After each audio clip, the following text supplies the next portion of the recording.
I met him 15 years ago.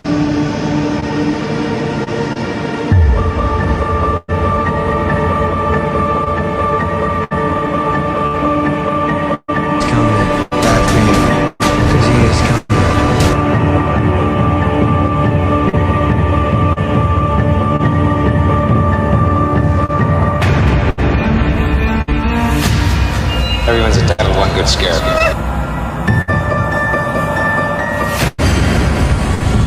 Well, I'm here tonight. I'm not about to let anything happen.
As a matter of fact, it was.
What's up, I Like Scary? We are back. Yes, we're back tonight for another great Halloween end stream. I'm so excited. I'm so excited as we approach to get closer and closer and closer to the movie we've been talking about and speculating and theorizing about. And I have some great guests on tonight, man. I have some great guests on tonight to, come down this rabbit hole with me. And yeah, we're gonna have some fun. I have a lot of theories I want to shoot to these guys. We can exchange, opinions on these theories and everything. So before I bring these guys in, I want to shine some light on my channel members. So to my channel members, you guys know you play a special part in the channel at helping me, and everything goes right back into the channel. So I appreciate you guys. So for my channel members, this is for you guys. Enjoy.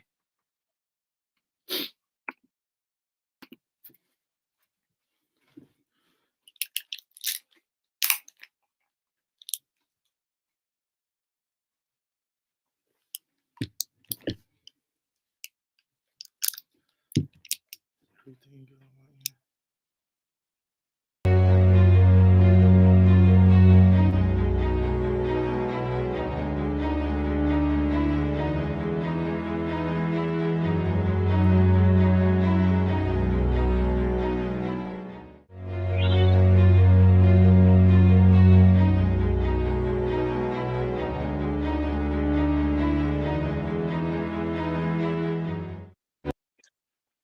All right. So you guys tonight, You know our goals with Halloween stream, 78 likes in honor of the franchise and Michael. So you got to do it. So first, you guys, I got to bring them on first. We're going to go in order. Now, this one, I know you guys did not see this coming. You didn't see it coming, but it had to be done. It had to be done because it's only right to do it, right? It's only right to do it, especially when Halloween is around the corner. You guys love him. He's a great fan, or he's a great friend of the channel, and you know he's become a great friend of mine. So I'm gonna bring him on, you guys. Killjoy Jake. What's Yo, up, yo, Jake? yo. What's up, Jake, man? What is up? We're here, man. We are Hell yeah. We're here to talk Halloween ends. We're going to go down this rabbit hole. I can't wait.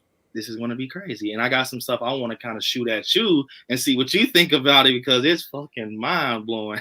It's fucking mind blowing. So I'm always ready for mind blowing shit. You know that. Hell yeah, man. I'm happy to have Jake here. You guys love Jake, man. So definitely waiting on a few guests. I got my guy Shape. In Shape, if you are ready, let me know. Let me know. I see that you have the logo up. Let me know when you're ready, and then we're gonna bring everyone else in. But to everybody in the chat, while we're waiting on them, let me get to everyone in the chat. Let me see. Got a lot of people. We got 30 people right now. Let me see. I see a lot of people saying, "Hey, hey, hey, hey, what's up? What's up?" Man, definitely. Welcome, Jake, man. Let's see. We got Kirsten saying, "What's up, everyone? Let's smash the like button." What is up, Kirsten? We got King KO in the chat. We got Gilbert saying, "What's up? What's up, Gilbert, man?" We got Joy. And we got the Butcher saying, "Down the rabbit hole we go." You already know how it is. Every Tuesday what ends, we go down this rabbit hole. Got Daisy saying, "Hey, everyone. What's up, Daisy?" Pixie saying I was right on time. Yeah, you was right on time. We haven't even started yet, so you're just on time. We got Illuminati confirmed. So what's up, everyone? Got my guy Cam saying what's up. Brandon was good, everyone. What's up, Cam? We got Brooke saying what's up. What is up, Brooke? I know you guys are ready for this one, man. Let's see. D-Style saying what's up. Maybe one day I'll be a part of your live party. Seems fun up in there. Definitely, man. Definitely, man. In the future, I can definitely set something up for the supporters. I think that would be cool. Rosabella saying, "Hello, guys. It's your boy Dylan Twig again. What's up? What is up, man? What is up?" We got Chunky Jordy saying, "Hi, everyone. Just popped in to say hi. I'm a bit drunk with it being my birthday. I need some sleep before I celebrate more. It's all right, man. We got to get tipsy, man, on your birthday and, you know, chill out and have fun." Happy birthday. Definitely. Happy birthday, Chunky, man. You guys definitely help me wish Chunky a happy birthday in the chat. We got Horror Lover saying smash that like button. What's up, man? What is up?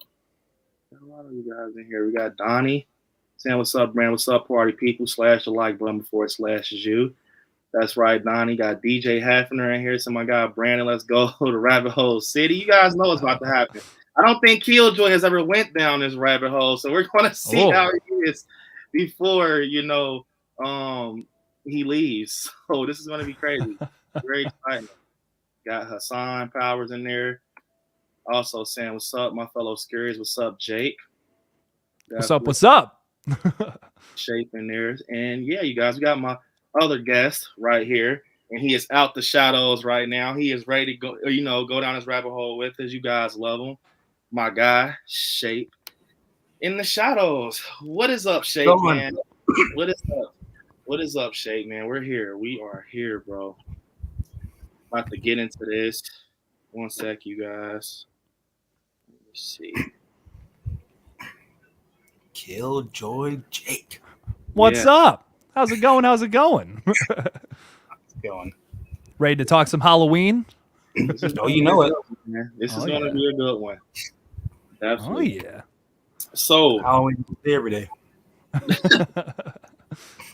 we got Jay supposed to be coming. Jay said he was coming. I know Nightmare, and we got Mac Attack. So, they're saying they're going to be. Oh, here they go right here. So, for my next guest, and he is on his famous car ride home with Tony Ryder during the back.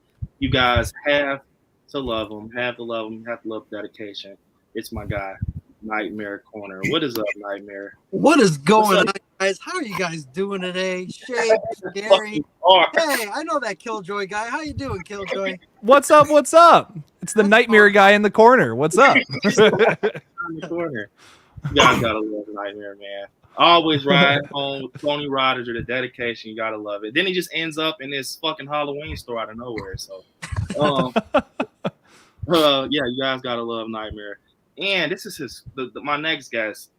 Become an awesome friend, in the horror community, and it's his first time coming on the channel, and I had to have him. He asks the fucking craziest horror questions. It's mind blowing. It's like literally mind blowing. I just don't know where the fuck he gets it. I think it's like a book or something. I don't know. But you guys, this is your first time meeting him. It's Mac Attack, man. Child of the Corn. What is up, bro? What is up, man? What's up, First fellas? time. Scary. What up, Zach? What's going on, guys?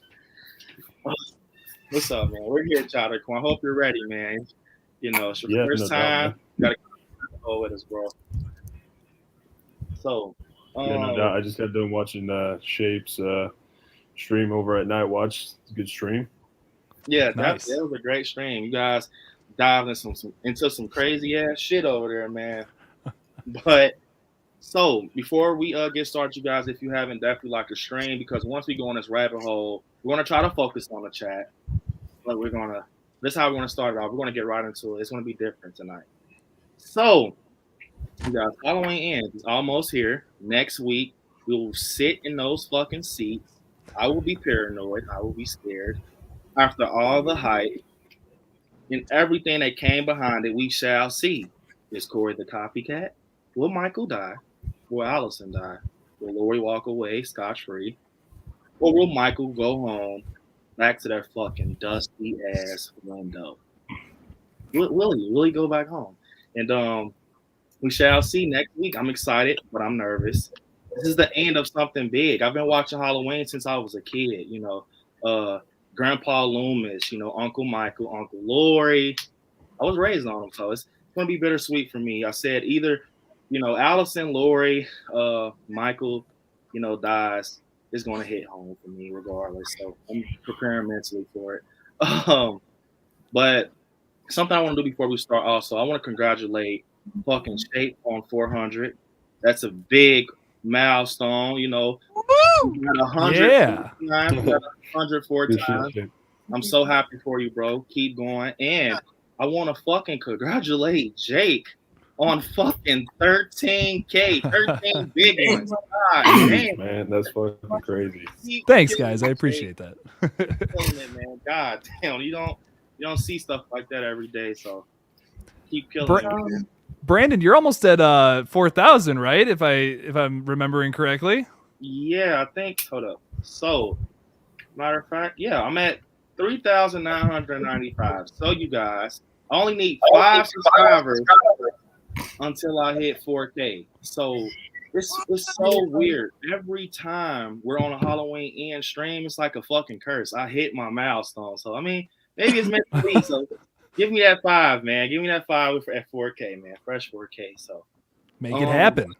Definitely, man. I appreciate you guys. So we're gonna get into it. And this is the 3 I want to just come straight out the gate. And Jay said he's on his way. And I kind of want Jay to touch on it too, because we kind of talked about it. And it is fucking crazy. So are you seeing this? We got this NBC exclusive, which I watched. I was excited. I watched the whole hour.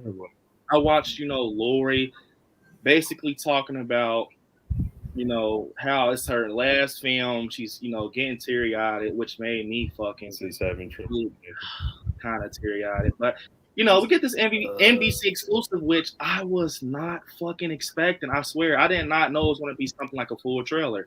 And I picked a little stuff, some stuff out there, some stuff that's kind of bold that everybody could have seen. But it's one thing I think no one caught that I caught that I think is very funky. Now, yeah, funky. It's very fucking funky. Now, I'm going to pull it up right here, and then when Jay comes, he could touch on it. Now, this is fucking mind blowing in my opinion. So I'm gonna pull this picture up. Now we get this thing where this guy, he's in a fucking he's in the sewers and he has a flashlight. I remember people saying from far back it looked like it could be Corey, but up close we found out it's just a another guy, adult guy, whatever. And he has his flashlight. So I want to know what everybody thinks on a panel. What you think about this? I'm gonna pull it up, and we have it right here. So the rabbit hole begins. Now we see this guy, right? He has a flashlight, but if you see what he's looking at, it's a fucking like face type of thing. Now, at first I thought I was tripping out. I'm like, that it can't be what I think it is, but it's like it has to be. It's not a defect in the film or nothing because his light is shining right on it. So when you look at it, it looks like an eye. And shout out to the wife for just helping me bounce off fucking, with this and make me think I'm not fucking crazy. So you see the eye, you see the nose, you see the mouth. So I'm not tripping out. But it's almost like, what the hell? Did Michael cement his mask or something like that? Now, I know it sounds funky, like I said, but listen to me. So we get this other picture of Michael right next to the fucking rock. Now, as you see the rock, in this picture right here, it doesn't look like it's it doesn't look that deep for some reason. That's just the light. But as you see in this picture, it looks very fucking deep for some it's almost like a casting. You know what I'm saying? Now that's just deep right there. But this is something that I'm about to pull up that's fucking crazy. Now the guy that has this flashlight, I have to pull these pictures up so you guys can think I'm not fucking going crazy. So the guy who has this fucking flashlight, right here, I personally think that this is Corey's dad. We see Corey behind him, right? We see Corey behind Michael, and this guy's older, obviously. And I came to think about this. I want you guys to tell me what you think. What if this is Corey's dad? And Corey might be getting bullied by teens because he's accused of killing someone's babysitter, right? They're not going to want to be around Corey because they dealt with Michael. But what if his parents abandons him too? What if his parents abandons him? Like, no, I don't want to be, the mother or a dad of someone who killed an innocent kid, And we get this other picture where it's like Corey's on a fucking dirt bike or whatever, but you can see this bruise. I know you guys, I'll probably have to pull the picture up, but you saw the bruise on the Corey's eye. It's like a red bruise. It's like someone dotted his ass. So what I'm thinking is this, you guys. What if Corey has an abusive dad and he just beats on Corey, and maybe him and Corey has a fight at home? They have a big fight, and Corey just gets the fuck out of there. And it's almost like he goes to this. Maybe, like I said, Michael's become a myth over 4 years. He's become a myth over 4 years, right? And people has forgot about it. It's 4 years. Of course, they're going to forget about him. But it's like he's become a myth. Like, oh, Michael lives in the sewers. They say he's in the sewers type of thing. But no one ever wants to go down there because they're afraid. But Corey's so angry in that moment when his dad puts his hands on him, he doesn't give a fuck. He goes to see what it's about. And think once Michael grabs him by the neck and chokes him, maybe afterwards, this is probably what saves Corey. It's probably not Corey verbally speaking. It's probably his dad, like, Corey, are you in here? And Michael just looked, like, oh shit, you brought somebody with you? And then it's like where that rock scene is. That's what Michael was like, maybe right there in that cut. Because when you see this, and when you see the scene where he grabs him and he looks him in his eyes, it looks like a crease in the wall. So that can possibly be a different angle, but that's the same spot where Michael was when he grabbed Corey, but he just goes back in the darkness. And that explains why fucking Corey is like over there in that area behind Michael. That explains why he's fucking right there. Because look, Michael obviously pops out. You know what I'm saying? It gives a space for Corey to fucking get up. That's his dad, right? But the reason Corey is sitting there looking is because he wants Michael to kill his dad. He doesn't give a fuck. Kill him. Go ahead, go for it. What do you guys think? I know it's deep, and we can start with Killjoy, and then we can go all the way around. So that's a deep one. So Killjoy, welcome to the rabbit hole, man. Tell me what you think. That's pretty brutal, man. I kind of love the idea of maybe Corey just getting revenge or feeling like he's a little like just lower than everybody else, and this is his way to make up for that a little bit. I think that's kind of cool, and maybe I just want it to be less Corey killing people and more maybe he's like almost feeding Michael with kills so that he can transcend or some BS like that, you know, something along those lines. That's actually kind of cool to me. I will say the face in the cave wall is the thing that's really perplexing me right now. I don't know what the heck is going on with that. I don't know. I will say there's a lot of imagery throughout the past two movies where it makes you think that maybe whoever Michael, like Michael is going after this mask. Whenever someone else has it, he's always going after them. That's the only time you really see motive in Michael. And besides that, he's kind of just killing random people or trying to get home, like in Kills. So it does make you question, where did the mask come from? Like, what is this mask? Is this maybe something that he found in a cave when he was a kid or something messed up like that? And he just has this need to kill now or something ridiculous like that? Once again, hey, you said we're going down rabbit holes, so I'm going to start pitching crazy radio tower theories here. But I think something like that could be very plausible, I guess. I don't know. I think it would be very cool to see something like that happen in this new movie. Like, take it down a crazy aspect if you want. Screw it. Let's see what happens. See, I thought I was tripping out with that fuck, but it's too obvious. It's way too obvious. It means something. It's got to mean something. And it's more of when you look at this, it's like it is exactly like a silhouette of a mask. And for Michael to pop up behind that, it's like, it's weird. I know it's like fucking, oh shit, you know, it's kind of pushing it, but it's not pushing it that far. Just know that it's not pushing it that far because it's a reason. So Shay, what do you think, man? Well, the whole that whole face in the rock, man, that seemed pretty interesting. Like how maybe Michael made that, maybe kind of carved, you know, his face in the rock and stuff. But when you're showing that scene, I just couldn't help but notice though Michael's hand,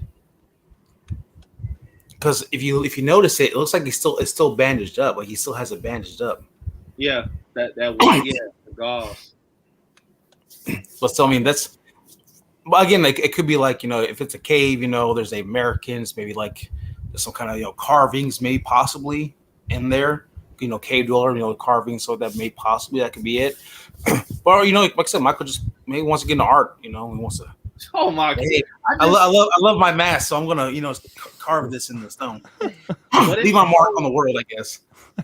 Something that kind of sticks out to me with this though, that's kind of weird. Now, that's not the only fucking thing. That's not the only fucking thing I want to bring to you guys, because that's not the only thing Michael brings out the wall. So he's obviously something going on with the fucking wall. So now we're getting deeper in a rabbit hole. This is not the only thing Michael, you know, obviously has in a fucking wall. And this kind of made me think, this is obviously that same wall. He pulls his knife out, so he's obviously just stuffing shit in there like a dresser. Like, hey, this is my dresser. You know, maybe I don't want to wear a mask. I don't have to deal with anybody, so you don't got to see my fucking face. But it just is weird how it's just up there. Like, it's not, you know, the fucking cement will have to be soft for it to form and cast. So it's kind of weird.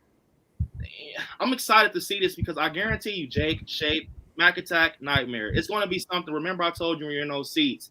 Because there's no reason this motherfucker has a flashlight like, hey, because he's interested just like us. So I got my last guest coming on for the night, and I know you guys missed him. You love him. You missed him a lot because we've missed him a lot. And I cannot wait. He said he had to be on the stream tonight with us. You guys love him. My guy, Jay. What's up, Jay, man? What is up? Hey, guys. What's good, Jay? Yo. I've missed my scary at nights. Definitely, man. You're here, bro. You're here. You're here, man.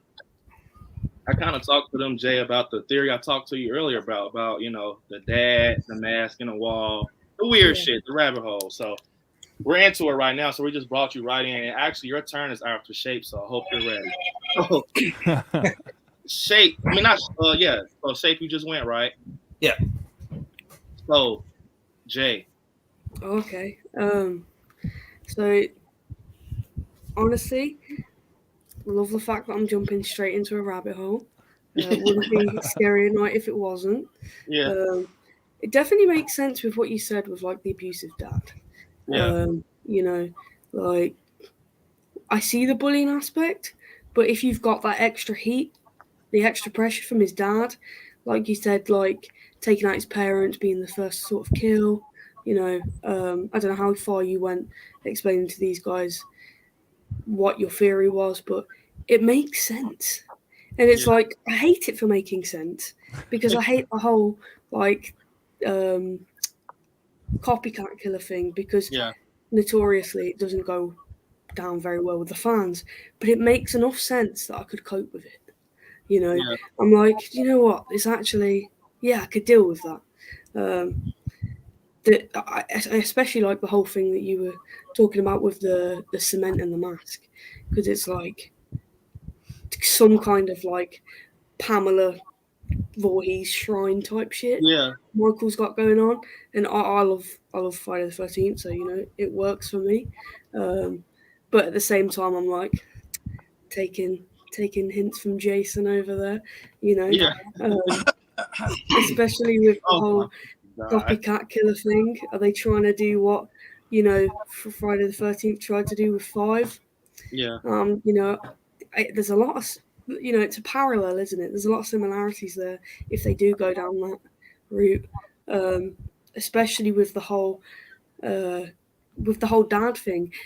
Joey's dad wasn't exactly abusive, but he didn't exactly. Well, I'd say he was to some extent. It wasn't physical, but he wasn't there for his son. So it's like a parallel. It's like a parallel. You can really pick that apart and compare the two. So yeah, it's really interesting. I like it, but I'm definitely taking it down a deeper, different path of the rabbit hole to what you expected me to. But that's the great thing about these rabbit holes. You can burrow off in many different directions. And when you have like 6 of us on the screen like this, that's what we tend to do. All of us will take it in a different path, which is why I love doing this so much, because we've all got something different to say. Yeah, definitely, Jay. I loved what you said, man. And I don't want to seem like I'm fucking crazy, or anything. Because I'm like, bro, am I tripping right now? Or I'm just asking tonight. All right, how about that? So, this is going to get fucking crazy. We got fucking Mac Attack about to touch on some wild shit like this. Mac Attack, man, what you think about this? Well, earlier, I wasn't even quite aware of these like new shots that they had just come out with. Like, I wasn't even aware of the new shot with Corey, with the behind Michael and everything up until I was just watching Night Watch Zone's stream. Yeah. I don't even really know what to think about it. I am just like sitting here wondering like what is going on here. Like, they were kind of talking about like, are they kind of maybe showing us too much? Like, I think even with these pictures, this is like, I don't even think you can even really come to like a good conclusion of like what's going on. I do like what you guys were saying though, how it kind of almost seems like a shrine setup or something with like, the knife, it just seems like, is this like a cult following thing or something that's going down? Or it's like, I really don't know. These new pictures are kind of like putting me, I kind of had a good idea of what I thought was happening after the new trailer, but now these new pictures have me like kind of scratching my head a little bit. Yeah. Because from what I saw from the new trailer, it's I've kind of said from the start, I thought like that whole kitchen scene, I actually kind of thought that it actually was going to be Corey having like the monster kitchen like fight with Lori. Yeah. And I still think it could be possible, but like in the video or in the trailer when they show like the hand picking up the mask, I'm trying to decipher whether that's Corey's hand or whether that's Michael's hand. So either two routes. I think Michael dies early, Corey gets a hold of the mask, maybe them not knowing, or Corey tries to attack Lori. They have a big kitchen fight. They go at it. Michael ends up kind of being around, and then he picks up the mask, and then maybe they duke it out at the end of the movie or something like that. But it's kind of hard to tell because like Night and those guys were just saying the last one, it seems like when she takes off the mask and stuff like that, maybe it's almost like she's kind of at shock when she kind of takes off the mask and stuff. Yeah. But from what I saw from the trailer, when they were taking off the mask, it did look like James Hugh Courtney. It didn't really look like there was any hair on the head of like the person under the mask. So it's one of the two, I think. I mean, I honestly think if I had to bet that Corey's gonna play the copycat killer for like a big like aspect throughout the whole movie, just like a big sequence. Yeah, I agree.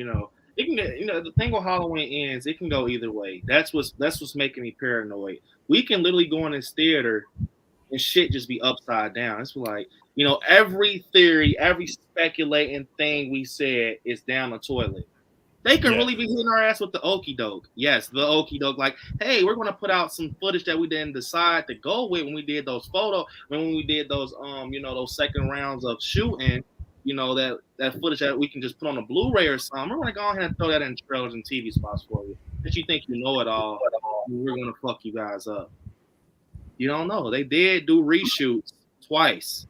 Yeah. So we don't know nothing. And David Gordon Green's, he's all, we have more, to the ending. I play with it every day. I don't know if he's doing that to just try to throw us off. He actually doesn't play with it every day. Play with it every day. What the fuck? But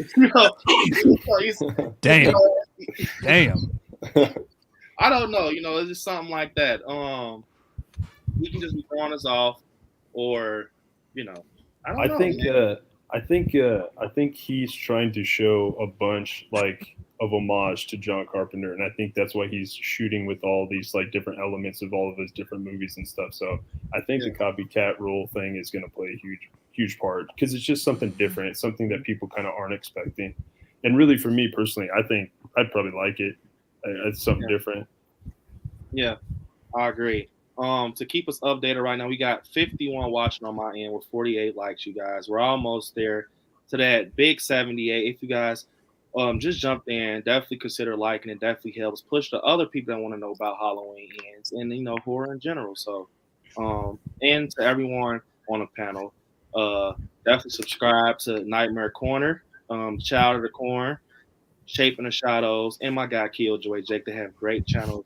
And to my mods, drop their links in the chat. And Jay, follow him on Instagram. He does horror over there. I keep telling his ass to do a YouTube. I think he has the brand, but he's not. But you guys love Jay, so follow him. Definitely. But Nightmare, what do you think about this, man? Well, I think of a lot of things. So I do, off of that one picture where we see Corey with Michael and possibly his dad. One, I get you get the awesome Christine, you get the bodyguard vibes, and then you also get some Hellraiser vibes. I'm gonna explain something. So if you could put that picture up for me where you see Corey and Michael. All right. And I'll kind of talk you through what I see in that. So you're talking about the picture with the fucking Michael mask in the wall. Yeah, no, well, not the mask on the wall, but where you see Corey standing behind Michael. Oh, okay. Got you right here. Okay, so what I'm seeing here, let's say Corey is abused, right? Let's say his dad beats him and all this other stuff. What I see here is that he found Michael, right? We got to remember Bodyguard, Christine, and Hellraiser. So he looks like he's content. He's happy. He's enjoying what he's seeing. Michael attacking possibly his father after all the bullshit that his father puts him through and all that good stuff. And he let his father down there. Probably his father was trying to beat his ass and he ran away. Father chased him. But you look at Corey. That is what I want you guys to focus on, because if you remember in Hellraiser, Julia was luring guys to the house so that way Frank can kill them and steal their body and all that other stuff. You think of Bodyguard. Look at how he's standing. He's sitting there like, hell yeah, kill that motherfucker, right? Now, I don't know about you, but let's say if he really wanted Michael to kill his dad and things like that, and it was unexpected and it's happening, you're going to see some form of like, holy shit, surprise, scared, whatever you want to call it, but you don't. Right there you see like, hell yeah, take him out. Now, if you look back to Stranger Things, when Max's brother died, right? She initial shock, like, holy fuck, he's dying right now, like someone help him.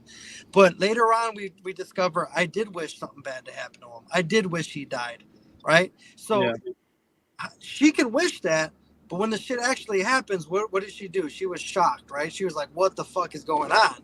You look at that situation, you may want your dad to die, but there's no shock of like, holy shit, it's happening. There is just Hell yeah. So let's just say, you got in trouble when you were a kid with a bully or something, right? And you're like, fuck, I gotta go. What do kids do? They run behind their dad, right? They run behind their mom, right? When they're in danger. Yeah. That's kind of what the vibe I'm getting there is that he's behind Michael, like, yeah, hell yeah, fuck him up, Michael. Like, and he's possibly feeding him, like kind of Killjoy said earlier. You're every kill he transcends. So you're probably doing a Hellraiser, spin where you're bringing people down there so Michael can get stronger, right? Same thing with Christine. What did they do with Christine? Cleaned her up, did all that other stuff. So you're feeding the essence of evil there, and I think that's what's powering him up. That's what's probably charging that mask. Now that face on the wall, I don't know what the hell that is. If you ask me personally, it looks like a side of the hockey mask. Like Jason's gonna come out. That's where they buried him after Freddy versus Jason, or maybe. Yeah. But no, I couldn't really tell you about that. It is possible though if he put the knife in the rock, like you said, like it's a stressor. I mean, I don't know. I mean, you kind of see like the pits in the second picture. So maybe his mask was in there. Because if you think about it, dirt, mud, sand, all that stuff, after so long and certain depending on the temperature and things like that shit kind of clays and plasters over too. So I mean, that could have been where he put the mask and it just kind of clayed over or kind of made like a form in the dirt. Because that happens. It's possible. And maybe, when we see that pit, maybe Michael grabbed his mask because he heard somebody coming, threw the mask on, and then also grabbed his knife too. So, yeah. There you go. All that and a bag of potato chips. What a beast, dude. I like it, Nightmare. Straight up. Yeah. Pixie saying that she liked that theory. She likes the theory, Nightmare. And let me see him get to somebody. Oh, shit. We got a crazy comment in the chat. Someone saying, that they squirt cum. Billy McGuire said they squirt. God damn. Oh, someone's wild tonight. Wow. Hey, me too. Yeah, Phil just said, well, me too. We got, let me see, we got a lot of people in the chat, man. We got a lot of people. I'm trying my best. I kind of want to touch on again just a little more time about the face in the rock and of course the knife. But I was kind of thinking about this. What happens if this is, as to Michael, he's supposed to be more human instead of like supernatural, right? And he goes in the sewer or the cave, wherever this is going to be at. What if this is like his, his tomb, his grave? So maybe he made the face in the rock, right, and then put the knife there, as this is where I lay to rest.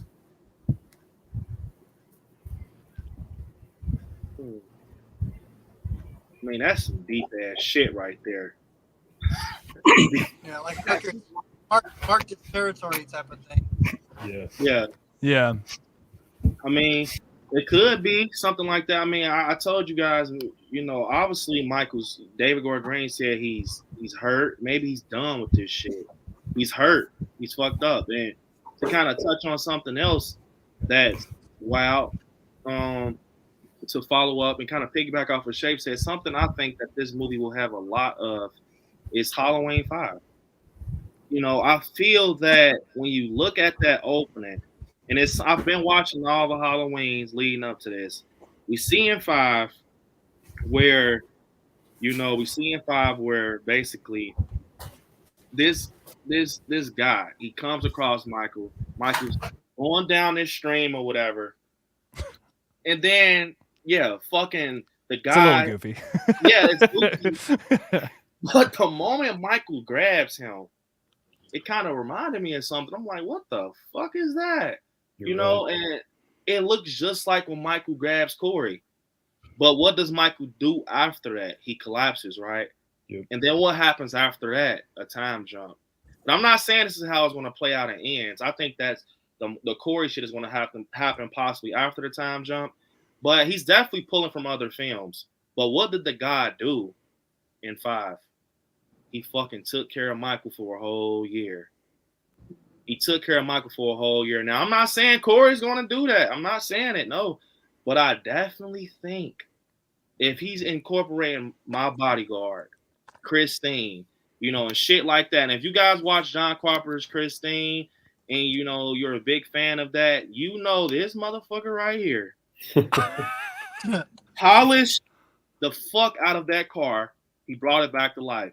But since I got this picture pulled up or whatever, I'm gonna tell you guys something. When David Gordon Green said, "Hey, it's gonna be a lot of Christine involved," he wasn't lying because I mean, Yep.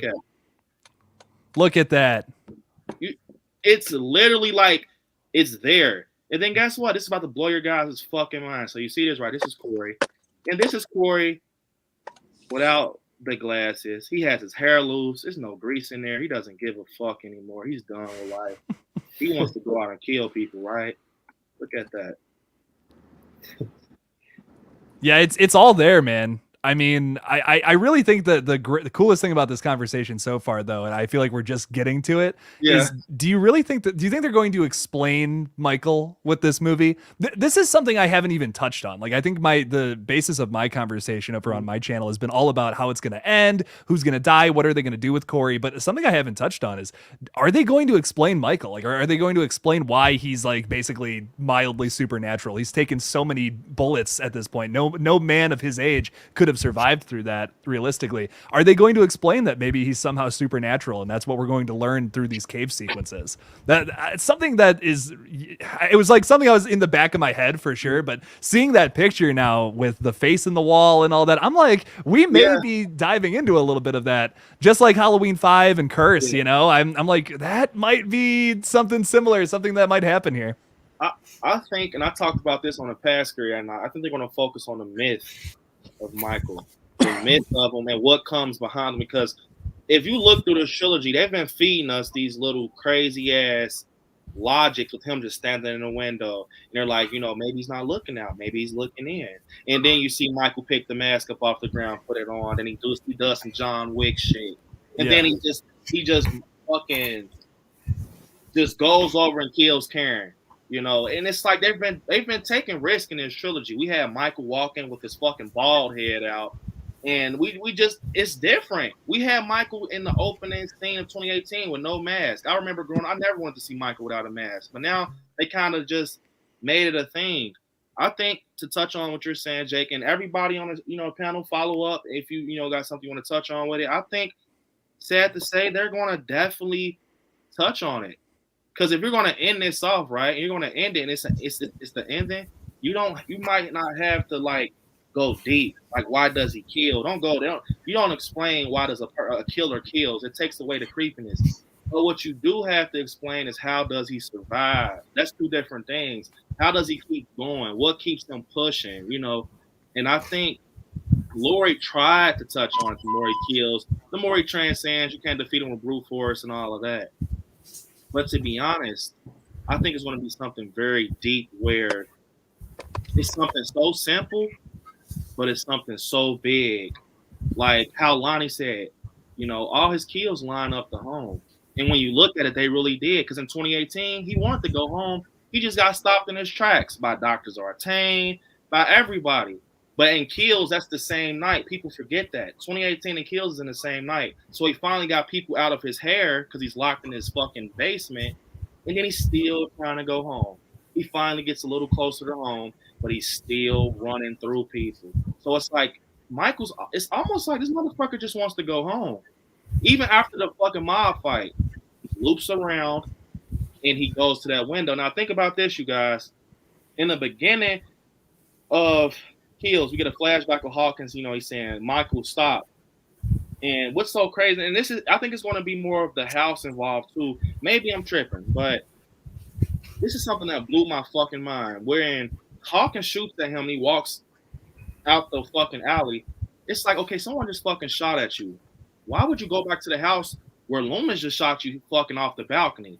So you just got shot at by Hawkins, and then you're going back to the house where Loomis fucking shot you off the balcony. He goes in there and you get the partner saying how to feel. Well, nothing ever happens. He chokes him out because he's by the window, right? And then you think about it like this. After Hawkins shoots his partner, what does Michael do? He just say, oh, you fucking shot your partner, fuck you, I'm out. And he's walking, and think about this, you guys. If those cops were not in the front of that house, Michael probably would have did the same fucking thing. It's probably a repeating cycle in his head. Or I'm going to go a couple blocks over. Then I'm going to go back home. I'm going to relive the moment because this is all I know. I'm a kid. I'm going to go back home. and I'm gonna do it again. Then I'm gonna go back home, and I'm gonna do it because he has a fucking mental issue. When you look at it, kind of seems like that. Like he wants to relive a moment or something. Like it's weird. The window where he killed his first victim. You guys tell me what you think about that. You know, it's fucking weird. Anybody want to hit on that? I do. Well, kind of going back to maybe talk more about Michael in this movie. I kind of touched on it. It's 18 was Laurie's story. Kills was the town story. Ends, I think, is going to be more Michael's story, but not totally explaining it with Michael, but maybe explaining it with Corey. Yeah. As Corey's like maybe starting, become more about Michael and more into Michael and his obsession like that. Maybe you're seeing the Michael story within Corey. Yeah. That's kind of my take on that. It could be something like that, and I agree with you, Shade. We got a super chat from the one and only Jason there. We love Jason. He says Myers needs a buddy, Power Ranger lady, and Iron Lady. Part of the Thorn. Sheriff Barker is a man. Bucky will return and ends. Love this panel. We love you, Jason, man. He loves the Power Ranger lady, Iron Lady, and Sheriff Barker, man. We love him too, man. I think that would be cool if they return to get a Bucky cameo or some shit. But I appreciate the super chat, Jason. And I got to give you my favorite super chat video. So it has to be done. I hope you guys know what it is. I don't think Jake's ever seen this, but this is a good one, man. This is a good one.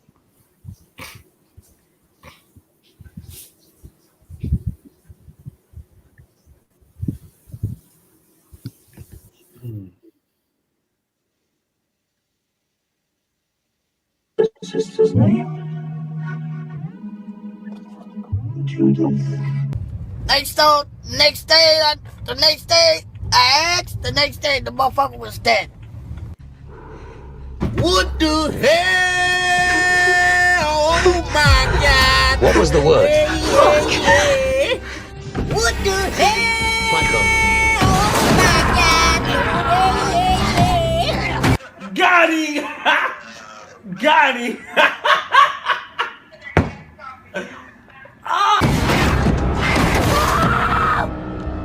Damn! You guys, you have to love that fucking scene with fucking Beetlejuice. That motherfucker is, oh my God, he's shot.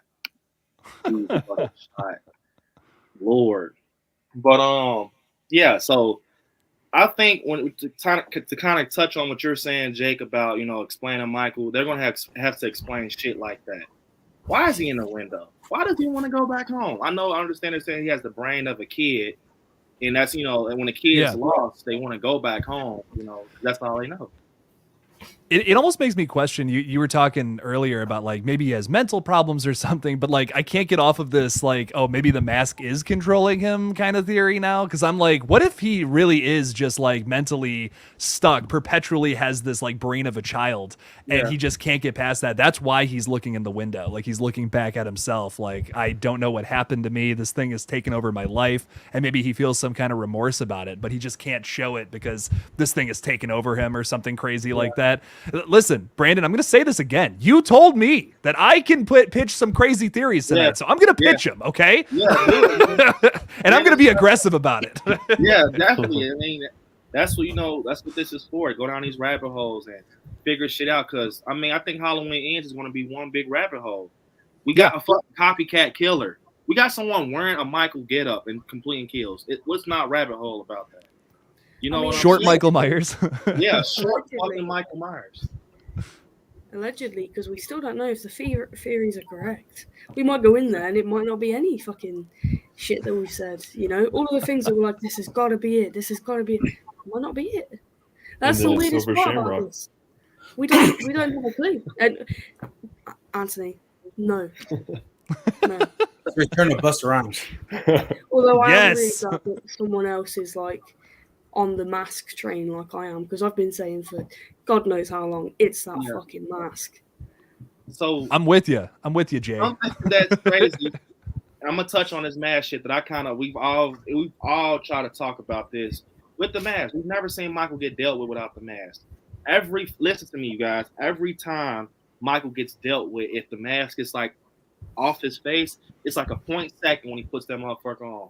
When Laurie takes it off with Tony Moore, it's literally a 0.2 once he pulls it down to 78. Then Loomis comes in and shoots him off the balcony. This motherfucker gets up. Halloween Kills. He stands in the middle of the street. I don't know about you guys. I don't give a fuck if I'm Michael Myers. I'm surrounded by 20 people with pipes and shit, irons, pistols. I'm like, I don't care, bro. Fuck that mask. I just don't. But he had the balls to bend over, grab the mask, put that motherfucker on, and say, all right, now let's go. Come on, bro. It doesn't get more naked than that. He puts it on. It's like, now we can fight. Now we can do it. And why does he go after Karen in Halloween Kills? You know what I mean? Like Allison is right there with her leg broken. He could just stomp right on her neck or something. Nope. He goes after Karen because she's got the mask. So I touched on that because Allison is free food right there. Michael doesn't walk past free food. Look at the scene moments before that with Cameron Heads hanging out the banister. He's like, oh, this is your guy? Fuck him. And if he walks past free food, why didn't he let Dr. Zartane survive? He doesn't do that. So it was, the mask is off my head. I need to get my shit. Hold up, I'll be back. That's why I think he made it a point to kill her the way he did. But let's jump over the ends. So I got this golden theory that Corey goes into the sewers. Somehow, some way, he takes Michael's mask, of course. And he's the reason that Michael comes back to Haddonfield. Why? Because we get the proof and kills. We get the fucking proof and kills. The moment Karen took that mask, the world stopped for Michael. He goes a block over like, hey, give me my fuck. And what's crazy, I think that Michael knew he was getting set up. Think about it. He's not dumb. He's the same guy who went in the gun shed when the house was on fire. He's not stupid. He just didn't give a fuck because he knows, like, I don't care. He doesn't care. So I feel like that's what's going to be with Corey. He's going to have his mask out, being an impersonator. You think Michael's not going to come back? That's why Corey has that confidence, like on those stairs. He's like, Michael's coming back, right? Either two things. Either he knows that I'm going to be the impersonator and be the image of this motherfucker, so he's coming back when I say he does. Or I know I fucked up. And he's coming back. And maybe Allison even tells him, because say if Allison and Corey's dating, which we've seen a lot of shit with them, I'm pretty sure they exchange stories. They have to. They're in cahoots or whatever you want to call it. And she's probably like, yeah, my mom actually took the mask off this motherfucker. I actually seen his eyes, I actually seen everything, I actually seen everything with Michael. And I think the case is going to be, he's probably like, if he's obsessed with him, like how Arnie's obsessed with Christine, he might be like, you seen Michael's face? Like, yeah, I seen him. And that makes him curious. Maybe that's how he pulls a Karen. Because it has to happen this way. It has to happen this way, you guys. Think about it. It's either Corey gets lucky and snatches that motherfucker off his head, or Corey steals it. How does he steal it? Some way, somewhere, that mask is laying down carelessly. And he takes it. Maybe he doesn't even take it right there in that scene. Maybe he just finds out once Michael chokes him, oh, Michael lives down here. So then in a couple days, I'll come back down this motherfucker and catch him snoozing, and then I'll take your shit. And then maybe, I can't see Michael doing this though. Like, oh shit, he's like touching over there. Like, where is it? Oh shit, I'm about to leave. I don't see that. So what do you guys think? How would Corey get this mask? That's what I want to know. How do you guys think? He will get this mask. So Jake, what do you think? I'll start. I'll just start off real quick. Yeah, I feel like we were onto something when we were talking about the whole, like, maybe Michael is weak. Michael is weak, and like the first time he strangles Corey, how does Corey get away from that? How does Corey live after a Michael encounter? Maybe he does pass out. Maybe he is weak. And it's in one of the plot descriptions where it's explained that Michael and Corey are colleagues now. They're working together. And that just is really not Michael's MO. You know, Michael does not team up. He doesn't really care. He's not human. He doesn't care about that kind of stuff. My thinking is maybe Corey is like, oh, I'm going to start leading people in here to so Michael can kill them. And Michael's just like, okay, you know what? Sure. That's cool. But then when Corey wants him to do something, Michael's just like, what? Like, no, I'm not. That's not going to happen. He may even actually go after Corey, chase him or something, and Corey gets away. Somehow they get into like some kind of like brawl, and he rips the mask off and leaves and runs. And then maybe that's when he goes and kills these characters at the junkyard. That I'm assuming is where that may be Corey Myers instead of Michael Myers, because we get short Michael, who I don't remember him being like 5'8". I think he's a little tall. James Jude Courtney's a little taller than that. So that's my conspiracy theory. Put on your tinfoil hats, folks. Definitely. I love what you said, Jake, man. And we got a super chat from Jason Dyer saying that one sec while this pulls up.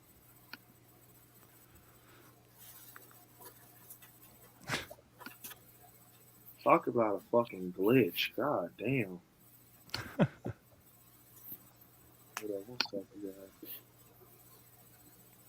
There we go. Jason Dyer saying, avoid wiggling the iron around too much, as this may cause the fabric to stretch. It may also create new creases in the fabric, which will be tough to remove. Iron Lady tip of the week. Oh, man. I love these tips. I love these tips. He's so dedicated to the Power Ranger fucking lady tips, Iron Lady tips, Sheriff Barker tips, Hawkins tips. God damn, we love it, Jason, man. Get the fucking wrinkles out the clothes, man. We appreciate it. Let's see what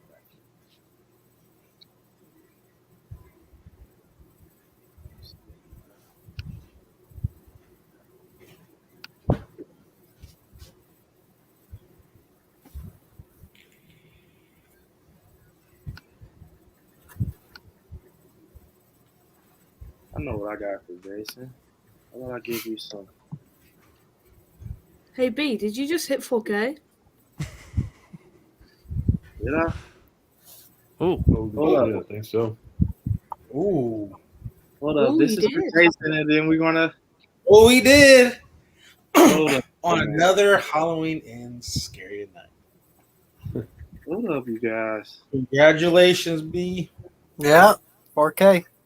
Oh shit! Hold up. This is about. All right, Jason. Enjoy this, man. Trick or treat, motherfucker.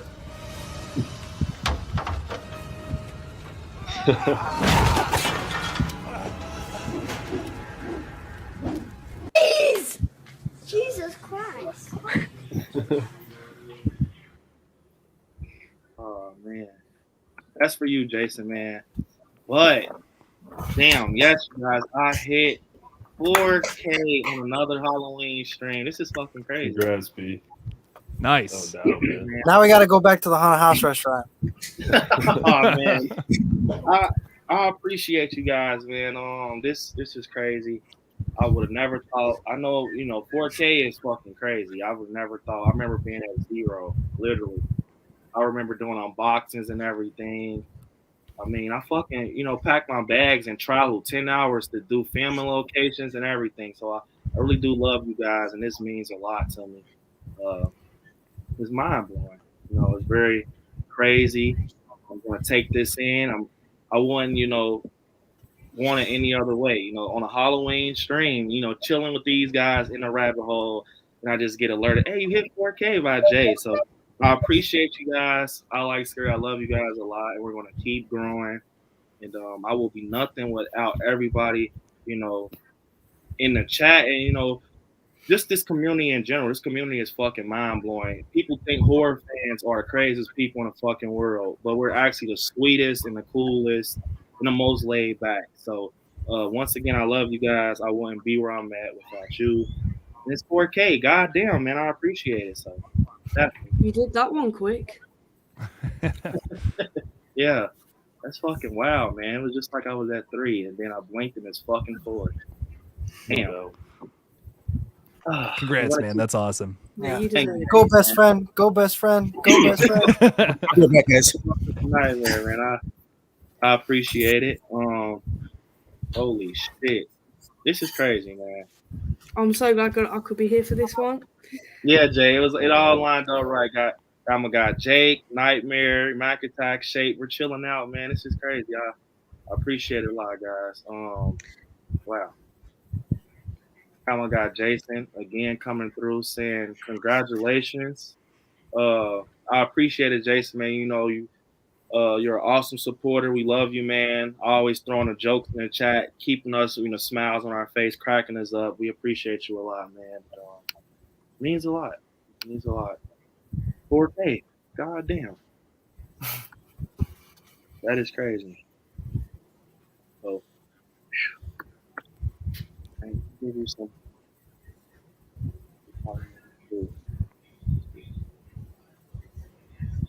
Yeah.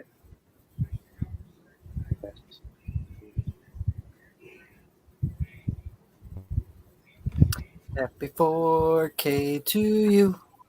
4K to you. I think what you hit. Oh wait. I wanted it back for Jason, man. I wanted to get it. Blood sucker. No!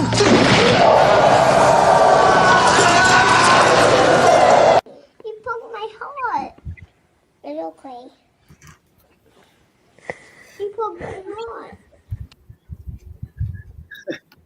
That's for you, Jason, man. I appreciate it. We get to these super chats because we're in this fucking rabbit hole right now, which is Hey B. yeah. I actually brought somebody here he wants to congratulate you on 4K.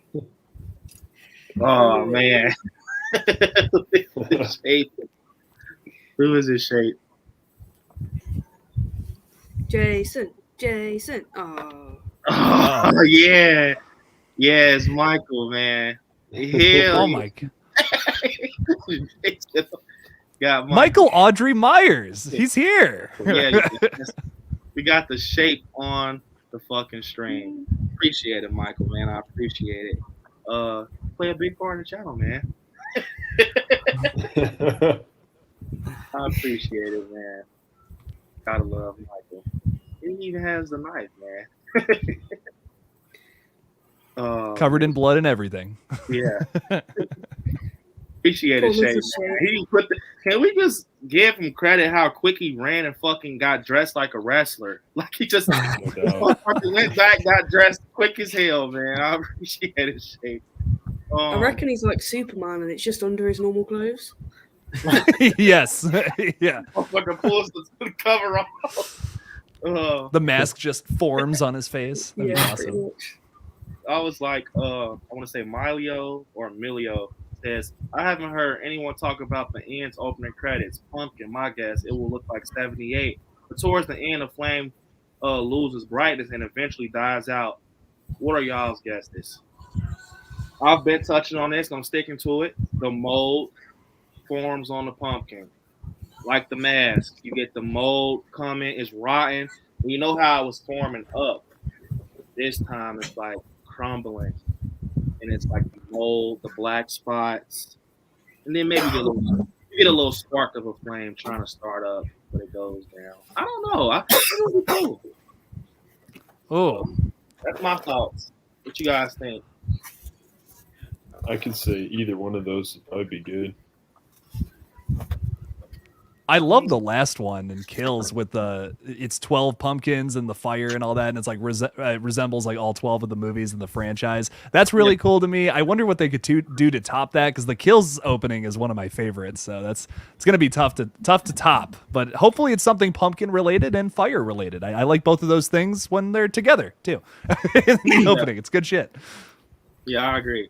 Shay, what do you think, man? Oh, what do you think, Jay? I think if they don't pay Nightmare and Shape to stand and sing their pumpkin spice song, then they're not doing it right. That's what I think. Shit, man. Just when I thought I got away from that song. Never. Hey, you will never get away from that song. Pumpkin spice. So Nightmare, what do you think about the pumpkin? Yeah, I think it's gonna be the same thing that like you said. We're gonna just see it old and decay, rot, just a rotting pumpkin. I mean, it would make sense, obviously, with the mask and things like that. So I think it's just gonna honestly just rot away down to nothing, Or what they could do, what I've seen in most movies, what sometimes they do, is that.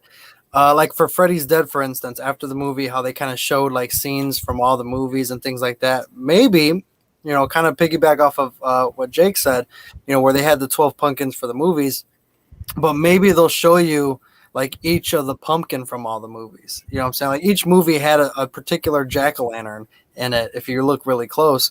Or it could even just do maybe the 78, the 2018, the kills. Maybe like a 2018, you have the hearts, right? The pumpkin with the heart eyes. So maybe it'll do something like that, where it'll have something that incorporates all the old films, like it's just bringing it all to an end since it's ends, kind of like Freddy's Dead. It's just little different homages to different films or whatnot. Oh yeah, that's a good idea. Yeah, that's what I thought too. Well, I love it. So Mac Attack, I know you agree with the rotten pumpkin and everything. I think it's I think that's a good idea for sure. And even with Emilio, like I dig that too. Like the light just pretty much fading away or fading out. Yeah.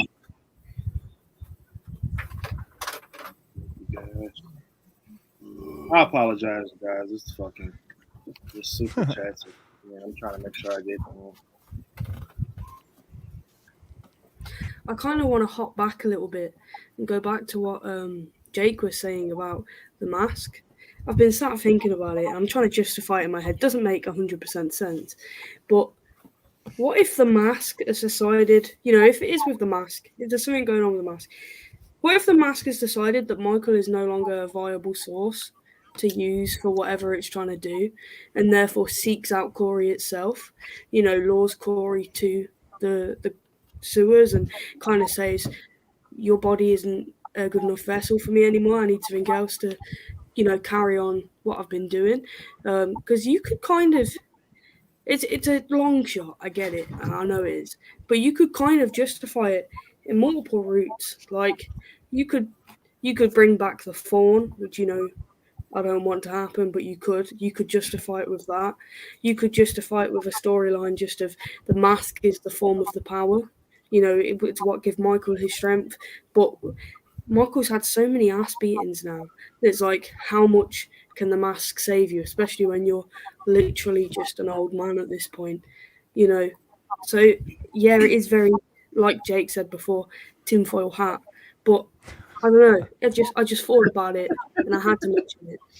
You know what though? It's not that far fetched though, because it's like I mentioned a long time. I forgot what stream it was, but when I mentioned it, but you remember how I said, especially in one of my videos, I think I did like, what if Michael dies? I think it was that video. I'm not sure, but it goes to like, kind of piggybacking off of Brandon's, like the myth, right?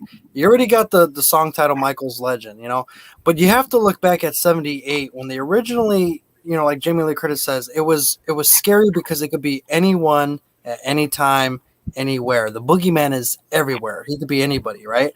So it's not too far fetched to where, like I said, let's say Michael's a shell. He's a human body. He's he's holding all that evil in. So like I said, how that body's taking damage. It's old, it's dying. Like that evil wants to continue living on.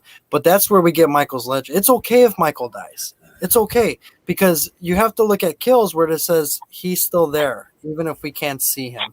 It's that essence of evil, the fear that grabs onto the town, the lore, right? The urban legend, the myth. It's that fear that Michael has. It's that ultimate power. And like even Lori said, every time when we're afraid, he wins, right? The evil wins. So it's not too far-fetched to say that the mask is kind of like a totem or a beacon of evil, right? That can continue on, you can take so much damage and continue living on. You can contain all that evil, but eventually the shell breaks, right? It's got to go somewhere. It's got to live in something. And, that's where we kind of got into the topic of demons, when they destroyed the demon house in Gary. You have something that's in that shell, and when you destroy it, you release it out into the world. So I can see, yeah, maybe that evil Sam Hain, right, spirit of Halloween or whatever you want to call it. Yeah, it's gonna need another vessel, because if you watch any type of movie when it comes to paranormal, it has to jump, it has to hop from body to body, because eventually that shell's gonna break down. But I do like the fact to where if it is needing a shell and it can't, let's say it goes to Corey or it can't go to anybody else, again, if it doesn't have a home, if it doesn't have a shell to live in, that fear, that essence is out in the world. It's that chill that gives you the, the hairs that stand up on your thing. It's the thing that's looking back at you in the dark. It's Michael's legend. And, that's why I'm okay with Michael dying, but you got to do it right. But, that's what I think with Jay's, shell and, totem, mask totem thing. But yeah, it's not too far fetched. Honestly, if they can execute it right and don't fuck it up, I'm down for it. I can see it. Yeah, I agree. The totem, it's almost like the mask is like how Freddy has the glove. Like I don't know how to. It sounds dumb. Like I'm about to put Warwick Davis in it. We're in a fucking rabbit hole. How the gold with the leprechaun. He has the gold. I think Michael's is either the house or the mask. It's something. I mean, I understand he's just a killer. He's there, he kills, but it's something with this mask. Now we're in a rabbit hole, but I just feel like the proof is right here. Michael had the opportunity to swap out mask and kills when he had the skull mask in his hand. He had an opportunity to fresh mask. Yeah, it had a little blood on it, but the mask was fried. You had on, it was cooked. Why not swap it out? You know what I'm saying? He wants to keep it. Even with the blood running down the face, he wants to keep it. It's some type of attachment with that mask.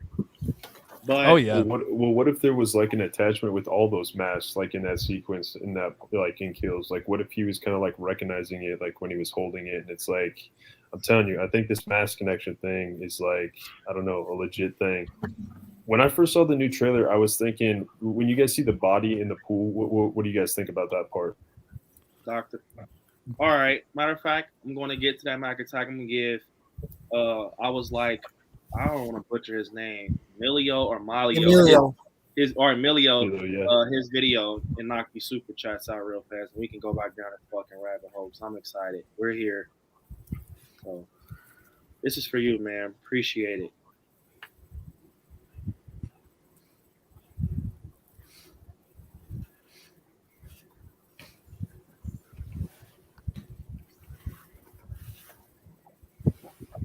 People, let's do it.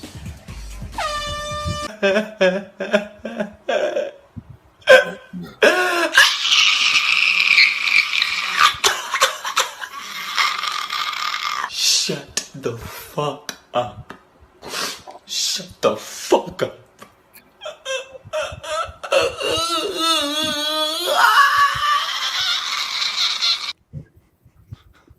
That motherfucker's ugly, man. Bro, where the hell do you find this stuff? My ears are bleeding.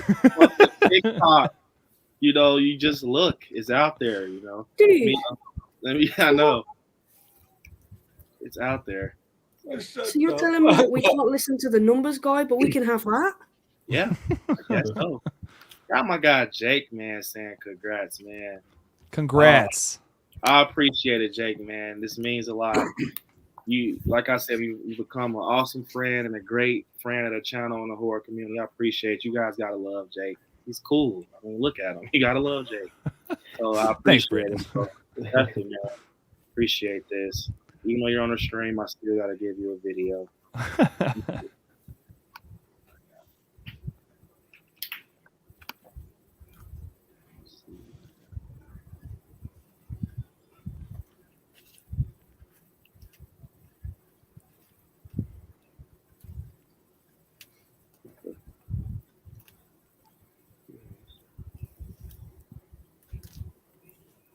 Awkward silence. Ah! To break it. This is for Jake. Trying to.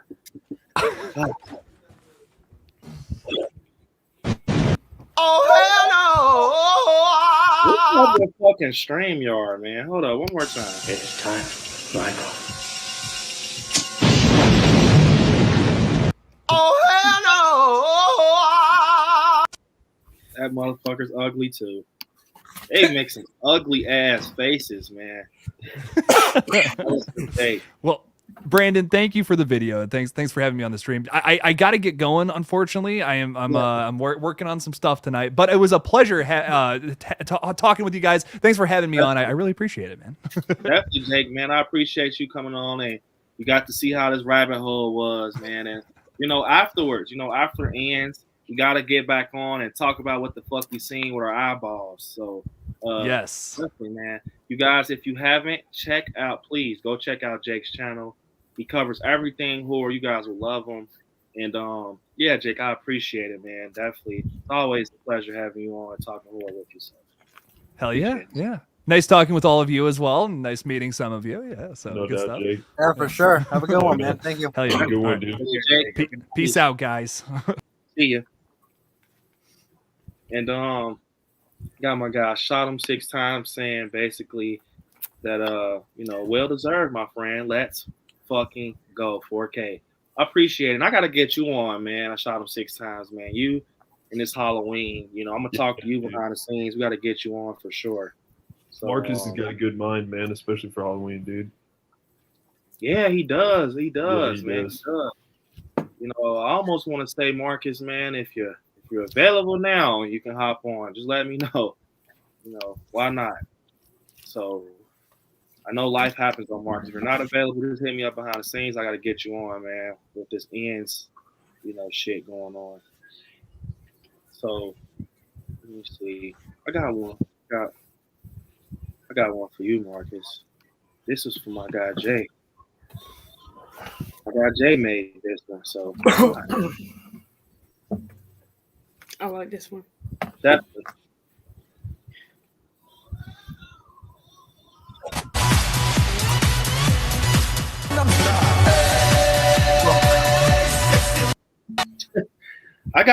I forgot to do. It's at the end of it. It's like, hey, sexy ladies, but I had to fix it because it's Gundam style. So it's that shit. And, that's a huge song. So, but I appreciate it, Jay. My guy Jay made that. He's a big Bill Skarsgård fan. Let me see.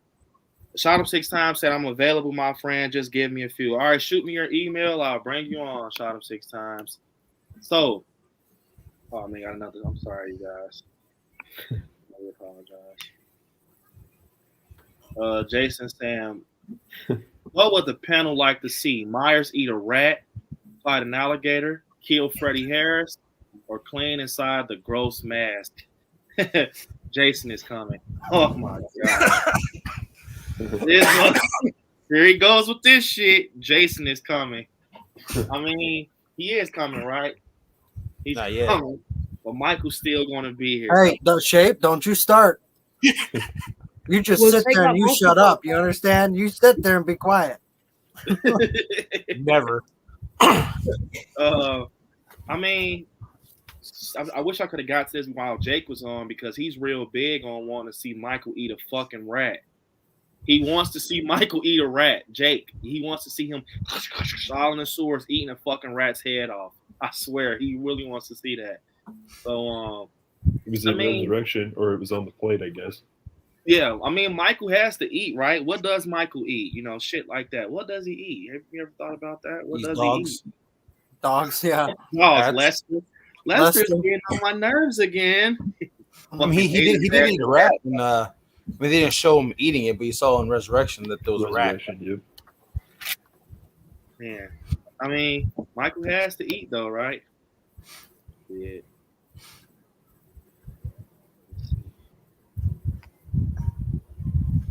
Thought I'd give Jason Halloween for. I love this video. You guys know it?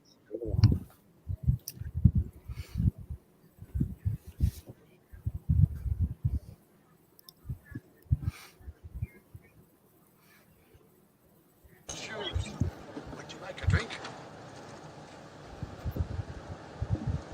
Yes, we'll gather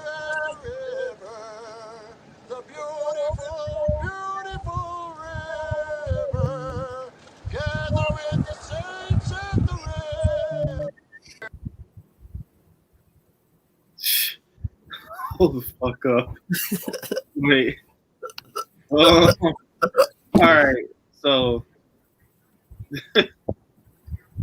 let me see.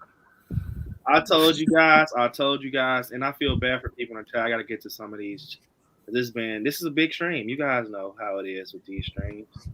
But I seen one that kind of just popped out, like I told you guys. Jake saying Michael eats a rat tonight. I told you, man. The motherfucker wants to. The motherfucker wants to see someone eat a rat. I mean, we never know. Jake, you might get it. He is in a sewer. Let me see. Our roller says, nah, he eats souls. Michael eats souls, you guys. Let me see. We got Brooke in the chat. What's up, Brooke? Singing a beautiful river. That's right. Oh. Raven something scary saying, I like scary. What do you think about the theory that Corey's father could be the copycat? Think about it. His son is accused of murder. He puts on a mask to get attention off his son. I've heard this theory. People even said, what if Corey's dad's Nick Castle? And I mean, what if it is Nick Castle, right? Say if he gets a mask and it's Nick Castle, and it will be a perfect closeout. Nick will get his flowers, James will get his flowers, Lori will get and it will pay to the film that matters most. 78. Nick. Wait, what you say, Jay? Granddad Nick. Yeah, Granddad Nick gets his flowers. And think about it. He didn't get the face reveal in 78. They used Tony Moran. So he'll finally get that face reveal, and it's like, oh shit. And maybe he could and think about it. You're doing great justice. You got James and Nick in the same film, both using the knives, coveralls, they're killing. So I like that.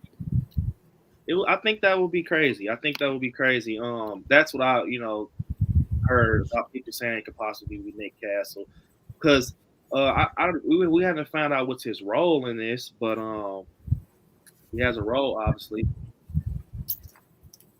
Let me see. So something else I want to talk to you guys about is, all right, Allison. What do you guys feel? How do you guys feel Allison will be in this one? Do you guys feel like she's going to be more 2018-ish? We see her tell Lori, you're obsessed with death.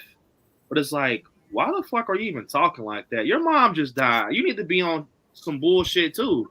So it's like, it's kind of weird. Like, what do you guys think? Do you guys think Allison survives? Do you think she's going to go on Lori mode eventually? Or is she still going to be, that soft ass, Allison, just, why do you want to, keep talking about Michael type of thing? What do you guys see Allison doing in Ants? I think she's the next Karen, honestly. Exactly. When she's talking about you're obsessed with death, just like, there's a system. There's a system here. Like the police will do it. Like, shut up, Karen. That's why you died. So yeah. That's Allison. I can see Allison being the whole, no, the world is full of peace and love and, but it's like you just went through all that bullshit. Like, so it's going to be a total character switch, I think, with Allison. And then at the end, she's going to be like Karen at the end of 2018. Like, oh shit, it is real. Like, oh my God, like you were telling the truth the whole time. Like they've been telling you the truth. Like, why are you? And that's the one thing I don't like about this movie is that this total character switch to where Allison seems like she's the. Like, no, it's a perfect world, smile, darn ya, smile. Like, no, that's not how this works. So I see her being another Karen, honestly. Yeah. I mean, I could probably live through it, but I'd rather see her die, to be honest. I personally think that Allison's going to realize this shit is real when she finds out Corey's not who he said he was. And he's trying to attack their grandmother. I think it's not even going to be Michael that makes her wake up. It's going to almost be like, oh, shit. My grandmother was right. Just like in 2018. I mean, in Kills, my grandmother was right. The boogeyman was real. But how many times you got to learn that life lesson, though? That's what I'm saying. Like, it's stupid. Like, why are we doing this for the first time? Like, or acting like this is the first time. Like, if anybody, she should be like Lori in 2018. Hell, I would be if both my parents died the same night and my boyfriend. Like, you know what I'm saying? Like, come on. So yeah, I mean, what do you guys think? Shake, Mac Attack, Jay, if you guys want to touch on it, Allison's role. Yeah, maybe she embraces like both roles. Maybe early in the movie she's like Karen, and then she finally like shapes up and she becomes kind of like Lori, and then they're kind of like, I don't know, dynamic duo or something like that. I think she's gonna play a smaller role in the film, unfortunately, but I don't know. I think more so like Karen. I think if anything, like Nightmare said. Yeah, I agree. It's gonna be on some Karen stuff. I definitely agree. Pretty sure Jay and Shake probably sees. I mean, it's obvious in the fucking trailer. She's like, "You're obsessed with death. Just admit it." Like, you can see the Karen right there. I'm hoping that that's like a flashback of her having a breakdown after her mom's dead, like, you know, trying to say like, this is your fault, you know, this belongs to you, you did this to my family, shit like that. Because I really liked Alison's character, you know. I've said multiple times on your streams, Karen deserved it. She was a little bitch. Her mom fucking trained her up to deal with this shit, and she just fucking, no, this ain't real, and then you fucking died because you don't follow the rules. Like, you're a little bitch, you deserved it. So if Alison follows that, then I'm losing my favorite character in this timeline. Yeah. And like, I'm gonna be so pissed off about it. Like, you were hardcore, you believed your nan, you know, you were ready to fucking go against him. No, like, balls of steel, and now you're gonna turn around and be a pussy. Like, when you really lost your mom and your dad and like your friends, you can turn around and be like, "This isn't real. You're obsessed." Fuck off. Like, you're basically asking him to put you on a fucking spike and wave you around like a flag. No, don't like it. And, and something I want to kind of touch on, Jay's fucking going crazy. I know you guys. Some of you guys are not gonna like this. Now, I got a feeling in my heart that Ange is gonna end like H2O, but not just exactly like H2O. You gotta listen to me. I think you remember how when Lori was like, you know, she has the gun and she's like, lock him in, shut the door. She puts him in a van. You hear her say in this NBC exclusive, she says, "We know how to kill him." Now, how does Lori knows how to kill him? You know what I think happens? I think in Corey's weakest moment, he tells her Michael's weakness. Especially if he's laying on the floor bleeding. Now he knows he's gonna die, right? He probably realizes, because obviously Corey was a good kid in the beginning. He has on glasses, like on Cunningham. But if he's on his back bleeding out and Lori doesn't give a fuck, maybe it's something like that where he's like, I know how to kill him. I know Michael. You have to do this. You know, what if Corey kind of throws him in the air? You know, it's the mask. What if before he dies, he says, it's the mask, Lori. He can't fight he's weak without the mask or something. And that's why she just takes it off on the counter. You know what I'm saying? Maybe it's something like that where, because she says in this we know how to kill him now. And I think it can be Corey, especially if Corey's colleagues with this man. Of course he's going to know his weakness. He had his fucking mask on. He's working. This motherfucker's with Michael Myers. He's behind him. Of course he's going to know a weakness eventually. Or maybe he spreads the word. Michael's not in good condition. Maybe right down the stairs. It can be so many ways into this when he's like, you know, he's coming back, right? I looked in his eyes. Maybe he says he was, and maybe Allison's like, bullshit. Or maybe Lori's like, you didn't see him. And, you know, but maybe he tells him, like, he was in bad shape. I did see him. I got away. You got away from Michael? What's interesting, too, is if you consider who Corey could be speaking to when he sat on the stairs. Yeah. Because it could be Alison or it could be Lori. And I think if it's Lori, that's a little bit more interesting than if it's Alison. Yeah. Especially because from how I'm interpreting it, she's already wary of Corey. So if he basically just sits in her house on her stairs and goes, what are you going to do when he comes back? Because he's gonna. Like, it kind of feeds the fire that we can see in Lori when it comes to Corey. Whereas if he says it to Alison, she'll probably just think he's playing. Yeah. I agree. If it's Lori, it makes it more creepier and everything. So, Jason saying, with Halloween ends coming out, what do you think about the new Friday the 13th movie coming soon? Hockey Man does not control Jason. No, it's mom. He's a Jason fan, all right. Jason Dyer, Jason Voorhees. Oh yeah, this motherfucker. I think I shot him 6 times. Send me your link. Send me the link to your stream you're on. I'll bring you on, bro. Send it on IG.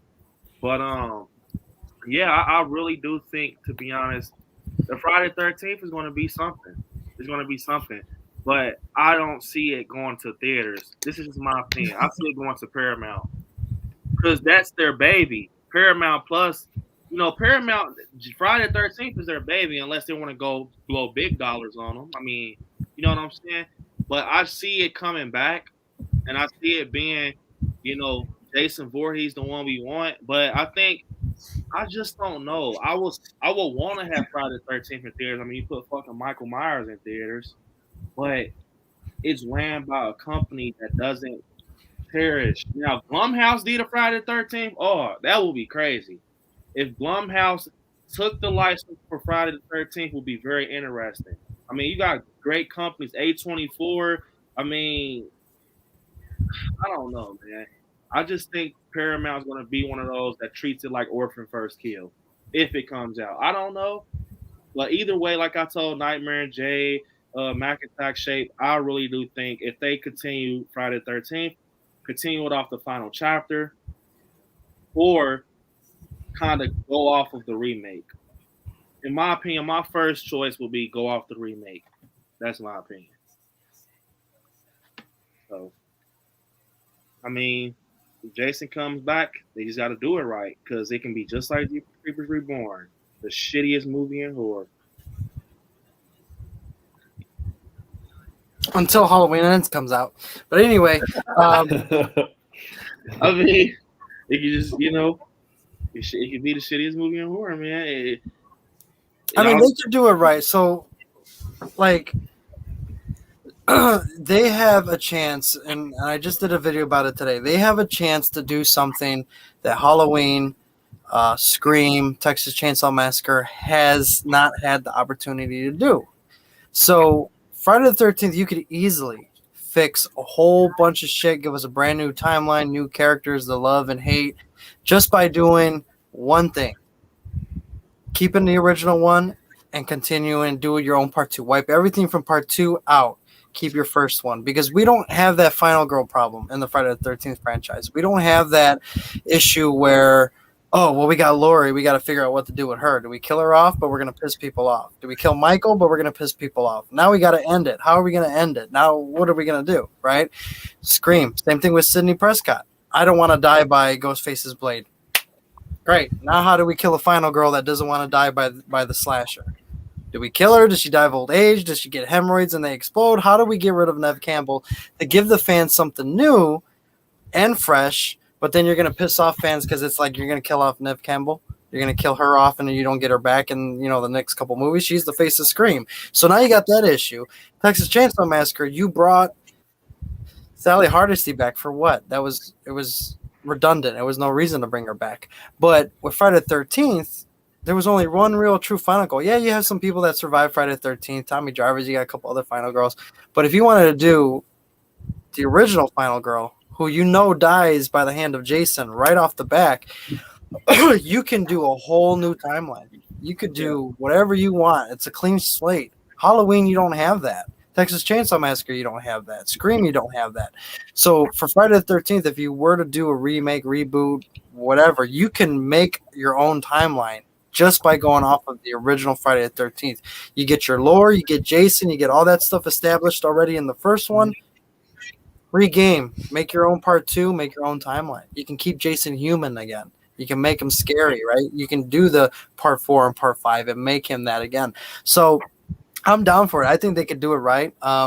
It would be stupid if Paramount just did a streaming for Jason because, I mean, it's Friday the 13th. It's been, 13 years since we've had a movie, and you're going to go to streaming, which isn't going to do successfully because if you look at Halloween Kills and Halloween 2018 did more successfully in the box office because there was no streaming. You look at Kills didn't do that good in the movie theater. Why? Because we had streaming. So if you really want to jump on the slasher horror gang and you want to get that stuff going, you're going to want to go to the movie theater. You're going to want to make your own timeline. You're going to want to, there's just so many ways that they can go about doing a Friday the 13th film. That would be the best way. wipe from part 2 on, get rid of your final girl because you ain't got to worry about the final girl no more. Make your own characters, make your own stories. So that's the way I feel about it. But Jason will come back. Oh, yeah. And it's going to be better than Halloween Ends. We shall see, motherfucker. Just saying. I know Jason ain't going to get taken out by no 80-year-old woman. We shall see. That's all I'm going to say. We shall see. Appreciate it, Jason. See this fucking Jason shit kicking up. Appreciate it, Jason Dyer. I got a video for you.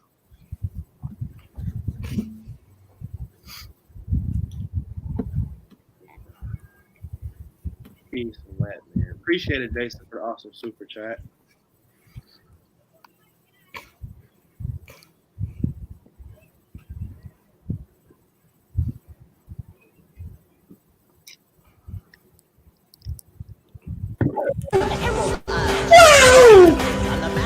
Oh my god! Left in the hood, come to do no good.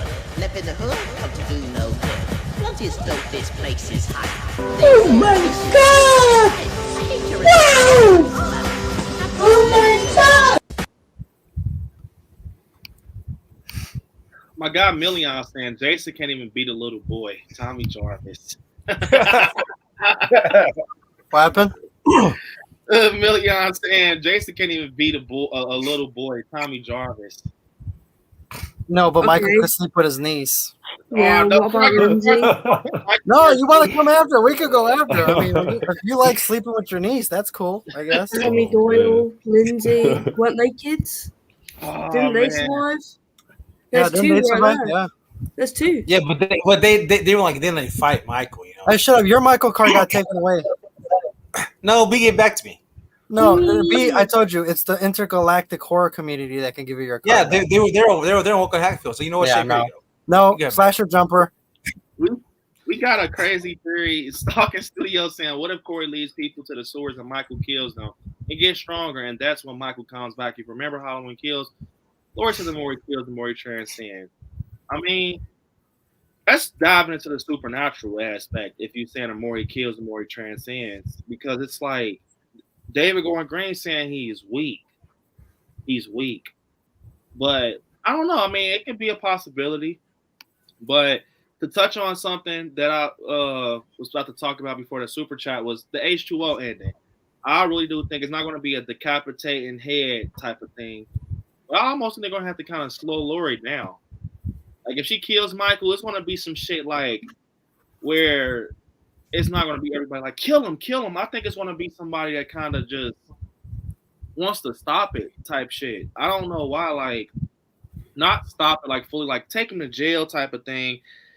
I think it's going to be like some H2O shit where it's a definitive ending. Like, you know how she took his head off the shoulders? It's going to be something where when we walk out these theaters, we're going to know Michael Myers is dead. We're going to know he's dead. Because what's the point of calling Halloween Ends? I know we're going to say, you know, this is the end for the Strodes. But the thing, we always ask about this question. Now, people even compare Michael Myers to Pennywise. I swear, I don't see people compare Michael Myers, to fucking Pennywise because of the sewers and everything.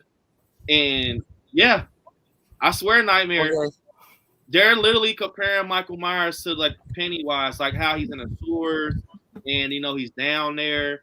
And they're just saying, like, that's probably how he's going to be in Ends, where he kind of just stays in that area type thing, and they defeat him how they did Pennywise. Like, you know, they find out the way to kill him. I swear I seen a video about that, which kind of made sense, but I'm not going to put the person. They're going to talk down to Michael. Like, you ain't nothing. You're not evil. No, not like that, but, you know, I mean, they kind of try to give something valid. But here's my thing. So this is why do you feel like you have to kill Michael Myers? I've said this a million times. This is a horror slasher movie. This isn't a rom-com. This isn't action and adventure. This isn't a fairy tale movie. This is a horror movie. Do you have where the heroine or whatever wins and escapes and they get to live happily ever after until part 29? Yeah. They always beat the enemy, right? It's always, you know, good always triumphs over evil. But why do you feel like you have to kill Michael Myers off? Why do you feel like you have to make it end that way? Why does the final girl have to get the final win? Because if you think about it, she got away in 78, survived 2018 in kills, and you're going to tell me, so you're going to give her 4 movies that this heroine is going to beat Michael? And Michael's gonna die after everything that's been through. That come on, that's a load of that's hob swallop. I think, like it's a horror movie. You're not supposed to have a happy ending. You're supposed to have either where you think you won and the killer comes for you at the end of the movie, or you defeat the killer, but he's still out there. And that's my thing is that like why. Because it says ends, you're like, oh, we have to actually end it because it says ends. No, you could always end it to where Michael kills Laurie and Allison, and like I said, Michael walking off into the sunset. But why do you feel like you have to kill Michael Myers? You know what I'm saying? Like, and it's like you're sacrificing the final girl. You're sacrificing Michael Myers for the final girl because you want this to be a happy ending after everything Laurie's been through. This wasn't a story about Laurie. Part of it was to give you, what she'd been through, but this wasn't, for you to see her come out on top at the end. It's a fucking horror movie. We go to see people get stalked, get chased, get killed, process, repeat, rinse and repeat, right? So why do you feel like it has to end? Like, I'm not saying I want 6 more Halloweens with Laurie Strode and Michael. No, eventually, yeah, it has to end. But why couldn't it be the end of the Strodes and Michael goes on to something new, right? Because eventually, since this is Laurie's last movie, what are you going to do after this? You could pick it up from part 4. You could pick it up from part 5. But what are you going to do after this? Right? Yeah. You're going to have to continue on with Laurie or without Laurie, right? You're going to have to continue on. Jamie Lee Curtis ain't going to do no more movies. Let's say, God forbid, she passes away. What are you going to do then? Then you're really screwed. So why not start opening that door and investing for future Halloween movies, investing for, different stories. You can keep James Hugh Courtney as Michael for Halloween, comes back, Halloween Curse, whatever. But if you keep this final girl thing going, you're never going to put Laurie Strode to rest. We as fans have to understand you can only do so much before you have to adapt to something new. You know what I'm saying? Like I said, eventually, Jamie Lee Curtis is going to retire. You're going to have to think about what you're going to do to carry on the Halloween franchise. Otherwise, what's going to happen, you're going to get more Rob Zombie remakes to where it's a different Laurie. It's a different, so-and-so. Why? Why do that when you could just continue on to movie 28, 29th, Halloween 50, which is different characters in Michael Myers, different characters in Jason, different characters in Leprechaun. You know what I'm saying? So I think you're limiting yourself when you have to just say, fuck it, we're just going to rip Michael apart and throw him in the compactor and call it a day. And, I mean... You got to think about it. You got to invest in it. This comment right here with Danny, it kind of touches on what you're saying. Saying, I like scary. Back to Mustafa Kai saying, was still alive. He wrote a clause that nobody can kill Michael so they can preserve the future films. Now, this clause is very kind of confusing because I've heard people say they broke the clause, and that was why the issue was going on. I don't know if you guys remember that issue with David Gordon Green, and it was like some back and forth shit earlier in the year. I don't know because I'm not into, but I know for a fact that it is for sure a fucking clause. But it's just kind of weird how, if the clause still stands, how would they take Michael out? How would they give us a definitive ending, but Michael still is alive? You know what I'm saying? Now, personally, I think obviously they have the license; they can do what the fuck they want. I personally think once they have the license, they can do what they want. So if Michael dies, he dies. That's not up to them anymore. You gave us the license; we do what the fuck we want with it. Well, they get certain it's certain rules when it comes to licenses. Like, I could give you the license to make Nightmare Corner the movie, but every little thing, whether it's changing Michael's mask, if it's changing Michael's cover, all that's got to get approved by whoever the full owner of those rights are. And it's the same thing with the video games, like I touched on with the video games. Right now, we got Michael Myers, we got Leatherface and Dead by Daylight. They could not do anything different to those characters. New mask, a charm. If it has Halloween on it, you have to get it approved. Hey, we want to do this for the game. Is that cool? No. Yeah. We can't do it. Sorry. Look at Friday the 13th, the video game, right? We were supposed to get Jason X and stuff like that. License ain't going to happen. Didn't get it, right? So you still have to follow those certain rules. Now, and that's probably why they had the hiccup, because they're probably trying to argue like, no, we're going to kill him. No, you're not. Well, we'll do it this way. No, you're not. Well, what can we do that you're going to be happy with? Like, you still have to have. There's only so much you can do. Like, you have the rights to make the movie, but that don't mean you have full 100% rights, because no matter what, you're always going to have the original creators, and whoever owns that right, they're always going to have a say-so in it. It's kind of like stock, right? If you look at Walmart has shareholders and things like that. It's not the company CEOs that are running the store. It's what the investors want, that are investing their money. So if they say, hey, you're open on Christmas Day, make it happen, that's what they're going to do. Okay, gotcha. We got you. We're going to figure out a way. We're going to make it open because you're giving me the money to run the company. You're investing in the company. That's what I'm going to do. Same thing with movie rights. Yeah. Or rights in general. I mean, at the end of the day, this movie's called Halloween Ends. And for my next guest, I'm excited to have him on because, you know, he talks everything Halloween and he has like great theories. He's real big on Halloween like us. And I've been telling him I have to get him on and we have to talk Halloween. It's his first time. I'm excited. Especially, you know, just dragging him down this rabbit hole with us.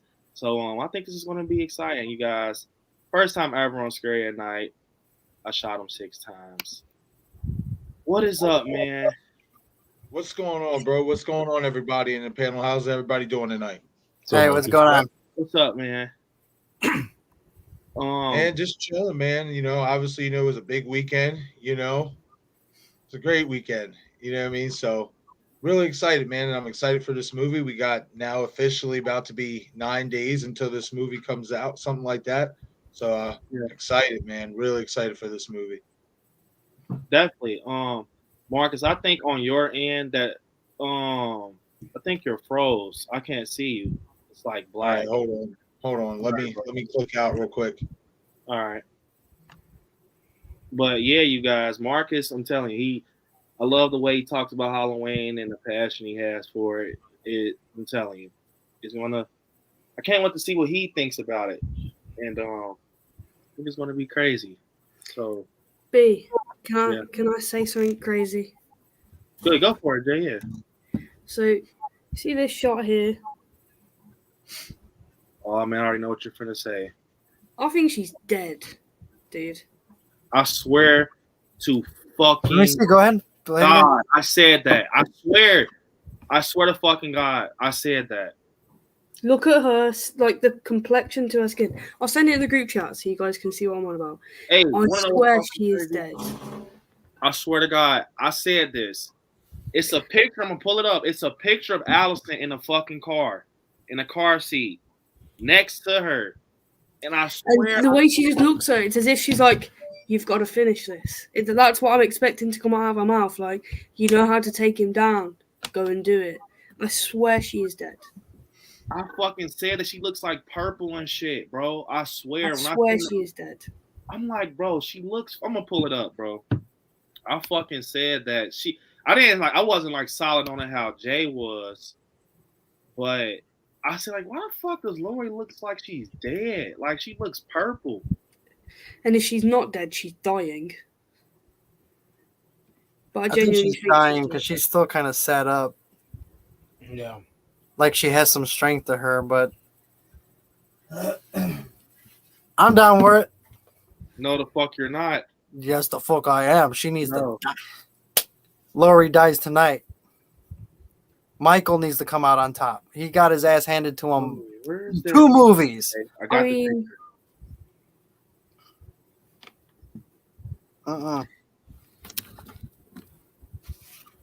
Final girls and final guys should not be lasting that long in horror movies.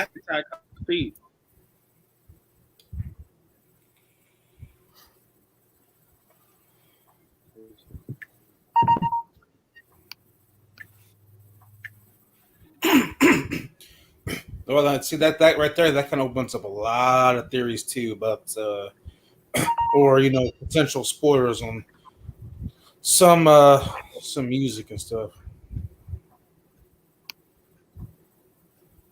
That's crazy. I swear, Jay. Hold up. Maybe. I mean, I don't know. Is it okay to talk about the soundtrack, or are we still keeping that hush hush? I mean, everybody should know about that by now, right? What do you guys think? I mean, I haven't heard shit about the soundtrack. because I thought we were staying away from it. So when you guys talked about it earlier, I was like, oh, okay. We're talking about it now. So I guess we don't have to. I'm just assuming, like, by now, I think it would be safe to say that everybody knows what the hell's going on with the soundtrack and the trailers and the speculation. Because, I mean, I'm sure they've seen 1,000,001 different speculations and theories, but, I mean, to be realistic, everybody's seen it. Everybody's watched it. Everybody's heard it. I would assume. We got my guy Marcus back. I shot him 6 times. All right, Marcus, man. That's better. We got Marcus. We got him. We good now? Yeah, we're All good. right, cool. We're good, bro. We're good. So you guys, this is my guy Marcus. I shot him 6 times. He loves Halloween like us, man. I'm telling you, bro. This could be a good one, man.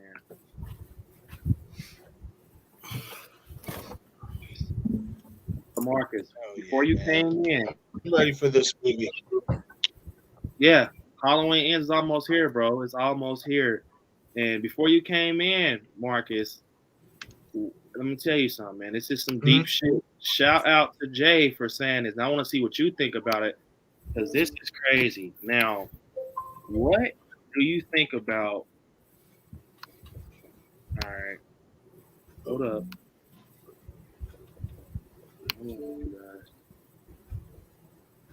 This right here, you talk about a rabbit hole. This is a rabbit hole right here. Right here. So here we go.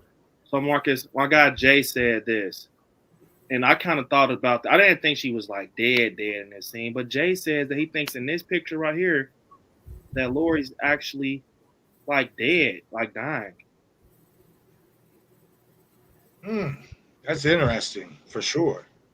Yeah, that she's actually like dying, and I told Jay it's a picture of who in the in the passengers or the driver's seat next to her, obviously.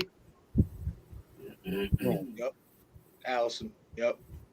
It's Allison right there looking at fucking Laurie. So let me tell you what, Jay, what you said about this. Now, I think she's dying in this picture when you look at her. She looks worn out.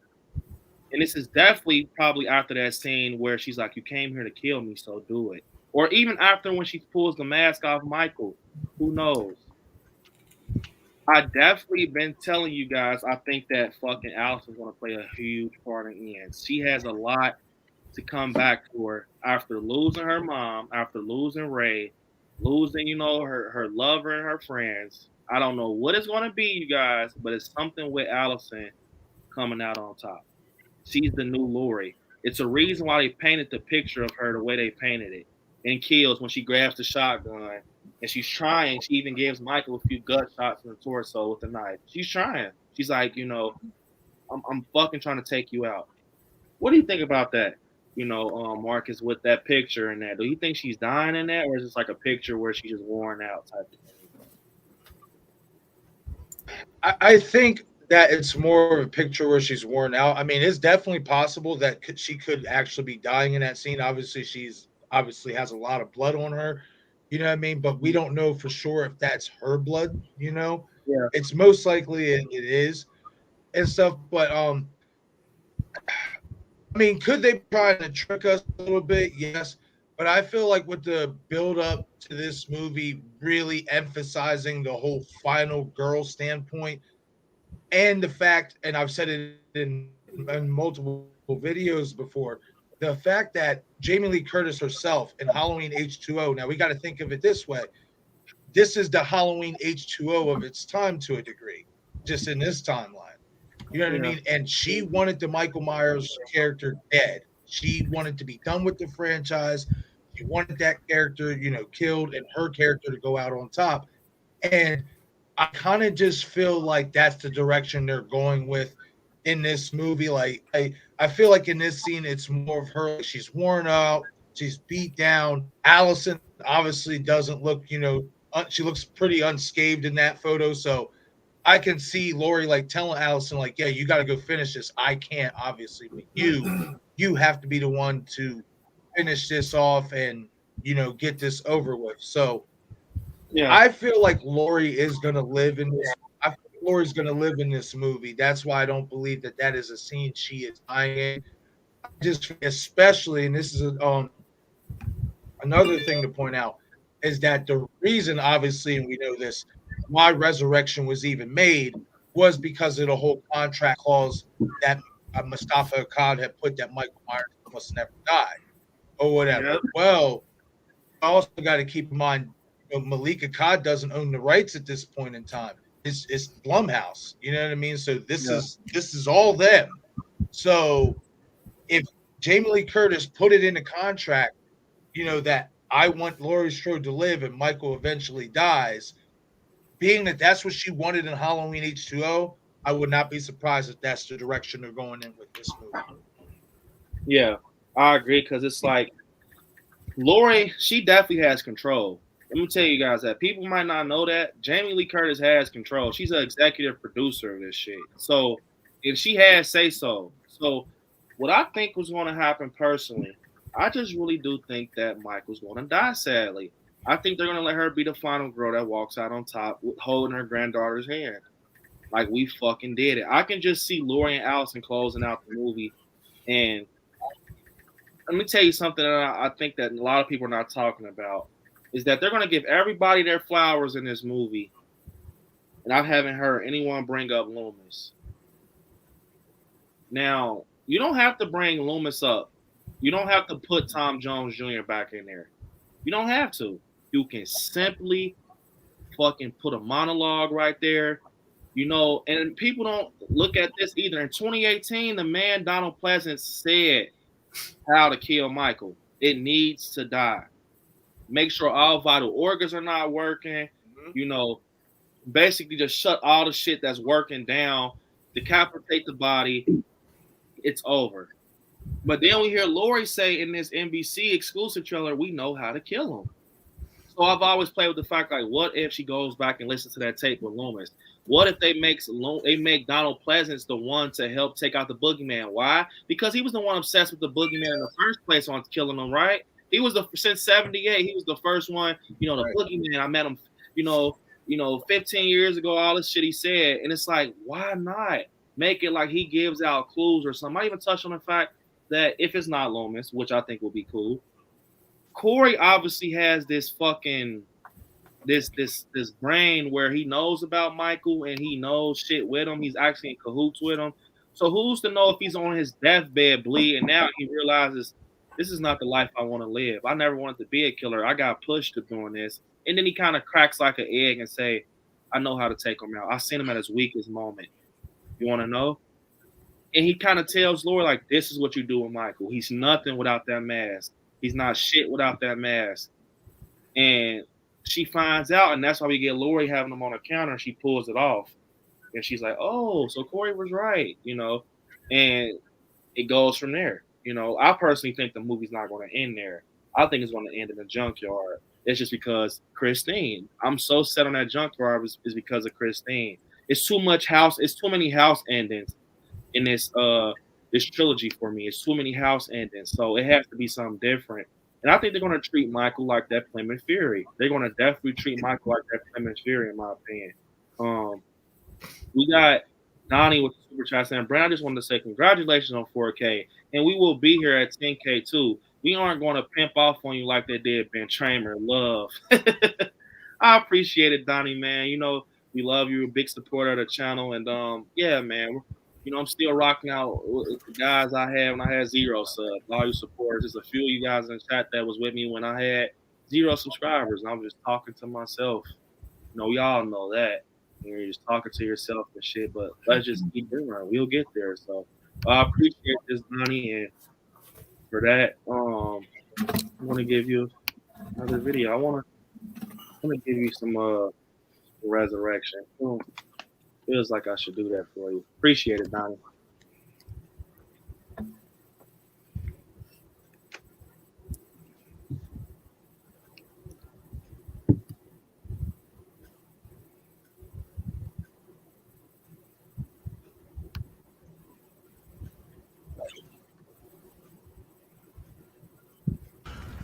Trick or treat, motherfucker.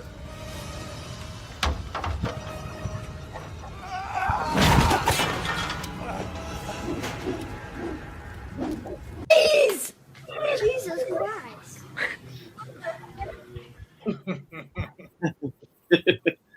gotta love the kid, man. Jeez, Jesus Christ, whacked his ass with a shovel.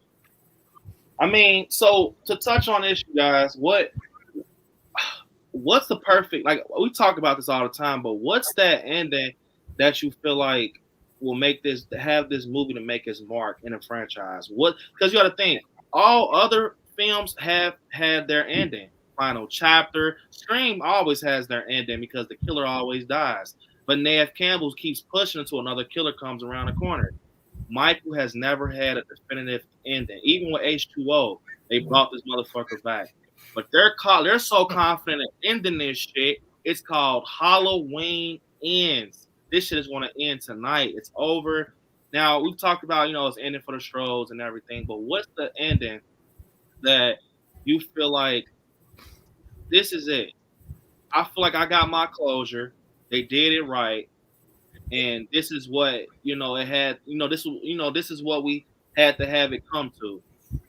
Even just accepting it, just accepting it, walking out the theater. What's an ending?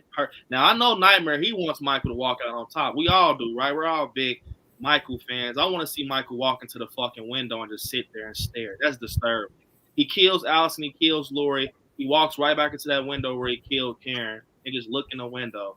And maybe we get like a voiceover of that voice. Maybe he's not looking out. Maybe he's looking in. Or maybe we get an ending where he stands in front of Myers' house, which I think would be creepy. It will make me have goosebumps. He stands in front of Myers' house. The camera pans out. And we get a flash of Kid Myers next to the older Myers. We get the little flash in the clown costume. And we got them standing next to each other. But it's like a little flash. And it shows it never ends. You got leaves blowing, pick up Mr. Sandman, walk out the fucking theater. Lori and Allison bleeds out. They're done. The boogeyman leaves on. The boogeyman lives on. Personally, I don't think that's what happened. I think Michael's going to check out on us. That's just my opinion. But what do you guys think?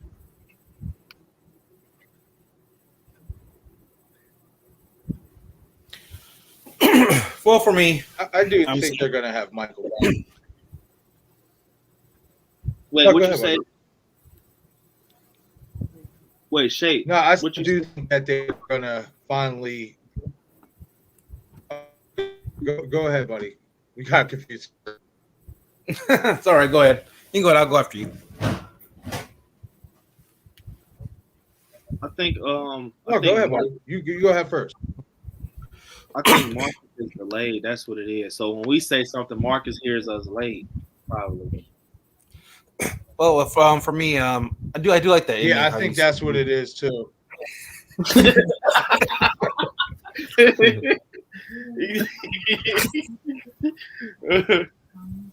All right. So wait. All right, Shay, go. All right. But I do like the ending where you say he stands out from the Myers house. Now, once they do that, right, he stands from the Myers house and everything else, and maybe like some kids, like some trick or treaters, like run by him, right? Yeah. And you get that or that like that music or that saying, like in the beginning of the first Halloween, it says goblins and ghouls, and they already had a little saying, and it kind of does that to where it's that star like in the beginning of Halloween, and now you got the end for ends. That's something for me something that will kind of bring us back to the original too, and bring stuff like that like to our end for a good ending for me. But for me, of course, it's always going to still be Michael Myers still leaves and walks out on top. I always want that ending because again, you can't kill the boogeyman, so he should always be there.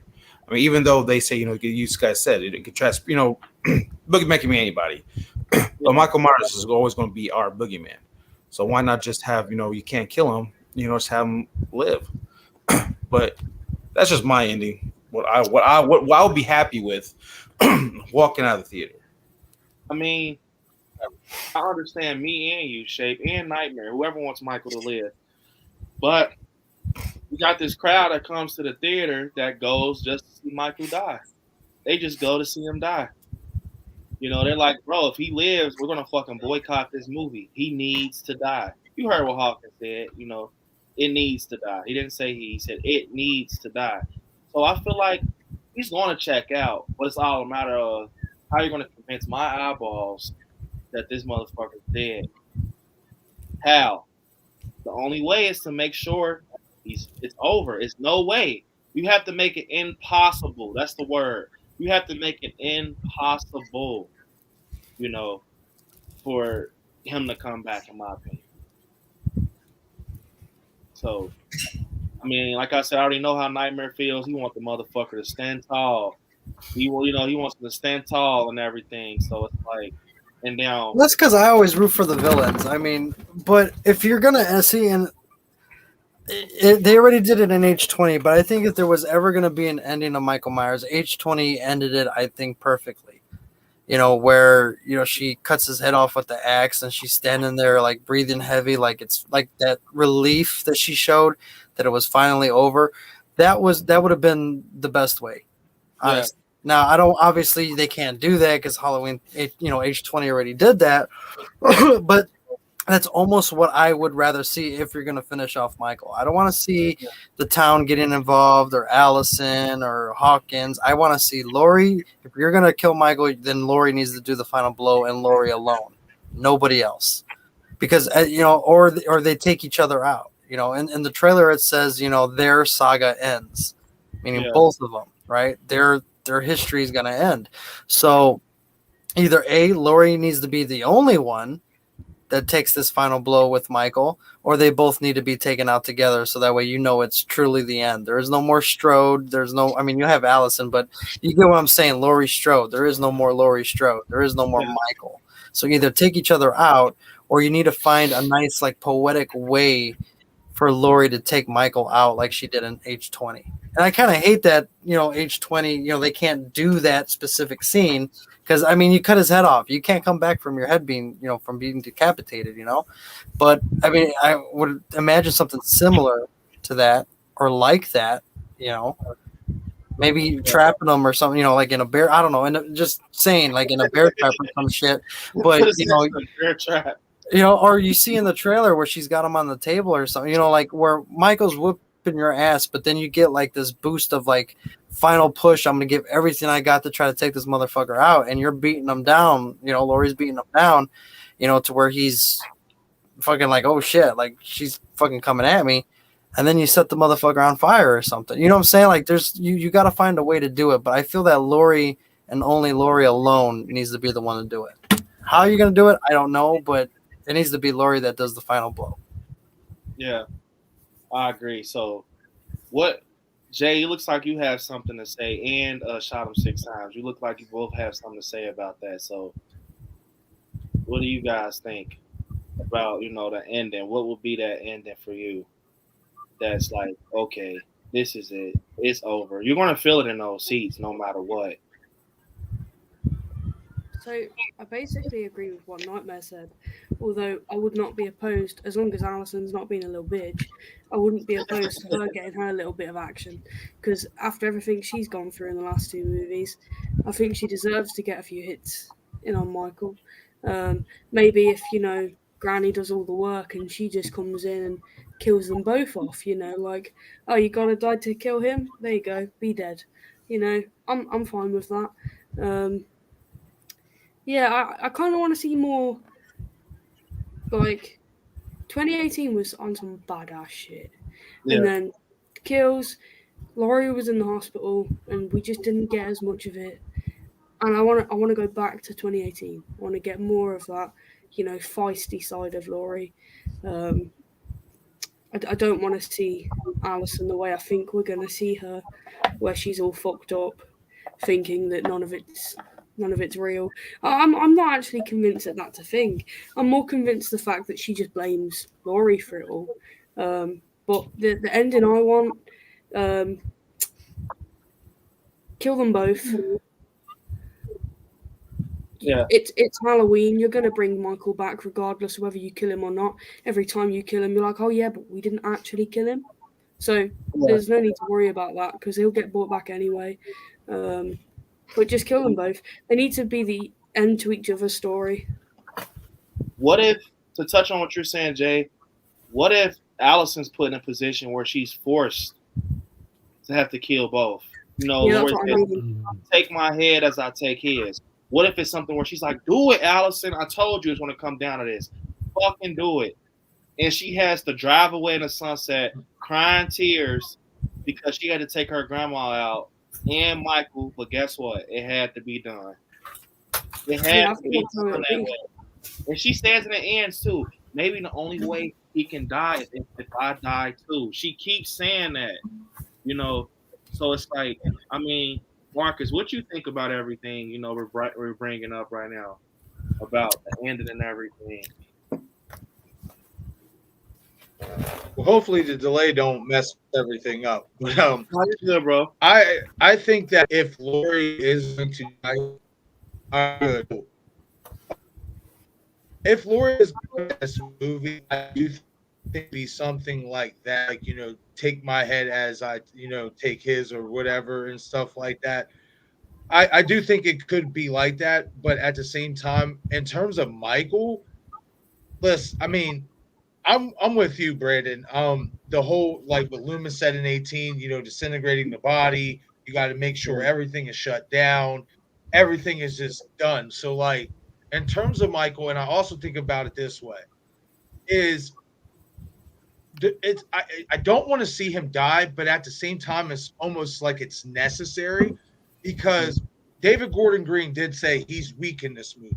Yeah. So that lets me know the human side of Michael, even though he has a supernatural element, the human side of Michael is starting to wear thin. That vessel is starting to get weak and starting to get tired. So, in terms of Michael Myers himself, I think the best definitive get to kill him is you do what Loomis said in that video. You got to take everything apart.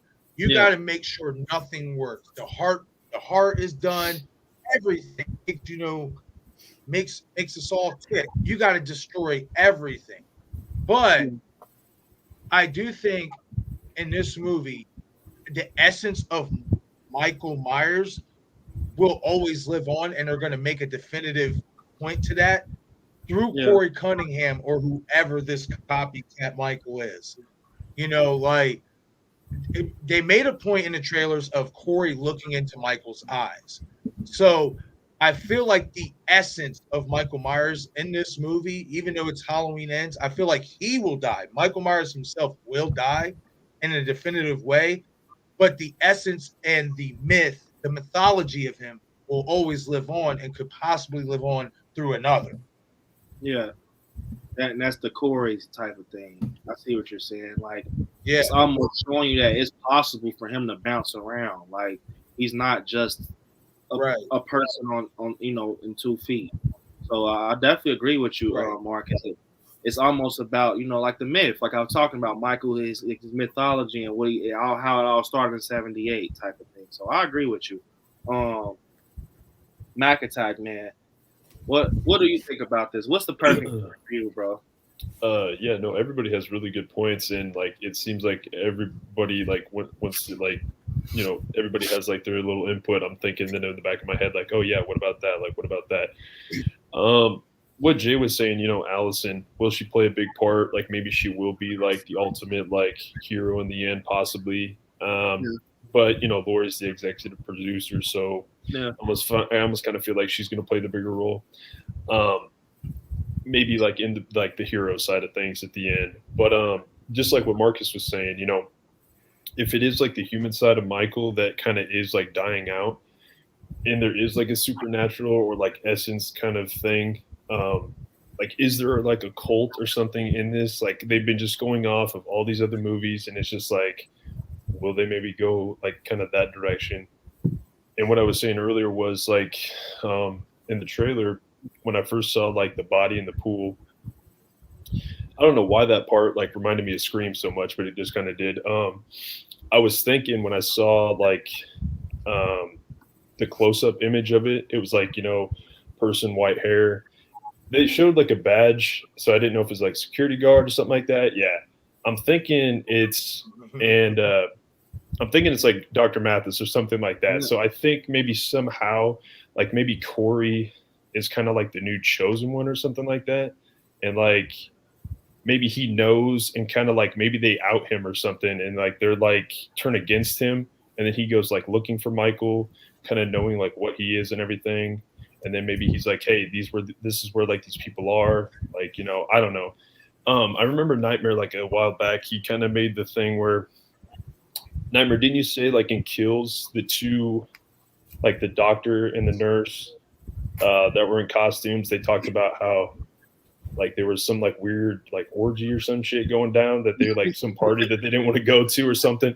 So I think that aspect is like gonna like definitely get brought into this next movie. And so I think it's like I don't know. I think this could be like maybe Michael was like the first experiment, and maybe now like he's dying out, and like I don't know. I just think that cult aspect is actually going to get brought into it. I think Gordon Green has kind of showed love to all these other films, and I think he's just like, I don't know. I think it's going to get brought into it, I think. Yeah. Now, saying like how it's like going to end, if I had to guess, I think Michael's going to die, but I still think it's like, I don't know. I think it's going to carry on through like this cult kind of thing, or like this, you know, the essence of this mask, or like something of the sort. Yeah, I definitely agree. It's gonna. We're all making great points. It's nothing. You know, they're all valid. They can all happen. You know, Shape. After I get to this, I'm going to get to you, man. We're going to hop on to something else. But got my guy Two Boys and their Scary Pops, man. Congrats on 4K. Absolutely amazing. Well deserved. I appreciate you, Two Boys, man. Also supporter of the channel. You're always in there being active, talking Halloween with us. You know I appreciate this a lot, man. Definitely love you, man. And for that, you guys got me running out of super chats. So why not play my favorite one again? It's for you, man. Appreciate the super chat, bro.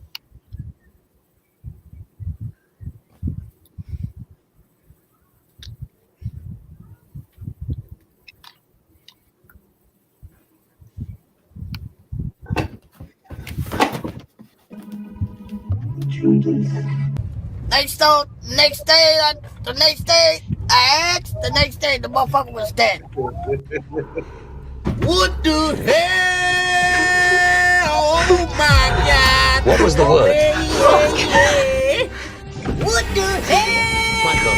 Oh my God! Got him! Got him!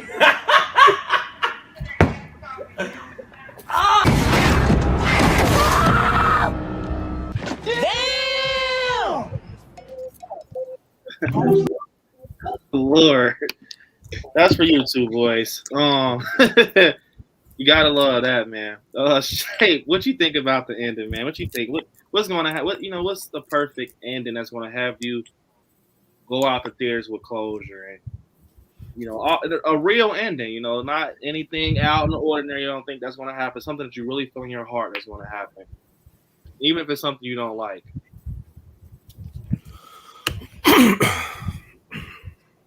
Honestly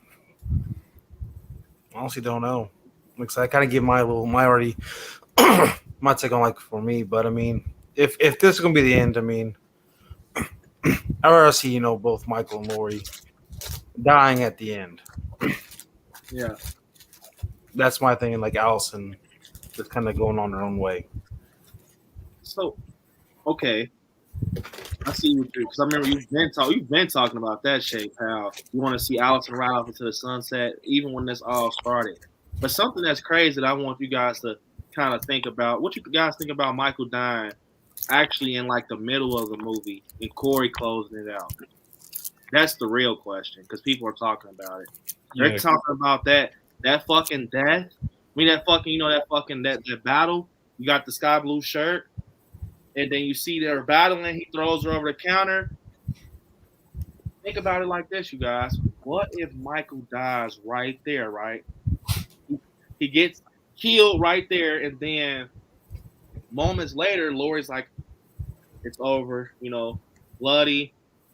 And she goes home. And Corey comes back, Or it could be something that, like, Corey actually, gets hurt and injured. Like I think Shape touched on it. I want to say Corey gets injured. He's on the floor, and it's almost like some 78 shit. How when Loomis looks, he's like, "Motherfucker, he's gone." And then Lori is like, oh shit, where the hell is Corey? But Michael's done already picked that motherfucking mask up. And he's behind Lori. So you don't have time to worry about Corey or be concerned. That motherfucker's probably limping. Maybe he's like limping off somewhere. And now you gotta deal with the boogeyman. So it's like you still have one piece of Myers out there. Even though, you know what I'm saying? It's like a cycle. It keeps growing. What do you guys think about Michael dying before the last act? Do you think that's possible, or is it like you don't think that will happen? I mean, it is possible, but at the same time, I mean, you killing off Michael like in like middle of the movie. That's kind of that'd be kind of the end for me. The end, because I mean, Michael, if you're going to kill him off at the end, not kill him off in the middle or even the beginning. The first 20 minutes gets killed off, or halfway through the movie it gets killed off. No, that's not a good. In my opinion, it's not really a good idea. But of course, too, it's like you need to keep him towards the end. He needs to die. If Michael's going to die, he's going to die at the end. That's it. There's no Corey's going to take over the reins and become Michael towards the end, and it's a big battle at the end. No, it should be Michael should make it all the way to the end. Oh, okay. I see. What you're saying, but it's like some scenes, to be honest, they don't match up. Now, they did reshoots. They did actually do reshoots. They actually did them like last minute type of thing for a film to be. They kind of, and I found out that it was actually James Jude back on scene, Laurie Strode, and Hawkins. Because of an extra accidentally said on Instagram, like, bro, it was so nice to actually see them one more time. I thought that was my last time seeing them. Got the link back up. So it's like, what did you guys reshoot? They're obviously reshooting important scenes. But I really just don't know, man, with this, this dying early shit and, Corey being the new face of Michael. It's just so much stuff that's, out there, to be honest. Now, earlier I played that song for you guys, The Junkyard. You can hear the tone of that song. Something's going to fucking happen bad. That's almost kind of similar to that song when he's picking up the fucking mask in the middle of the street. And that just sounds like an ending song. It just does. It doesn't sound like no shit with someone stalking someone or chasing someone through a house. It just doesn't. It sounds like some shit that going to happen at the end, and what we see in this trailer, this new NBC trailer, that Corey's actually sitting on the floor, and he says, it's your fault, basically. Whoever the fuck he's talking to, I'm thinking is Lori. He said something along the lines like, it's your fault, or you made me. It was some weird shit he said. He's like on the floor, and he's like sitting fucking legs crossed in the middle of that house where the shit is going to happen. It's weird as hell. He says, like, you did this. That's what he said. You did this. Now, it's like he can either be talking to Michael or he can be talking to Lori. Now, and I've touched on the fact where I think Lori and Corey's going to have a sideline situation that Allison has no idea about. Almost like if Allison gets up from them eating dinner, like she goes to wash her hands, Lori and Corey are going to have like a fucking across the table issue, like, you shut the fuck up. Or something like, he's like, Allison is mine. And she's like, no, she's not. It's my granddaughter. He's like, well, we'll make sure we get you out the picture. I think they're going to have that type of, that shit going on. And I think in the beginning, Lori's going to be a fan of Corey. She's going to probably actually even be the one to kind of persuade Allison, like, no, go for him. I think, he's cool. He's different from Cameron. We see right here, he looks like a fucking nerd. He looks like a nerd. He looks like a good boy, right? Maybe, Lori's like, hey, yeah, I like him. But the thing is, as we go through the movie, she's not going to like this Corey. He's going to change. And I think that's what's going to come about, that Lori's going to see energy change. And she's going to kind of tell, Allison, like, bro, something's going on. I don't know what's going on. Because obviously, if you go back and look at Christine, so this is something that's very interesting, you guys. So look at this picture. Now, you got this picture right here, and you tell me if I'm tripping out. We got fucking Corey standing behind Michael. Look at his face.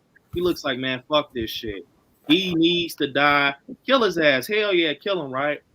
The fucking image looks so crazy because look, who has that same type of look? Fucking Arnie Cunningham from Christine. He's looking, he's determined. And look, he has the glasses like Corey.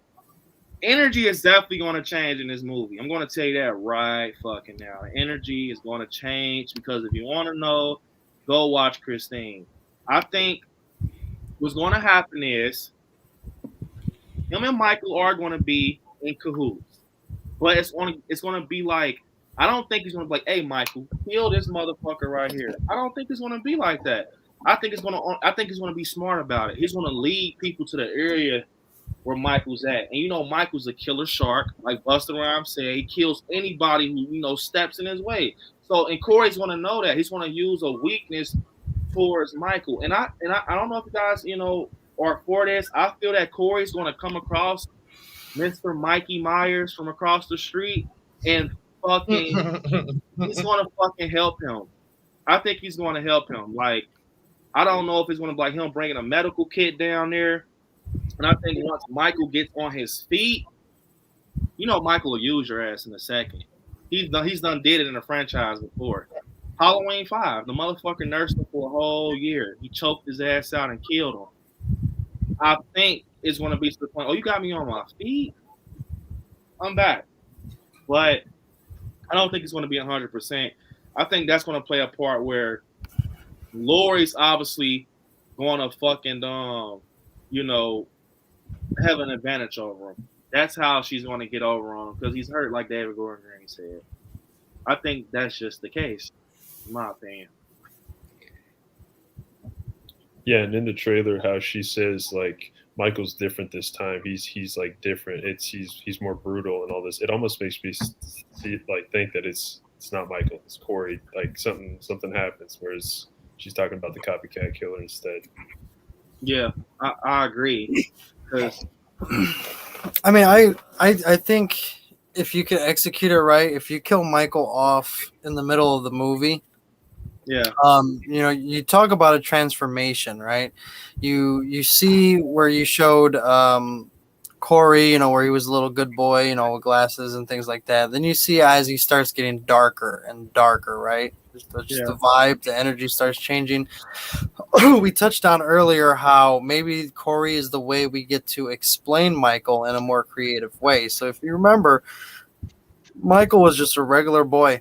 We never saw that evil starting to transition him into what he was or what he became. Just one Halloween night, as far as we know, he snapped and killed Judith, right?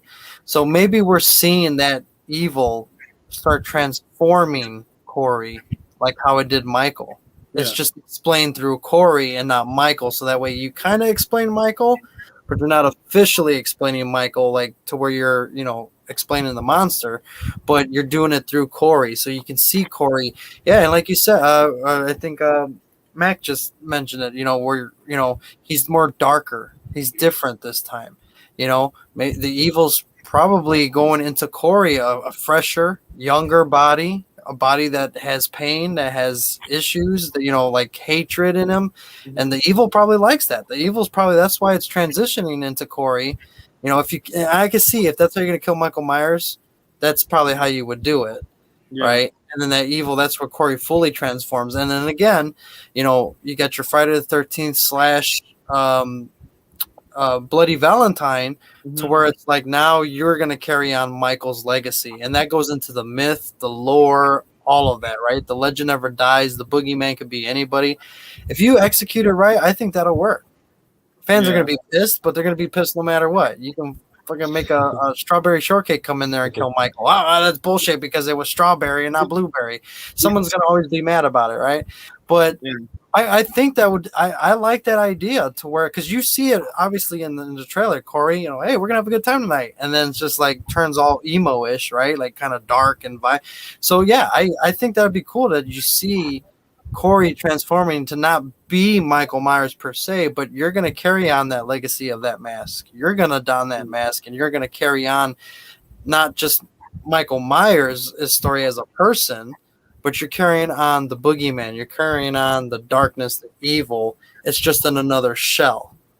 And that's what they were going to do with part 5. Tommy Jarvis was going to take on Jason's persona and carry on the legend of Jason Voorhees. And I think that's what they're going to try to do. Like, it would have worked in part 5 and 6 of Friday the 13th.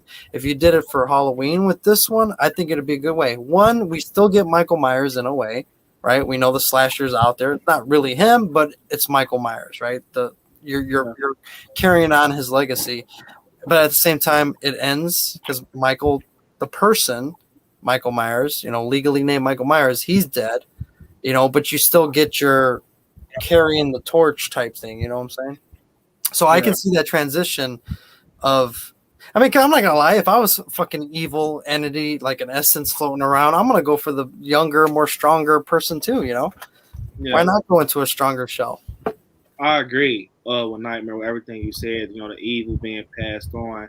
And something else that I kind of want to talk about, and it's kind of piggybacking off what Nightmare said, is this picture right here. We see that's definitely not Michael. And the hand is getting a butcher knife out the drawer. It kind of looks like 78, doesn't it? Remember Michael gets the knife out the butcher drawer. The butcher, he gets the knife out of the drawer, and he gets the clown mask, he puts it on.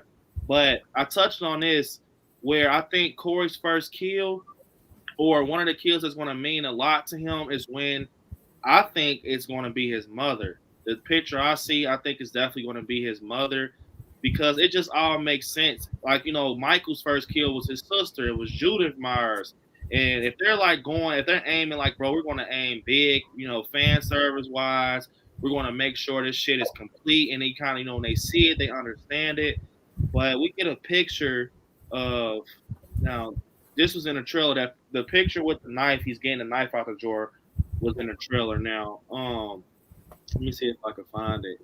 It's a fucking picture that as soon as I seen it, I knew that it wasn't Michael. It definitely wasn't him. It didn't look shit like him, in my opinion. The shit that was going on right here, that's not Michael. Since when Michael wrestles with a female? And you see this shit. Look at the brown hair. You see it. And then we get another shot where, hold up, you guys. I gotta fucking show you. You gotta follow me. I think that's just gonna be the kill that, if you kill, I'm gonna tell you the truth, you guys. If you kill your fucking mom, you don't give a fuck. That's the same lady. Look at the hair. This is a different angle. Yeah. And how crazy though? Okay, how crazy would it be if Corey really kills his mother, right? So in the beginning of 78, Michael kills Judith, and that kind of like starts the evil, right? It's like a rite of passage, right? Michael kills his sister, boom. Corey kills his mom, boom. But what if that is the last scene, and it comes full circle, like how 78 started with killing Judith, and it ends with Corey killing his mother here we go all over again. I wouldn't know what the fuck to do. I will probably be stuck. Like POV, bro, just POV with the little eyes, and then just grabbing the knife, and then going up to fucking, I could literally probably see her. It'll be a little cliche, but I could see her being like, Corey, and he just starts killing her. Only we get more of a brutal attack with him killing his mom than we got with Judith, Michael killing Judith. Like, I would be cool with that. Yeah. If that was the final scene, because that would be full circle. 78 to Halloween ends 2022. Yeah. The evil starts all over again.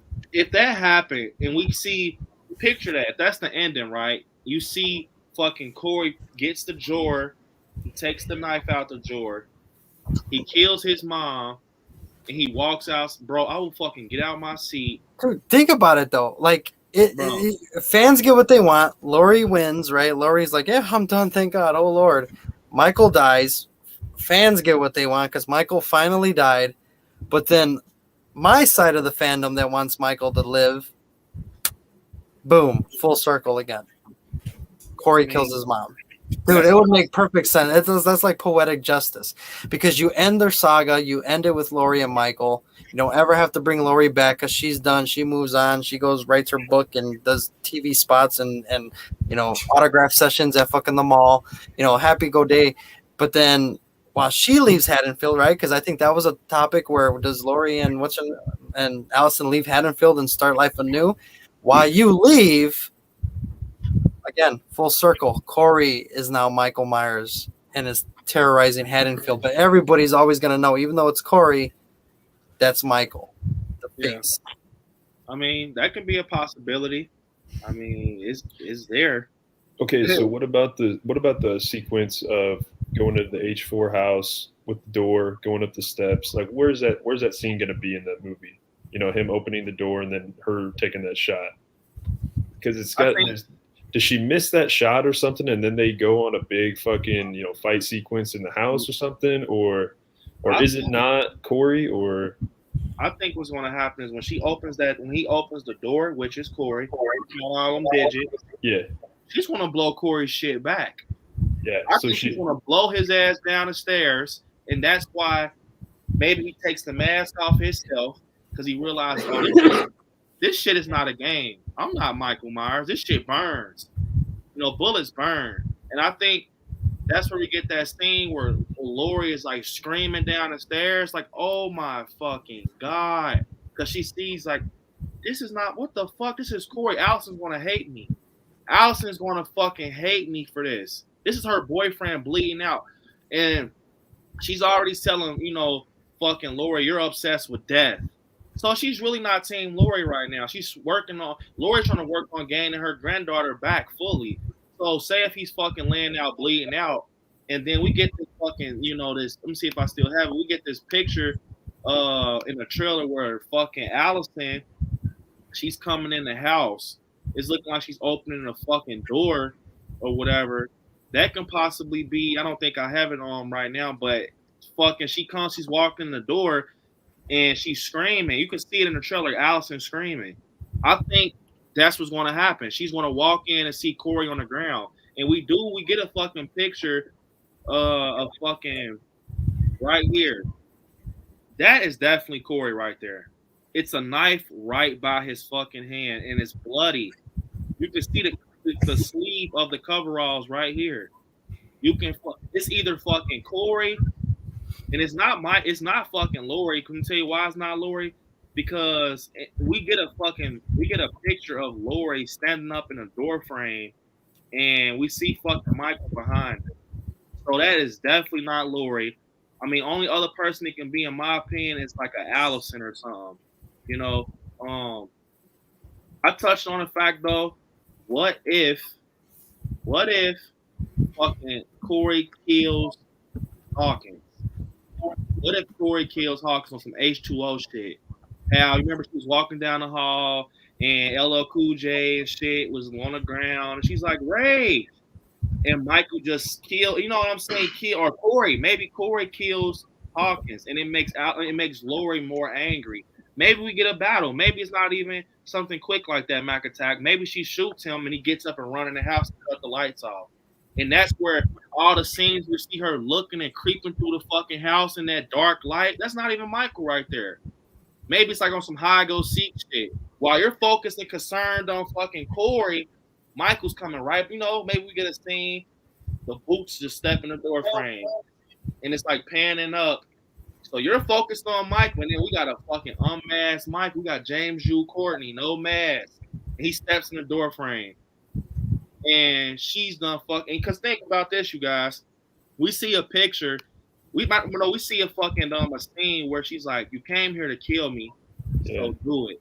Yeah, that's the one I'm questioning. I'm just like, man, who is she talking to? That's not Michael. And it almost seems like, she's more surprised, like she knows it's Corey. Like, yeah.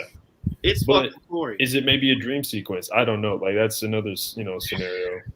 If it is, like, that'd throw everybody off the trail pretty much with the trailer and everything. So, what do you guys think about that?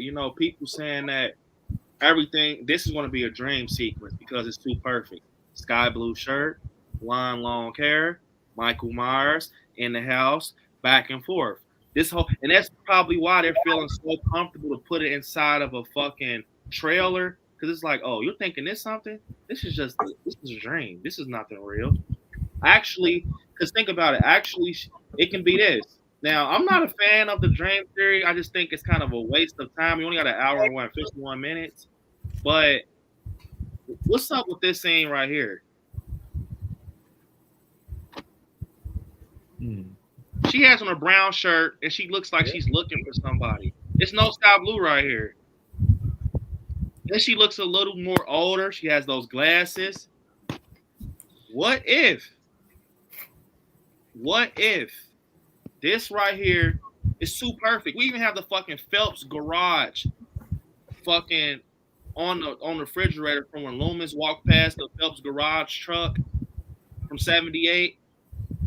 Bro, it's too perfect. It's a sky blue. I mean, don't get maybe it's just a fucking cause look though, it's 278. Maybe it's since she's learned to appreciate life or to embrace life and things like that, and she's like kind of healing after everything. I mean, maybe she's just having nightmares. Maybe it's something, I know people are saying dream go, but what if, she could be having a nightmare to where we see that scene and she wakes up like, holy shit, or she's dreaming of what she wants to do to, you know what I'm saying? Like, that's what it could be. It could be a dream. How many times do you have nightmares and you're or a dream and you're in the same outfit, right? Same place. You're always at the same place, right? Most of the time when you dream, if any of you guys dream, it's always the same location. Like me, I've had the same dream of going to Universal Studios, right? And I'm going, no, legit. I'm not like, no jokes. I have the same occurring dream since the first time I left, that I'm going up like the escalator, right? I think from the parking lot, wherever you get to the like next level. And I'm on my way walking to the Jurassic World ride or the Jurassic Park ride at the time. And every time when I get right in there to get into the seat, I wake up or something happens. That's been a recurring dream. So if any of you guys have recurring dreams, it's always the same location, same almost clothing, just one or two different, whatever happens. But maybe it's a recurring nightmare that she has. And for her, it's 78 all over again. But, she's older. Michael's older, Could be a nightmare sequence. And then she wakes up like, oh, fuck. Like, I need to get over this. I need to heal, It's possible. It's happened before. Because Nightmare is right. Because, like, look, when you look at this scene, pay attention to Lori. Look at those glasses. And then you look at this scene, look at those glasses, brown jacket. And then you hop over and kind of progress through this, no glasses. I mean, but she also, if you see this, though, she also has a vest on, too. She does, yep. Yeah, she has a vest on, but the thing is, what's up with this scene right here? You know what I'm saying? It's okay, like... So what if in the blue, like when she's in the blue shirt, what if that's at the beginning of the movie and she's like younger? It's like kind of like right after maybe the hospital thing or something. She kills Michael. And then, then like in that scene where she's like, I swear to God, I thought I saw him looking at me the other night. But she's not expecting, Michael to be there. But then, Corey's like, oh, he's coming back because he like knows something. You know what I mean? Like, I don't know. We just opened up a whole other fucking door because when you look at this shit, if you really look close at this, she says right here, I could have sworn I'm certain I seen Michael. She says it. I'm certain I seen him. And she has the glasses on. So it's almost like this, you guys, like we fucking open up the door. What if that shit really happens in the beginning? Yeah, it shows that she's paranoid. Obviously, she's trying to get over it, And I mean, it's weird though because it's like you're trying to get over it, or you're over it, but then you start seeing him, right? You start getting paranoid. I think I saw him. I swear I saw him watching. Then you start having nightmares because when you think of something or you have a traumatic experience, you're gonna have nightmares. You're gonna think about it. You're gonna dream about it. It's gonna, she at that point. I think we're gonna see her like, life is hunky dory. But then she starts getting paranoid all over again and starts opening doors, right? Killings are happening, or, the little kid dies that Corey's accused of, like, some shit is happening. I'm seeing him. I'm freaking out. I'm over this shit. But I swear I'm being stalked. And then she starts having nightmares, and that's a nightmare. Get it? Nightmare. But, it's what she's going through probably, And then that way we're like, holy shit, like, she's still healing from it. Even though she's moved on in certain ways, but doesn't mean just because you moved on, I could put on a smile and say, hey guys, I'm fine. I'm good. Yeah, I'm embracing life. But when I turn this camera off, you don't know what's going on inside my mind and off camera. You know what I'm saying? So it's like I think we're gonna see that part of her too. Yeah, and Brooks said like in H2O, and I kind of want to get everybody else's thoughts. But before I want to say this though, when you think about it, that's probably why they're so open with that blue shirt scene. Yeah. Well, that's why it's probably, you know, maybe soon as she pulls the mask off, she wakes up. Maybe soon as she, you know, it's like, oh, I fucking, maybe in her dream, remember she says, we know how to kill Michael now. Maybe her dream is showing her. You know, I know it's deep. I know it's a fucking rabbit hole. But this is Scary at Night. That's what's going to happen. But it's like, think about it though. Bro, when we look at these fucking pictures, something's not adding up. It's something that is just simply not adding up. Look at this shit. The crazy thing too, if you pay attention, you look at the different pictures, right? You see that's obviously nighttime, right? I don't see no blues and things like that in there, right? The lighting. It's outside right here. And then you look here where they're inside, and you kind of got like that blue classic, you know, 80s nighttime feel. You know what I'm saying? So like the lighting in a way, like the vibe of the scenes are a little bit different. Yeah, and something else that doesn't add up is going to fuck you guys. Well, first off, what do you guys think about this? You know, Mac Attack, you kind of touched on, you kind of agreeing with it, but Shape and Jay, you know, and shot him 6 times. What do you guys think about this dream? Could it possibly be a dream? Like, oh shit, like this is not even happening. And she's outside. Maybe she's outside. I initially said when the first trailer released, when you see Michael going through the doors in that like homage scene to 78, when we see Michael going into his house, that you could also make a case that that scene was a dream scene, because remember how H2O kicked off with Michael, you know, Laurie dreaming of Michael coming into the college. He's walking through her office and all that stuff. I even said that that scene in itself could have been a dream thing, a dream scene. I actually just did a video on this earlier, and I don't think it's anything of a dream sequence. I think a lot of what the scenes that we are getting in these trailers are the rumored different versions of the movie. And the reason why I believe that is because we obviously see, and from all the trailers that I've broken down, we see 3 different Michael Myers. We see obviously the real Michael Myers. We see Corey Cunningham with the ring on his finger, but we also see another Michael Myers who doesn't have a ring on his finger. And there's a kitchen fight scene where you can clearly tell the hands are clean. Well, if Corey is fighting Laurie and he's been killing people, his hands aren't going to be clean. So what I came down to, start thinking about it, and I'm like, okay, so if the emphasis is that Corey is supposed to be the so-called new Michael, who is this potential third Michael that is in this kitchen scene that is fighting Laurie? Now, could you chalk that up to it being a dream scene? In a way, yes. But the reason why I don't believe it's like a flashback or any sorts of like a lot of people think is because it seems like the setting is in the same place, like Laurie's house. Now, could that be her dreaming of battling Michael in her house?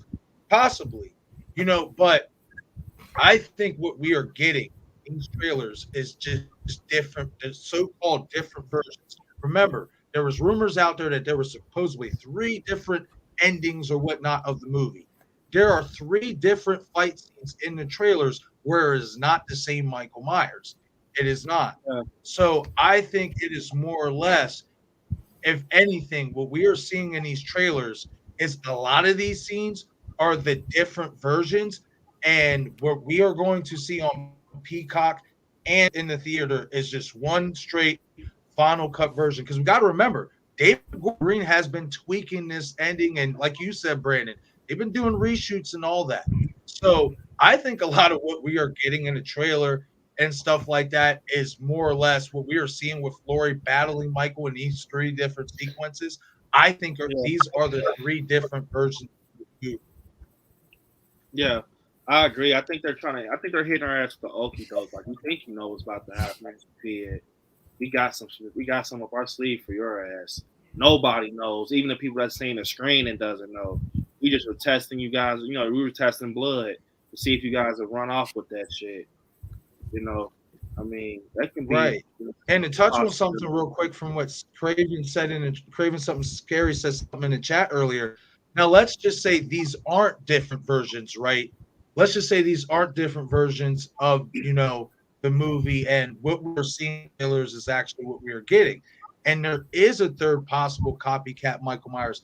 That could easily be Corey Cunningham's father, and for all we know, it could be Nick Castle, which would bring, everything full circle in terms of Michael Myers, the character. Obviously, it would be a little way for LA and all that stuff like that. Like, that's not impossible either, because if let's just, that's not the different versions. Then we have a Michael Myers who's clean, and in that shot that you just shown with Laurie leaning up against the wall, you can see that Michael, the mask's hair is like slicked back, like it's combed back, and the hands are clean. Like I said, if Corey Cunningham is supposed to be out killing people with Michael Myers, his hands aren't going to be clean. So I think that is another dynamic that we should be looking at as well. Yeah. Hell, it could be Dr. Mathis for all we know. Fucking yeah. For real. I mean, who know at this point? Maybe some doctors I originally thought that. It would be Mathis, but I think he's the dead guy floating in the pool.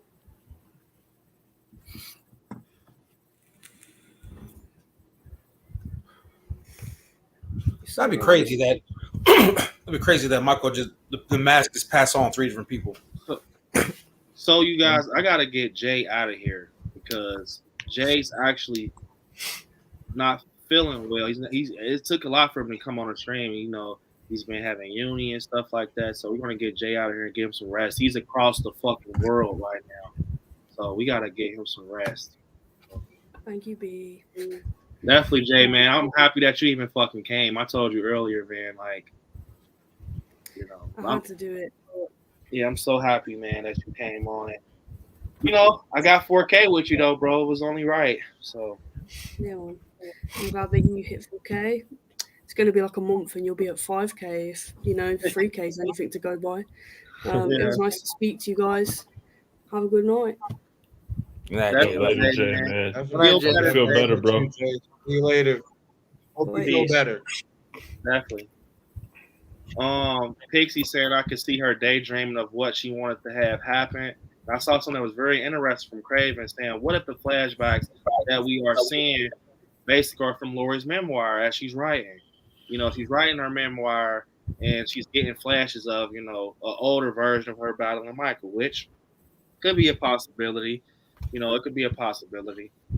We got a super chat from our guy, Two Boys, saying, let me see. What did he say? He said,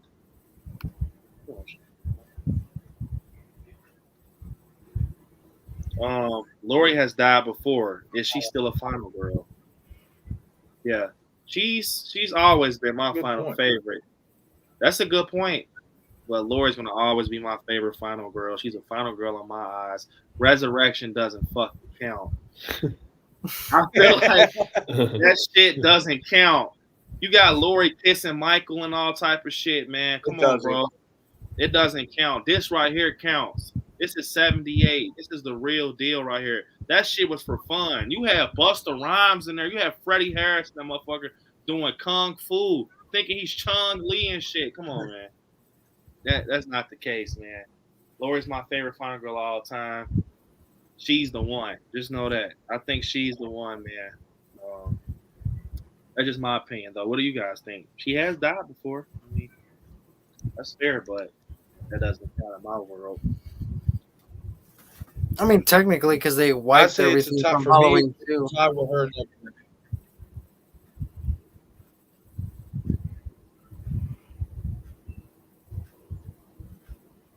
Wait, I can't. For me, it's a tie with her and Nev Campbell. So wait, you think it's a tie between Nev Campbell and Laurie? Yep. See, I love. See, this is one thing that we have. I mean, even though we can say Resurrection don't count, one thing is for sure: Sydney has not died yet in the Scream franchise.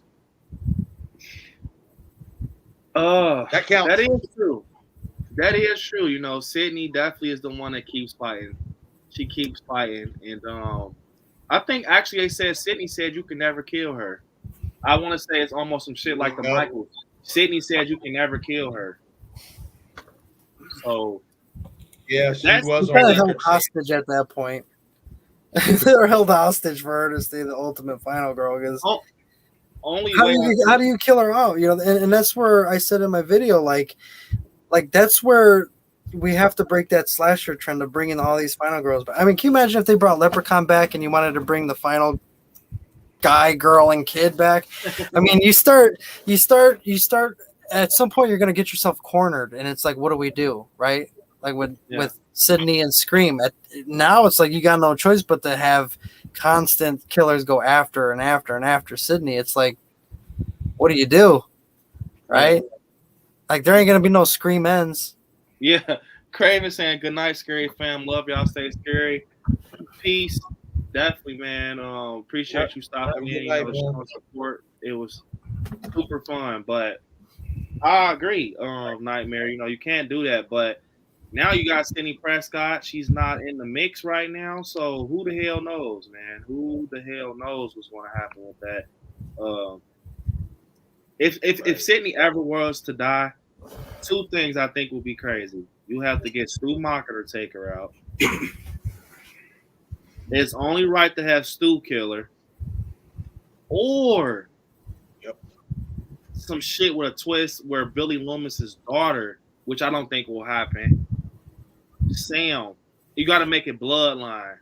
You got to make it bloodline, you know, for her to be tapped out. You can't just have a random killer kill her. It has to mean something, you know. So I feel like if you want Sydney Prescott to tap out on us and check out, either Stu Macher or Sam. You saw how she did. Now this is not a fucking Scream stream, but you seen her when she did this, bro. It's something with. I think she was on meds, bro. Thank you. I think she was on fucking meds, bro. Like it's no way, bro. Well, there you go. You can end it that way. Sydney Prescott finally takes out. Yeah.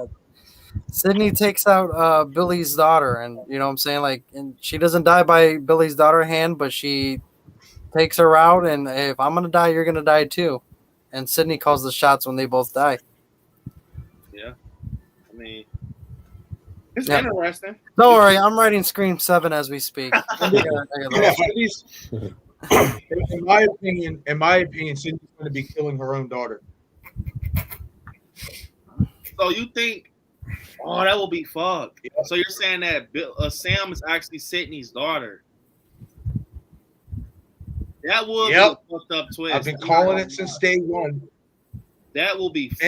And the only reason what really made me believe that,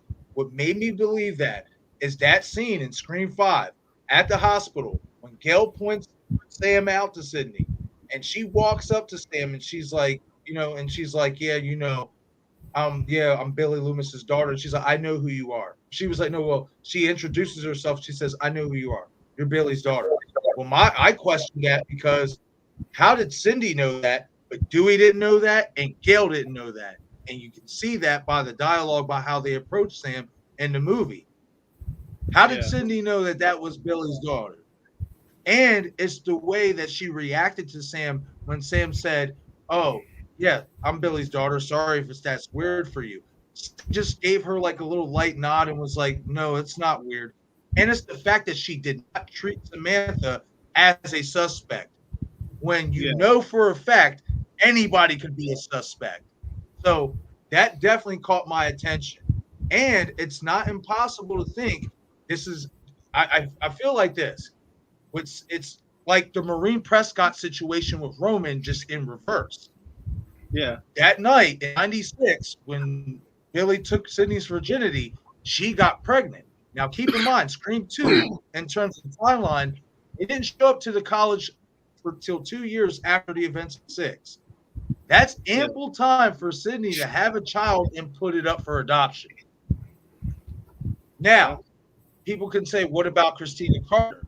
In my opinion, it's not possible to think that Christina Carpenter, because maybe she was so obsessed with Billy Loomis and so in love with him, Maybe she heard about Samantha being put up for adoption by Cindy and decided to adopt her because she still wanted to have a piece of Billy.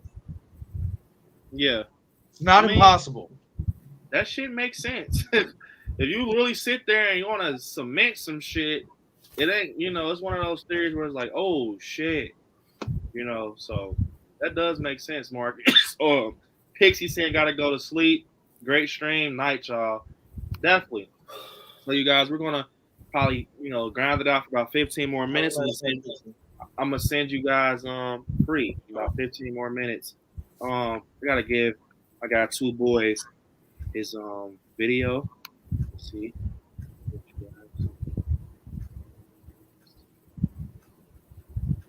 I'm gonna give you some Loomis, man. Enjoy, two boys.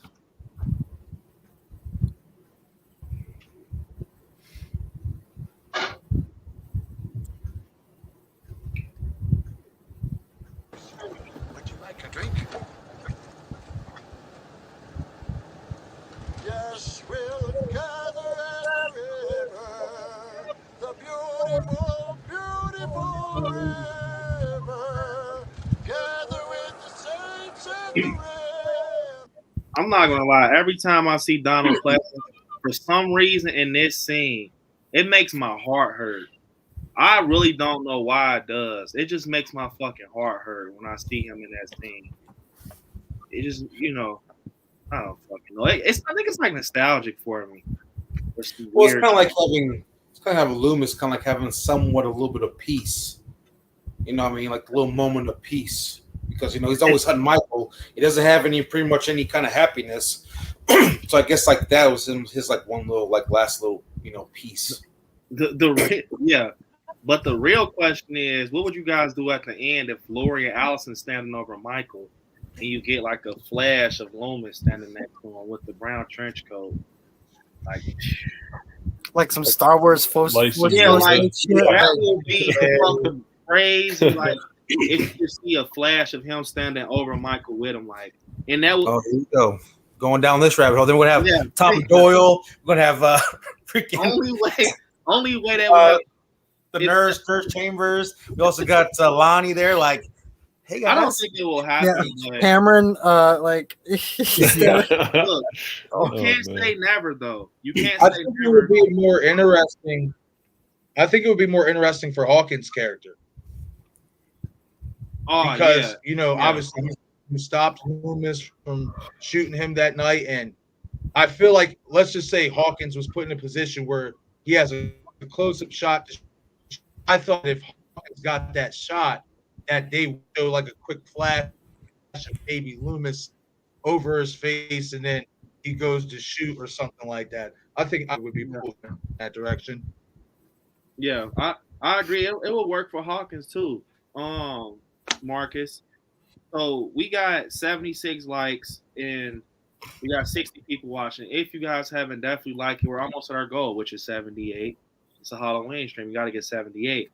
But something that I want to touch on is my guy Shape's fucking theory, which I like a lot. Shape actually said, what if it's a scene? What if it's a scene where Lori, she's like, she has the gun, right? And Michael was holding Hawkins. It's like almost like a reverse type of thing, how he had his partner. And, she's like, Lori, shoot him. But instead of hitting Michael, she shoots Hawkins and kills Hawkins. And he's like, it's all right. It's almost like he has that energy, like it's cool. Because he gets his comeuppance because he finally got away. He got away with killing his partner. No one knew about it for real. But no, it comes back and it haunts you, and it's you're getting killed by someone you love, just like you killed your partner and got away with it. And Michael just throws him and maybe grabs Lori and shit, and that's how I don't know. But when Shape told me that, I'm like, in the theaters, I will go crazy if that happened. I was like, what the fuck? And then Allison has to kill Corey. Well, I don't know, man. Hawkins might live, man, because he got stabbed in the neck a couple times and he's still living. He might get shot, be like, it's okay, guys, I'm still here. Still get patched up. Be all right. No, I can't believe they brought that motherfucker And he back. got ran over. Yeah. He did get ran over, yeah. Hey, but his legs are the only thing that got ran over. I mean, you can still live with your legs getting ran over. So what is Hawkins' role going to be? I don't hear too many people talking about Hawkins in here, you know. Like, what's going to be up with him, man? Like, I want to know what's going to be his role. Is he going to get that shot, that game-winning shot? You know, is he going to get a chance at that?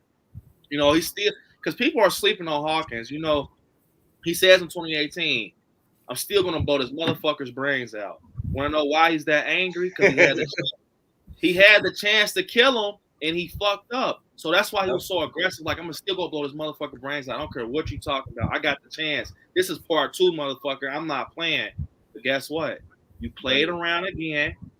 Dr. Sartain got the fucking pen, and he got your ass. Why? Because you fucking was snoozing. You snoozed again. So are you gonna snooze in Halloween Ends too?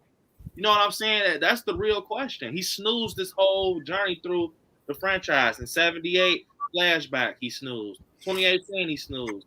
Kills, this motherfucker couldn't even walk.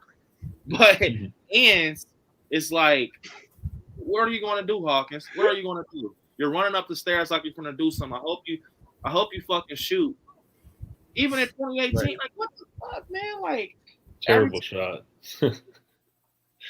He's how can he get on the police force and he's fucking, what Loomis say? You don't have a police force. That motherfucker should have said. Why the fuck are you on the police force? Because that message, he's literally right there in shape. Like you said, he closed his eyes when he shot. He's like, Michael, in 2018. Yeah, he's like, Michael. He closes his eyes. Dude, how funny Hawkins tells fucking Loomis, like if I wasn't a good shot, then why didn't you tell everybody? I told everybody. I told him you can shoot. Damn it. I told him. No, but right here, Million. I told everybody. Nobody would listen.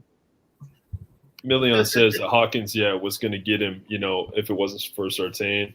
You know, what if, like, this whole cult following, like, what if they put Sartain in the position to, like, be at Michael's side for, like, the 40 years or however long, and then, like, they kind of, like, paid him to, like, make the wreck and everything, like, happen and kind of bring him back to the town and, like, kind of introduce him back just to wreak havoc and shit. Like, I don't know.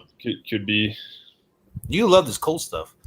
I just think David Gordon Green is going to go down that route because I think he just showed so much respect to all these other films. Like, I literally at the end of the film, if they started playing the Halloween 3 song on, like, the TVs, I wouldn't even be surprised. I'd be like, yep, not even surprised. Like, so what do you guys think about this ending? It ends, right? I said, this is my I don't give a fuck ending. This is me bullshitting. You know, Michael's laid out in a junkyard. He's gone. They pan up in the sky like a drone shot, and they switch over to a block. This is obviously going to happen on Halloween, right? So they pan over, they go to a block. They see 3 kids walking with their bags, or trick-or-treating bags. One has a skull, one has a witch, one has a pumpkin. And they're looking at someone's window. Maybe someone has their shades in their window wide open. Their TV's a straight shot. And they see and you see them watching it through the window, but their fucking head is smoking. Like, that would be cool, because that would be two universes that have been in one. You know what I'm saying? And it does exist, because in Halloween Kills, when they fucking put the mask on the nurses and shit, you see the badge on the back of the mask. And what if we know at Ends, we get the scene, and they zoom in on the badge, and it has a little glare on the badge, like, oh shit, don't worry, we're coming back for the reboot, Halloween 3. I know they're not gonna do that. That's just me bullshitting. Yeah. Bro, I would love a reboot of Halloween 3. Yeah. Oh yeah, it would. I think they could do it right, but version of. Yeah, I like what Nightmare was saying, earlier, and a lot of people have been saying how, like, Corey kind of is, like, you can see in the 2 different shots, like, he has 2 different colored shirts on when he goes down in the sewer, so he obviously goes back. So it's like, does he bring people down there for Michael and stuff? And it's like, in that one picture, is he just kind of like watching and kind of like almost kind of getting the feel of, like, becoming that killer or like that mad dog or something, like So something I want to talk about, Mac Attack and all you guys, is Lindsay. Now, I don't have the picture up, but it's a picture of her like she's a fucking fortune teller or something. Some type of, She has tarot cards. And Nightmare has said some deep shit where, and I kind of think about this, you guys. What if Lindsay she sees everything that happens, and that's why Lindsay was able to save herself in that Wallace Park scene when she hides by the tree. Think about it. How the fuck did Lindsay get? How the fuck does she know to get bricks and get the? You know what I'm saying? Like her fight or flight is insane for her to get the bricks, trick or treat bag, knock his ass. It's almost like she knew every step. You know, I'm gonna hide by the tree. Why not run by the bridge? Why? You know, and I saw, someone touch on that. What if she knows everything that's happening? And right there, because Nightmare, remember you kind of looked up what that card means. What if she just hands Lori her card like, this is your card? And she knows what's going to happen. Maybe that's why Lindsay doesn't have that big of a role in ends, because she does her part by telling you, I have a gift. You know, I knows what I kind of, and that kind of plays on, what if those are Lindsay's fucking visions of her seeing Lori and Michael battling. And that's why it's the sky blue shirt. Why? Because she remembers fucking Lori in the fucking sky blue shirt as a kid. Maybe as she's reading the fucking, she's reading it or whatever, she sees like, Lori in a sky blue shirt, because that's how she remembers that moment. Lori in a sky blue shirt, blonde hair. And she's probably telling like, you're going to fight him again. But only way she can vision Lori is how she's seen her in 78. Because she obviously has that card in her hand at the counter, that fucking bar counter. Maybe she's telling her like, I see it. You're going to fucking fight him again. Get ready for it. And that's why she probably can't embrace life fully. Because just when she tried to embrace life fully, she goes to Lindsay and finds out, oh, this shit is not over. Don't try. Don't even try to fucking do it. Let me put this shit in my notes. Bro, hold up. It's shit like this, bro. I gotta put in my notes. One moment, you guys. Hold the fuck up. Hold up.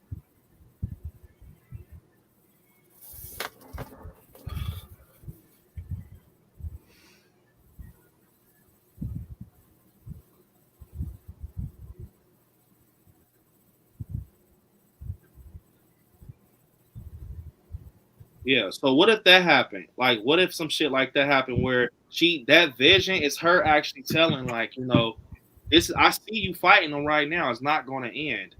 And that's why Lori stops embracing life, because she knows the truth. Because why? Lindsay can see the tone of her life. You're going to have some shit come your way, and it's going to be him. That's why she's not wanting to hear that shit with Allison. Maybe Lindsay kind of warns Lori about Corey. Maybe she tells her some shit like, the guy that Corey, the guy that Allison's seeing, he's no good. I see him. Because I know you guys probably like, what the fuck? This motherfucker's crazy. But she had the tarot card in her hand. She fucking has that look. She fucking does the future telling shit. What if she's doing something like that? It's possible, because there's no way that I explained what the card meant. So that card obviously relates to a lot about Lori and the movie and things like that. So why would they purposely show you what card exactly she was picking up? That means that. You could have showed any tarot card and just been like, ooh, I'm a tarot reader, ooh, the boogeyman. But you specifically picked that card with the meaning behind it to show. There was plenty of other tarot cards you could have picked from. But why that one? Definitely. Good night, Brooke. She said great stream tonight. Definitely, Brooke. We appreciate you hanging out with us. See you next time. But yeah, Nightmare. It's like it's something with why show us Kyle Richards has this ability? It's something deep with that. You know what I'm saying? It's just certain shit that just doesn't make sense to me. What if that's it? In that shot where she's holding up the card, if you actually inch toward, to the left a little bit. Now, I'm not saying Lori's not there, but I don't think that she's talking to Lori by herself in that moment. Because if you look in the corner, you can see what it looks like to be dark, kind of curly hair. I think she's actually talking to Corey and Allison at that point in time. Because, like I said, if you look in the corner, you can see the curls. And as soon as I saw that, I'm like, that's got to be Corey she's talking to. Now, again, we don't know if obviously Laurie's, standing right in front of them, possibly with Corey or Allison. But I'd like to think that, especially now, this also could be depending on what point in time in this movie it is, because like you stated earlier, maybe Laurie does like Corey at first, but then as the movie goes on, she starts to get wary of him. But I don't know. When I saw that, because the card obviously says, you're going to have some things coming your way, but you're going to persevere. I took that as if she's telling Corey that, and let's say Laurie's not there, she's telling Corey and Allison this. What if, all right, let's just go with, the premise, because there is people out there that believe that Corey's actually being set up. Yeah. So what if, because Laurie, and Allison, have been arguing about Corey, Allison goes to Lindsay to see how their relationship and how everything plays out. And obviously Lindsay tells them, hey, things are going to, get rocky, but you guys are going, but you will persevere in the end. So what if, obviously Corey Cunningham turns out not to be the copycat Michael Myers, and maybe, just maybe, if he lives, now I don't think he will, but maybe they try to somewhat like make him and Allison like prosper after the fact or something. I don't think that's going to happen, but I think that it's, something to look at. Yeah, I agree. I agree with you said, Marcus, because it does make sense. You can see like Corey and Allison probably going like, let's just go do something fun, And maybe he wants to know maybe Corey wants to know his future with him being accused of killing somebody. Like, what the fuck is my future after this bullshit? And it can be something like maybe Lindsay knows the truth, but she doesn't want to tell Allison, like, oh shit. But she tells Laurie, like, I read their palm or whatever. Your granddaughter's in trouble with this kid. I seen what the fuck I seen. Take it as you want to take it. She's in trouble. And that's probably why Laurie's like full blown. I don't want you around, Corey. Just know that. But Allison's like, what's so, you're obsessed with death. Maybe Lindsay tells her he saw Allison dying. She saw Allison dying. And that's because, you're obsessed with death. Maybe Cal Richards told Laurie, like, I see Allison dying if you don't change it. But I don't know. Like, it's a Halloween movie. That's some fucking Bayou, Louisiana, New Orleans shit. But it's like. So let me bring something up. I don't know if you guys seen it, but it was like published 12 hours ago. Jamie Lee Curtis addresses whether she'd do more Halloween movies. Okay, so I'm going to skip to all the way to what she actually says. I'll read it to you. She goes, I was sitting in the exact place I am sitting right now when my phone rang, and it was Jake Gyllenhaal. I picked up the phone, and he said, hey, Jamie, my friend David Gordon Green, who he had just worked with on the movie Stranger, would like to talk to you about a Halloween movie. That was in 2017 in the summer. The last thing I thought 5 years ago that I would be doing would be a Halloween movie. And here I am, having now completed 3 of them with a fantastic creative group of people that has not only been satisfying for me personally and creatively, but it has launched me creatively into a whole nother world. I have a creative life now. Because of a Halloween movie and the success, I now have a partnership with Jason Blum at Blumhouse. I have a production company. I've written a horror film that I will direct. I am producing television series. I am buying books. All of that was the last thing I thought I would be doing 5 years ago. So to say never is stupid. The article ends saying, although Curtis states that she will never say never to returning to the Halloween franchise, Halloween Ends will firmly end the current trilogy. Producer Jason Blum previously stated that following Halloween Ends runs in theaters, his deal with the franchise producer Malik Akkad will be complete. However, original Halloween 1978 director John Carpenter shared that anything is possible in regard to the franchise, as he believes that if the franchise continues to make money, it can go on indefinitely. So who's to say if this movie makes a shit ton of money that Jason Blum don't go to the Akkads or whatever and say, hey, want to do 3 more? H2O, motherfucker, And Carpenter directs it. That'd be dope. Yeah. So, yeah, possible this won't be her actual last Halloween movie. Never know, but do Oh yeah, I was gonna say yeah. Good night, Christian. For sure. I gotta get going.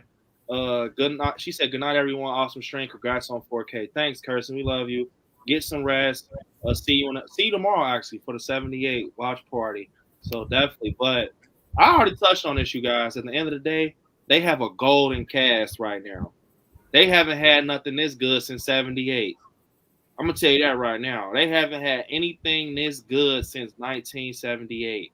So what I think they're gonna keep a gate open to come back. They're not gonna cement that shit like bury it. It's over. Bye bye.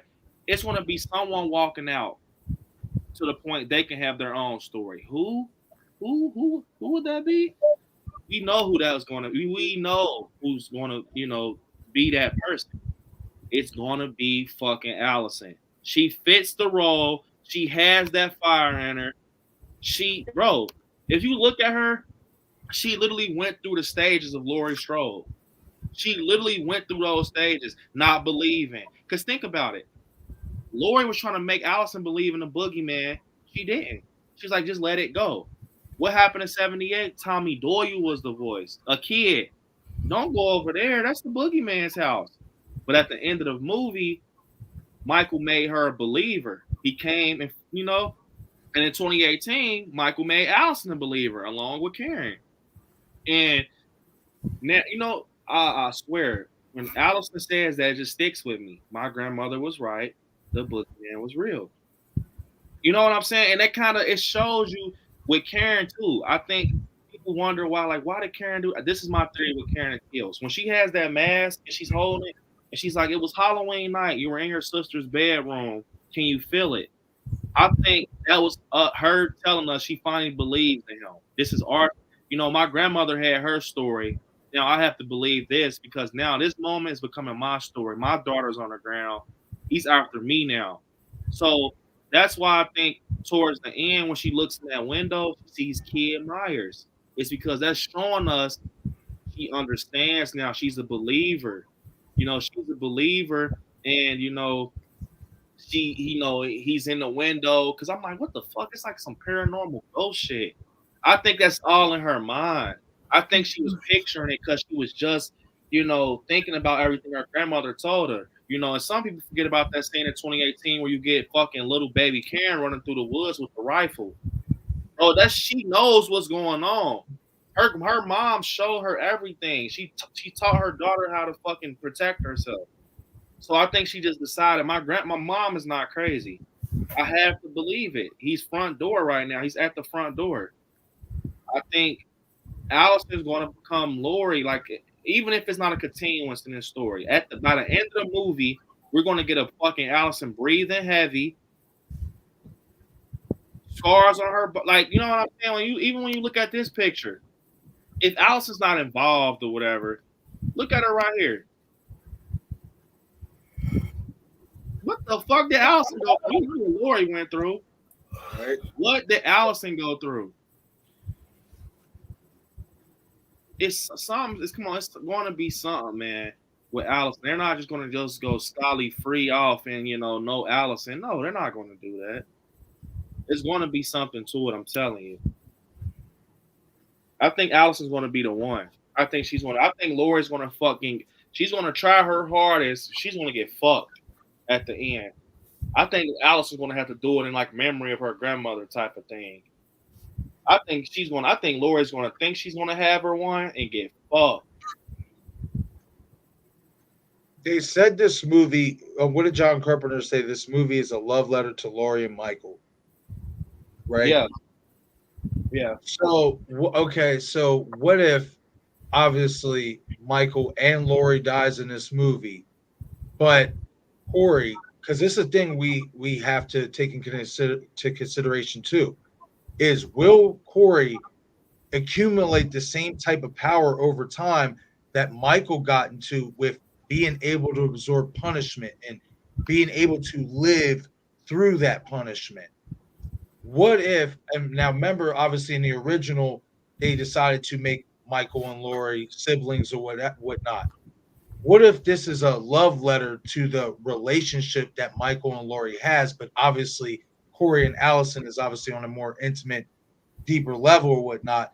But maybe this is how they carry on the franchise with Corey Cunningham.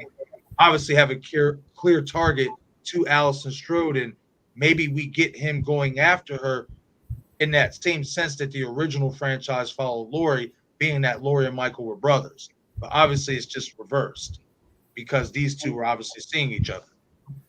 That would be interesting. I think that would be fucking wild. Having partners go against each other type of thing.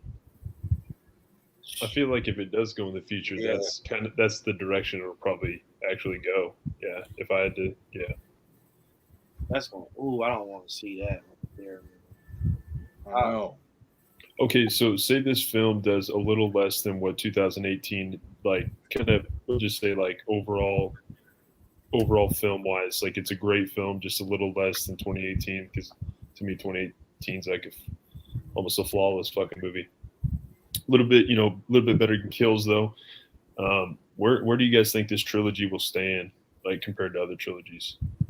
And I know the fandom's like bigger now because movies are just like, they're like, it just seems like the box office, like, this movie's gonna make a boatload of fucking money. Like, it might even make more in 2018 maybe, but I don't know. Where do you guys think this trilogy will stand, kind of compared to others? High.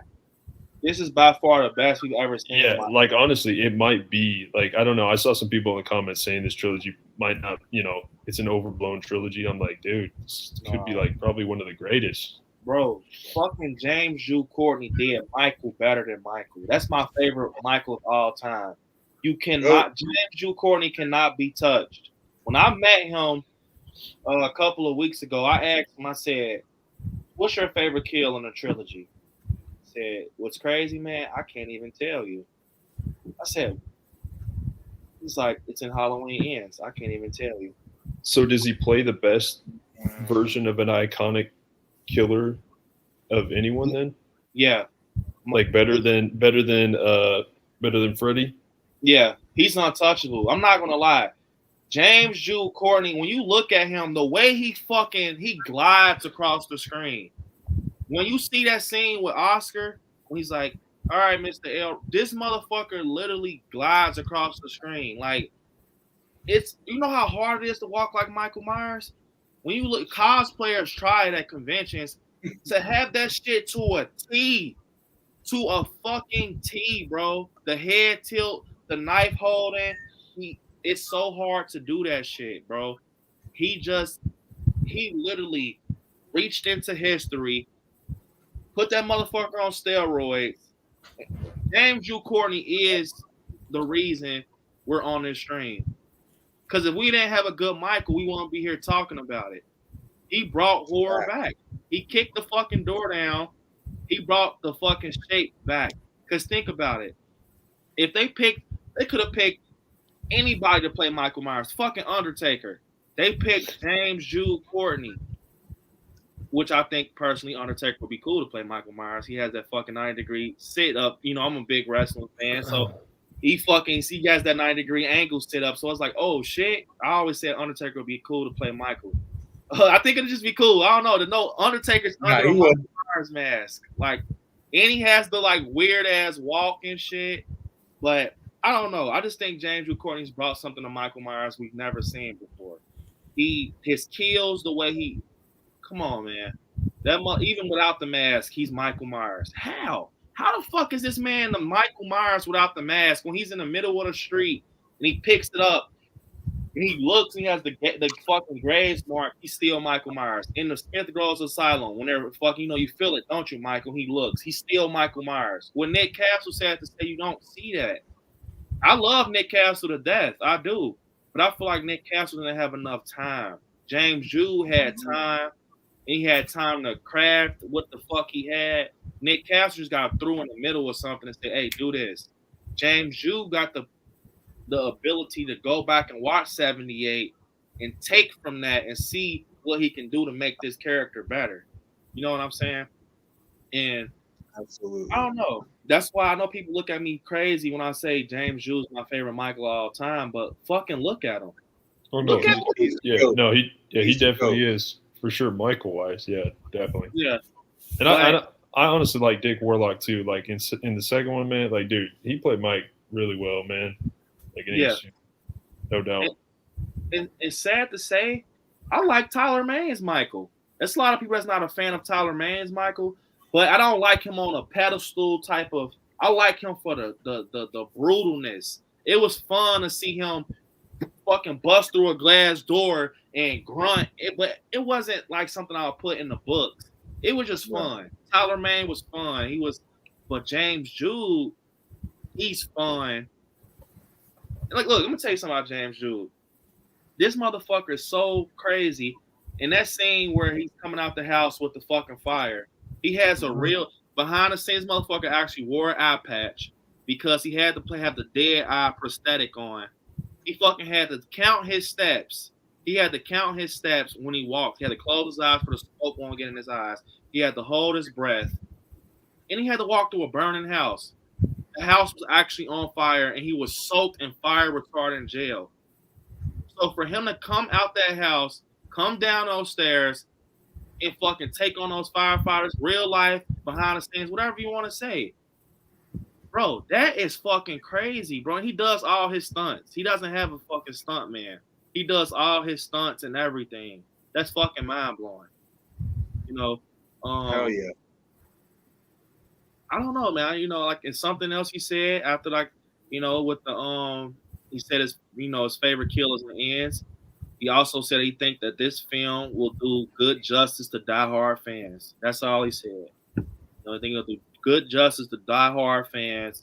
I think it will be good. He's like, you know, I'm just, you know. So you're putting this dude above Robert Englund.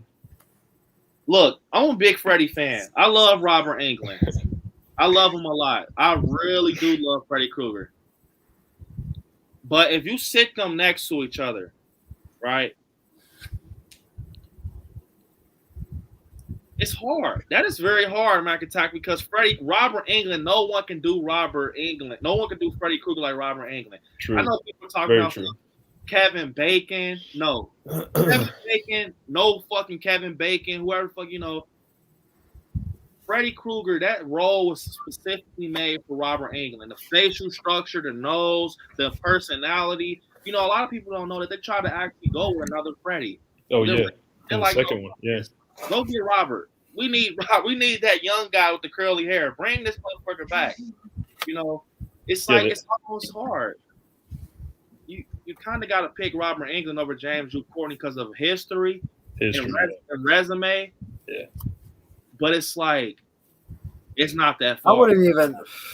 You wouldn't even be able to compare James Jude Courtney to the original horror icon. You know what I'm saying? Like other than Nick Castle and the other people who play Michael Myers, because James Jude Courtney does an amazing job as Michael Myers. So you can only compare him to other actors who play Michael Myers. To compare him to Freddy would be unfair because, of course, you're going to say James Jude Courtney, Michael's badass because he's in the trilogy. He does kills.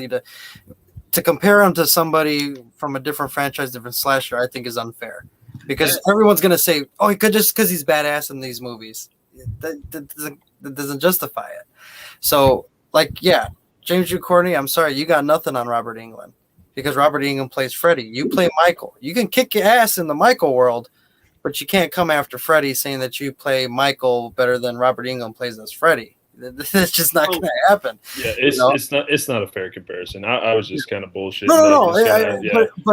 But it's like I see where you're trying to go as far as like I would say he's as epic as Robert Englund as Freddy Krueger. You know what I'm saying? Versus saying, well, do you think we're better? Like, do you think he's better than a slasher or that actor? But I would definitely to answer your question in a way. I would say, yeah, damn right. If I were to think Freddy Krueger, Robert Englund, Michael Myers, James Jude Courtney, I'm actually going to think James Jude Courtney before I think of Nick Castle now. Like, he'll always be the original Michael, but it's at the point to where now when I think Michael Myers, I think James Jude Courtney. When before it was Michael Myers, Nick Castle. Yeah, it's almost like he's kind of like Robert Englund of now. Like he's kind of like right. Yeah, exactly. Yeah. The real comparison is Chucky. Who's more iconic, Chucky or Freddy? Now I'm gonna tell you something. Chucky's my second favorite. and he's not to be fucked with. He's so slept on, and it pisses me off. Thank you, dude. Yes, thank you. I'm telling you, like, this motherfucker, he's the real deal. When you look at him, I know he's a doll. Brad fucking Dorff. When you think about it, Chucky's never missed. I'm gonna tell you that when he's missed in some of them, but him as a character, he's never fucking missed. He's never. Oh, who the fuck is this? They always stayed to the roots with Chucky. Child's Play 1 killed it. Child's Play 2 killed it. One of my fucking favorite. Child's Play 3. That baby. Yes, that was one of the. That's so slept on, bro. Dude, I'm telling you, I just bought the 4Ks, man, and they were. Dude, I can't even tell you. I'm not even trying to overblow this shit. The picture quality, it literally makes it look like it's like, I don't know. It just like, it enhances that whole fucking movie, man. Like all of them. And what's so crazy is I actually wanted to do, because like I said, Chucky's my second favorite. I want to do a stream to kind of shine some light on Chucky. I know the TV show kind of is bringing him down a little bit, but in that Child's Play reboot kind of fucked him up. But bro, when you look at Child's Play 3, bro, that was one of his best performances from the Presto, when he fucking gets the barber guy, from the point he has the fucking grenade and he throws it and the guy jumps on it, him loading the rifles. It shows you Chucky. It shows you what we want. And now Child's Play 2 is definitely the best sequel of all time. I said it. It's the fucking bro. Child's Play is better than 2018 because technically 2018 is a sequel. That's hard because Child's Play 2 is so good. It could be the first Child's Play. True. When 2018 is so good. It could be the first. It could be the first Halloween. So it's like they're literally equal, in my opinion. You know, but I'm gonna probably have to give it to Child's Play 2, just off the. I don't know. See, I can't answer that. Right, I should have. Brother, watch your mouth. You're overtired. You're sleepy. You need to go to bed. Go back and forth, but that's the real question. You want to talk comparisons? Yeah, no, I agree. Brad Dorff and like even Doug Bradley, Warwick Davis, very slept on, actors and characters, of this horror for sure. Especially Warwick Davis. Oh yeah, man, absolutely. I want a fucking Leprechaun back with Warwick Davis. Right. That's when you get the real deal Leprechaun. Me Gold. The real buckles clucking across the screen. Fucking brand. Man, I am a fucking Leprechaun fan, bro. I will stand behind it. Nightmare, people kind of talk about that shit. I will stand behind Warwick Davis all fucking day. I love it, bro. I think especially if you do like off of the original and keep that Warwick Davis Leprechaun though, I think you'd be gold. Part 2 and 3 were okay, but I felt like we started getting comedy in those movies. The first one had a little bit of comedy, but the Leprechaun was darker than the first one. He was darker. Almost, and then he kind of started lighting up with the whole bride thing, and then he lighted up with the whole casino biting you, turning into a leprechaun. Like, come on, because he bit old dude in the first one. His ass didn't turn into a leprechaun. Like, come on, get your shit together. But if you give me a Warwick Davis and like right after part 2, so like that new one that came out with that other guy that played him, it was supposed to be a sequel to the original one. Yep. If you would have gotten Warwick Davis for that, and you would have maybe darkened the movie a little bit, that would have been gold. But you went with a whole nother actor, to do the like. That's where I think we start losing some of these icons and slashers and horror movies, is that we try to add comedy to the shit. It is a horror movie. Yes, you have horror comedies, but label it as a horror comedy. Don't give me a fucking horror movie where it says horror and then you got comedy in it.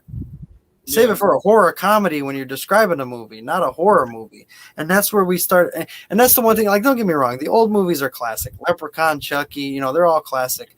But when you start adding comedy to it because you're just, let's just make some money and make some shit up, you start losing the roots to these characters. And that's why I love 2018 in this timeline, because you brought Michael back to the roots. You're like, I don't know what the fuck was going on from part 4 all the way on. Erase that shit. Part 2, erase it. Start fresh. Boom. Look what you got. Right? Yeah. You got Halloween films that you legit enjoy. Okay, Nightmare. So do you like the original Nightmare on Elm Street more than Dream Warriors? Because Dream Warriors had more of that little bit of comedy? Or the Dream Warriors, I like that as a sequel because like you got to. It just felt right with Freddy at the time. Yeah, no doubt. But if you, I also would have loved though if you would have kept Freddy darker like he was in the first one, because there's so much potential there.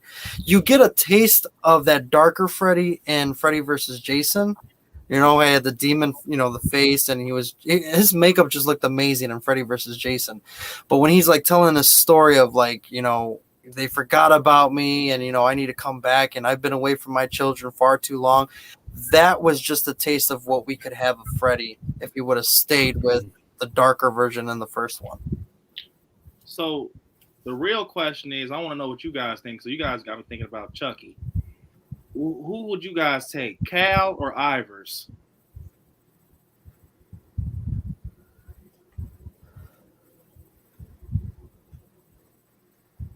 Everybody's quiet. Do you guys know who Ivers is? Yeah, I was gonna say, I was like Cal or Ivers. Yeah, so who would you guys think, you know, of Child's Play 3? Who would you take? Because you seen, she had a little fire in her too from Child's Play 3. Are you talking about the chick De Silva? Yeah, are you talking about De Silva or Kyle? Wait, is her fucking name? I know her name is. Oh, you're talking about Kyle from part 2 and De Silva from part 3, maybe. Oh, it's got to be Kyle. De Silva's a badass. Don't get me wrong, but man, Kyle makes. De Silva was shit. Yeah, I would pick Kyle in a heartbeat. Kyle, De Silva was just. Wait, her name was. Wait, who the fuck name is Ivers? What Chucky you watched? No. Ain't her name fucking Ivers? Ivers. Maybe that was like her. Maybe that's her first name. No, Ivers De Silva. Yeah. Oh, yeah, her name is De Silva. Damn, she has a twin sister or some shit. What the?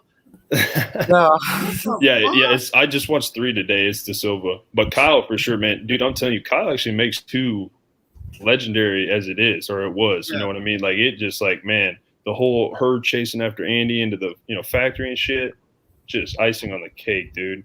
The Silva was good too, though. When she was. Oh yeah. Yeah, when you're in the hunt, when she's in the haunted house, and you hear, bro, I fucking hated Tyler. He's got a gun. She's got a gun. And I think that part was that whole scene when they're climbing up the amusement, bro, that shit. I love that. Look, Child's Play 3, that's my favorite scene when he's like over there and he's in a white tent. Yeah, and he gets the gum and shit out the Jordan. He gets the gun. That whole to the ending is perfect. I'm pretty sure your friend Charles, he didn't mean it. You know? Yeah. Fuck out of here. No, okay, but this is what I'm talking about. Which third act do you like better, 2 or 3? Because honestly, 3 slept on, man. It honestly is. But 3. Really? Damn, that's crazy. 3 all fucking day. That's unbeatable. When you get Tyler climbing up and he gets the pocket knife and Andy cuts his arm. It was so tense. And he cuts Chucky's hand off. And then you get the Reaper, the Grim Reaper has the blade. Oh, that part isn't. Yeah. And we get piece of face Chucky, bro. Like, come on. But it's iconic too with Child's Play 2 because it's like, I'm gonna cut off he has the knife arm. Yeah. And you know what I'm gonna do to you? I'm gonna cut your legs off too. With his little fist, like his reaction when the steam is about to hit his face, he's like, huh? Okay, so Million stood up top. He said comedy and horror go hand in hand. Honestly, like when I think of my fandom, like when I was a little kid, I was scared of Chucky, but like the comedy like drew me in too. Like it was like the good balance. It was like, I can be scared shitless, but yet like the comedy, he's funny too, so I can like, you know what I mean? That's why I enjoyed. It goes hand in hand if you're watching a B movie or an 80s movie that's meant to be funny. Oh yeah, that's when it goes hand in hand. Killer Clowns, Motel Hell, that is when it goes hand in hand. But when you have a movie like A Nightmare on Elm Street, the first one, there wasn't no comedy in there. That was horror. And that's where people drift off of horror, is because you think that Killer Clowns and Motel Hell has comedy in it. Yeah, it goes hand in hand sometimes, most of the time. But a true horror movie is not to make you laugh. It's to make you scared, to make you paranoid, to scream by yourself, to scream with friends, to scream with family, make you question reality. That is what horror is. Horror comedy is to scare you. Oh shit! Oh wow, that's like going to a haunted house. Oh shit! Woo, that was funny. Oh fuck, that's scary. That's when horror comedy goes hand in hand. When you label it as horror comedy. Now, when you're gonna tell me scariest movie of all time, The Conjuring, how would you feel if you're like, oh shit, this is a scary ass movie, but Annabelle's like, hi, welcome to Chili's. Like, what the fuck? Then you start getting crazy.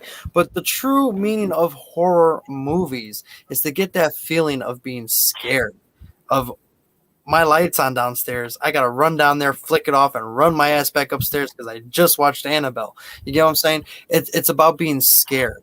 It does go hand in hand, but when it applies to it, like when it's applicable. B movies, late 80s movies, killer clowns, but a true horror movie, horror comedy has no room in horror unless it is labeled as a horror comedy, if that makes sense. If you're going to see a horror movie, I don't want to laugh. I don't want no sign of relief. I want tension. I want fear. All that. That is horror. Back in the day when you watched the original Dracula, Wolfman, Frankenstein, that shit was scary. It was the ambience, it was the music, it was the lighting, it was the creature, the monster of what was lurking and hunting you. That was horror. The whole point of horror is to be scared, not to laugh. So, unless you're watching, obviously, a movie that's supposed to be horror comedy, but it never used to be hand in hand. It never used to. It was always just horror. Halloween, 78, there was no comedy. Nightmare on Elm Street, there was no comedy. Friday the 13th, there was no comedy. So you can see, especially going in the 80s, where someone is kind of like, hey, you got chocolate on my peanut butter. You got peanut butter on my chocolate. Someone that figured it out. And yeah, that was a good formula for that. Like, I don't want to say subgenre, but that different trail, right? Same forest, different trail. But the main trail has always meant and always will be to scare you. See, I think John Landis kind of nailed it with American Werewolf in London. Yeah. American Werewolf, classic. So, what movies you think? What out of all the franchises in horror? What's the number one movie? Not 2, not 3. What is the number one movie? Meaning the number original one out of the franchise? Yeah, like out of the original Scream, original 78, original Nightmare, original Friday. What is the one that made its mark? Which film out of all of these franchises in the beginning made its mark? And it's still, it's still Scream 96. That's my vote. I'm going Scream 96. I mean, no, like Halloween 78 was good. I'm just saying, like, there were other movies that I'm not saying John Carpenter had a good, like, an original, idea and everything, but like, I don't know, just it's probably nostalgia too a little bit, but my vote would be 96 Scream. I just felt like it was the fans like slasher. Like, it was a damn good slasher, but like had all like that fandom sense in it, with Randy and just like everything. I don't know. I think that's a hard question to answer because each movie left its mark. Period. Halloween obviously kicked off in a way the slasher thing, the stalking and the killing and so that made you afraid. I mean, originally, forget 2018, forget number 2. If you look at the first one, I mean, that made you being afraid of being a babysitter. Right? Yeah. That was scary, babysitting kids and then encountering a psycho, a masked killer. That was frightening. Friday the 13th, the original, you're afraid to go to camp. What's out in those woods? What's killing, these teenagers that are out having fun just being teenagers? Child's Play left your mark, made you scared of fucking toys. You didn't want to be alone with that Woody Sheriff doll after watching Chucky. You know what I'm saying? Shoot that motherfucker. Jaws made you afraid to go into the water. Made you afraid to go back in the water. Exorcist made you not fucking want to touch a Ouija board. So each horror movie, I don't think it'd be fair to say one is better, like king of all the movies, because each horror movie made you be afraid of something. Definitely. Good answer. Yeah, so I have a question. This could be the last question because it's going to be a good one. I want to get you guys off. We've been almost 4 hours. But if Halloween comes back and not include Allison, would you guys be down for a Halloween 4 continuance? Don't include 5 because they obviously can take out they can obviously take out, films because Dave Lord Grant did it. He said no Halloween 2, no brother or sister. What you guys want to see Danielle Harris and Rachel's story? Yeah, I would want to see that. And kind of have like Danielle, talk about she didn't get charged as an adult and she wasn't in the right state of mind. Talk about the dark side of that moment, and have Rachel, and it kind of goes off that, and get a chance to fix the damn mask, and you come back full Michael. Maybe it's not James Jude. A lot of people sleep on Aaron Armstrong, the guy who played the flashback Michael. He did a good ass job. Yeah, he did a really good job. Yeah, he did a good job. When I first seen that in the theaters, I thought it was James Jude until I went back home and found out it was. Wow. Yeah, so fucking that should tell you something. A lot of people out here can do Michael. The Aaron Armstrong guy, he fucking did it. When he's in that fucking alley and Hawkins sees him, that walk, he has it. But would you guys be down for that, or would you guys be down for a 78 remake, a modern day? Think about it, a modern day. No Jamie Lee. Have someone else play Jamie Lee. Have someone else play Tommy Doyle. No, don't touch 78. I wouldn't try to redo it, right? Or it's like Christine, or it's like, I don't know, right? Or yeah, it'd be kind of ballsy, don't you think, or what? I mean, after that flashback and kills, I wanted more. Yeah. Tom Jones Jr. Did Michael kill again? I'm like, God damn, Loomis is alive, motherfucker. He's alive. I'm telling you, bro, this motherfucker's here. He's alive. He's breathing. Loomis is back from the damn dead. Well, it's just kind of like, we talk about this on Nightmare Camp. Like, I feel like even with Friday the 13th, whatever they choose to do, they're going to do it right. It'll be like, for them to drop the ball, it'll almost be like, how is that going to happen? You know what I mean? So like whatever route they choose to go, continuing after 4 or just whatever, they're probably going to do it right. And the fans are going to like it. You know what I mean? If you're a true fan, it's like hard to hate these films. You know what I mean? Like it took me a while. I didn't like kills at first when I saw it, but then it grew on me and I was like, really, this is actually what this movie says, it's supposed to be. So it's like, yeah. I mean, I don't know. It all depends on if 78, how you bring it back. How would you incorporate Laurie, a new Laurie? It will have to be so modern day that I don't know how would you do that though? Because Jamie Lee Curtis plays that role like no other. Like it's nothing that can't be touched. But you obviously have a Loomis out there. But it's like I kind of see why you want to touch 78 because it's like you don't want to kind of go over that. It's set its mark. It's original. Don't touch it type of thing. So what happened? Just like with X though, they were able to capture that 70s like vibe and everything like in that movie. So I mean they could do it. I mean they could do a throwback. You know what I mean? Yeah, I agree. I mean I would definitely like to see a Halloween 4 though. I would like to see a Halloween 4. I would rather them redo Halloween 4 instead of pick up from Halloween 4 because now you got Jamie who's possessed, right? At the end of the movie, now you got to explain that. True. You got to explain that. You could say, she was found innocent or whatever, court, whatever. But now you got to explain, well, what was all that about at the end of 4?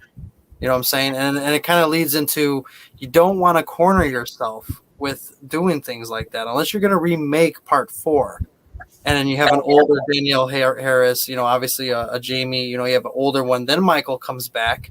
You can open it like part 4 did, but, Jamie's older now. His niece is older. She's able to defend herself and think and, actually have some action parts versus going after a little kid. Because I think it'd be difficult for them to explain the ending of part 4 if they were to do part 5. You know what I'm saying?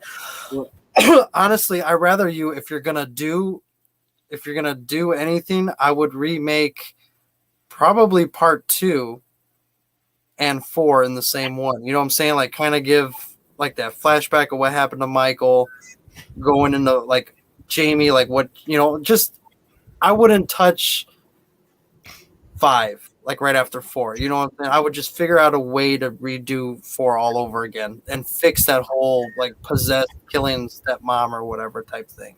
Because if you back yourself in the corner, it's kind of like how Halloween ends, right? You said Halloween ends. Now you got to figure out, do I kill Laurie? How do we kill Michael? We got to figure out how we're going to kill Michael. You're in that corner now to where it's like, all right, fuck it. Just shoot him with a bazooka. He'll blow up, and then that's the end. You know what I'm saying? So it's like you don't ever want to put a franchise in a corner to where you can't talk yourself out of it. Yeah. And I think that's if they do that, picking up from part 4, you're screwed because now you got to figure out that whole paranormal thing.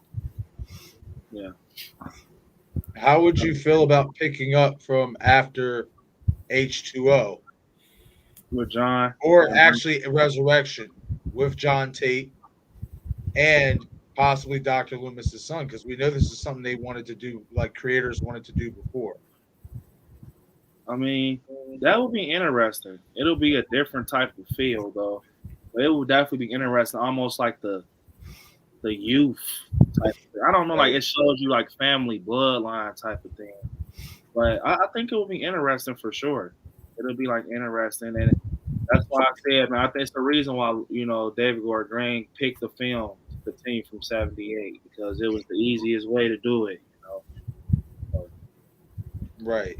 Or how about a prequel, right, to '78, where we see Michael obviously locked up, and it's him and Lewis, and obviously whoever else is in the hospital or whatever, all the doctors and all that stuff, right, or whatnot, and kind of change it up a little bit, but it wouldn't be that. I mean, I guess a lot of people say, "Oh, what about the mask and the costume?"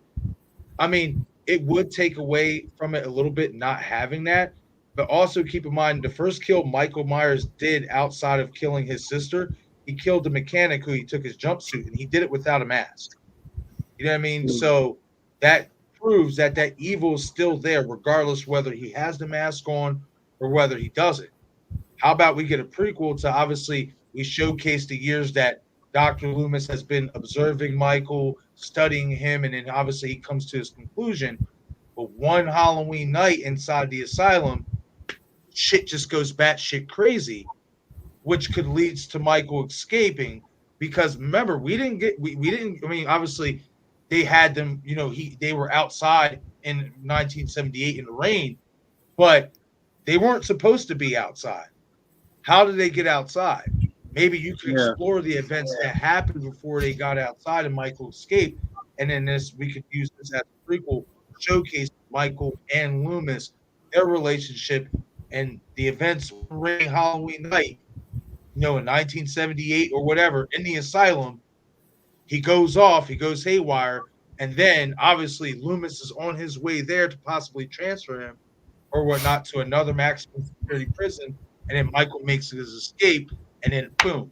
Obviously, that'd be somewhat at the beginning of the new 1978 reboot.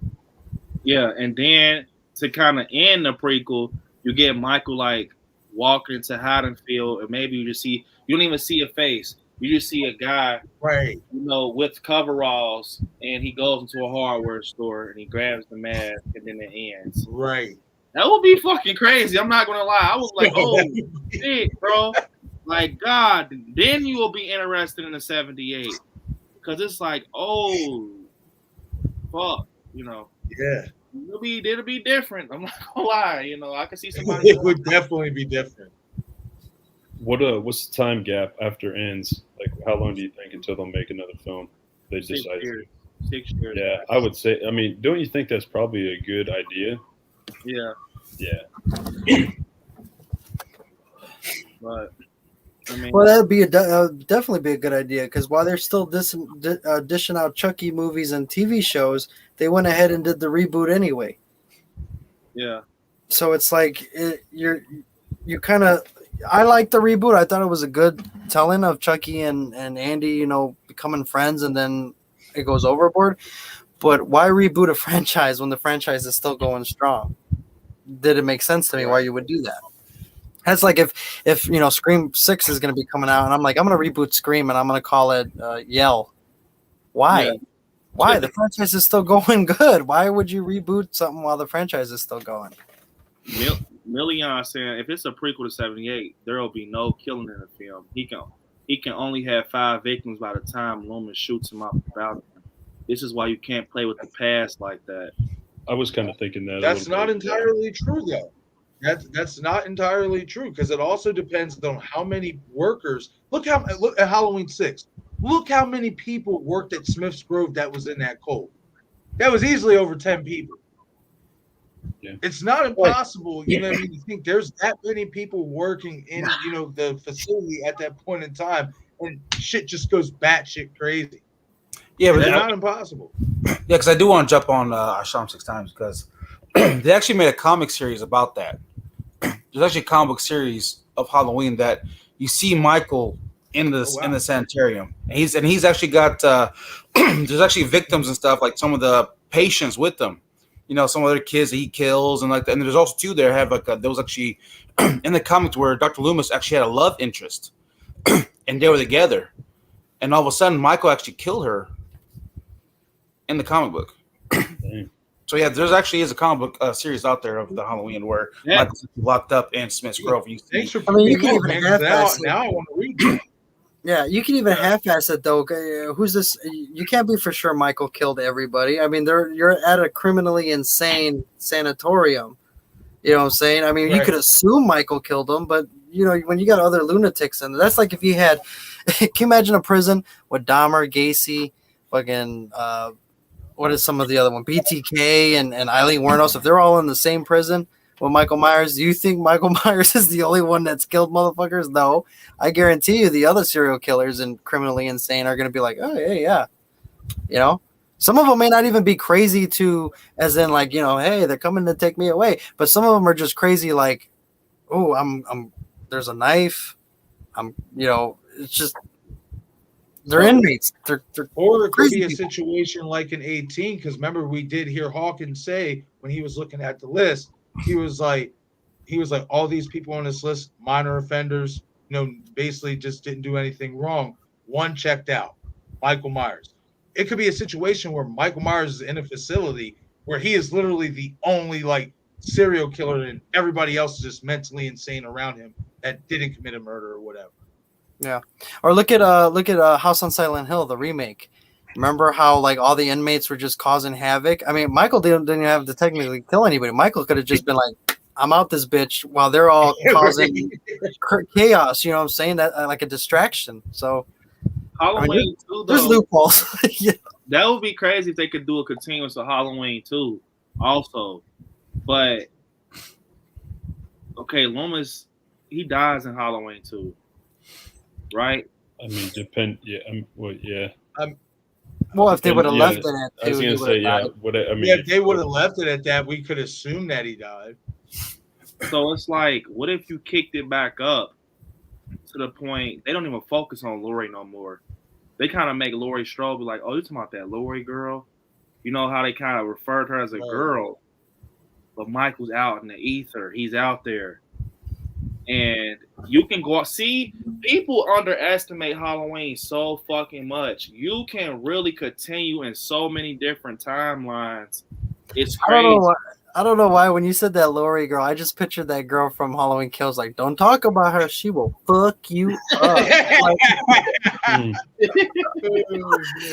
Yeah, hey, that's so crazy. I really want to know why they took that scene out, because I got that scene on DVD where she flies the drone in the bathroom and Nick Cass was wrapping up his hand and he smacks the fucking drone. I think that would have been crazy in theaters.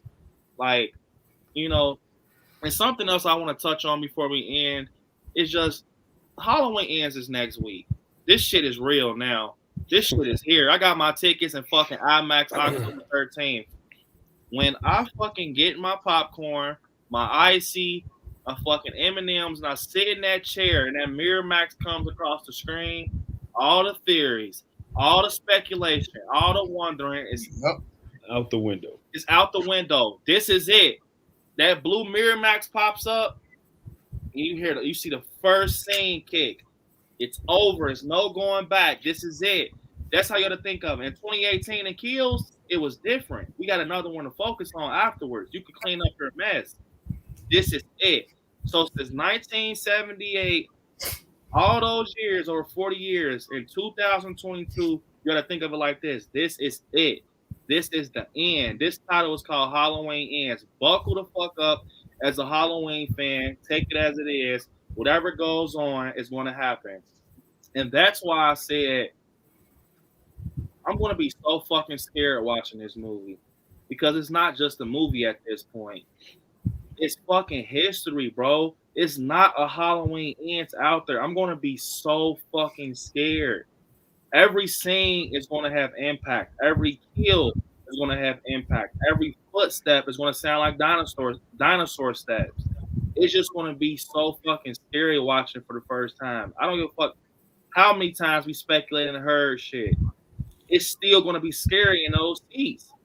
You're going to have to lock in.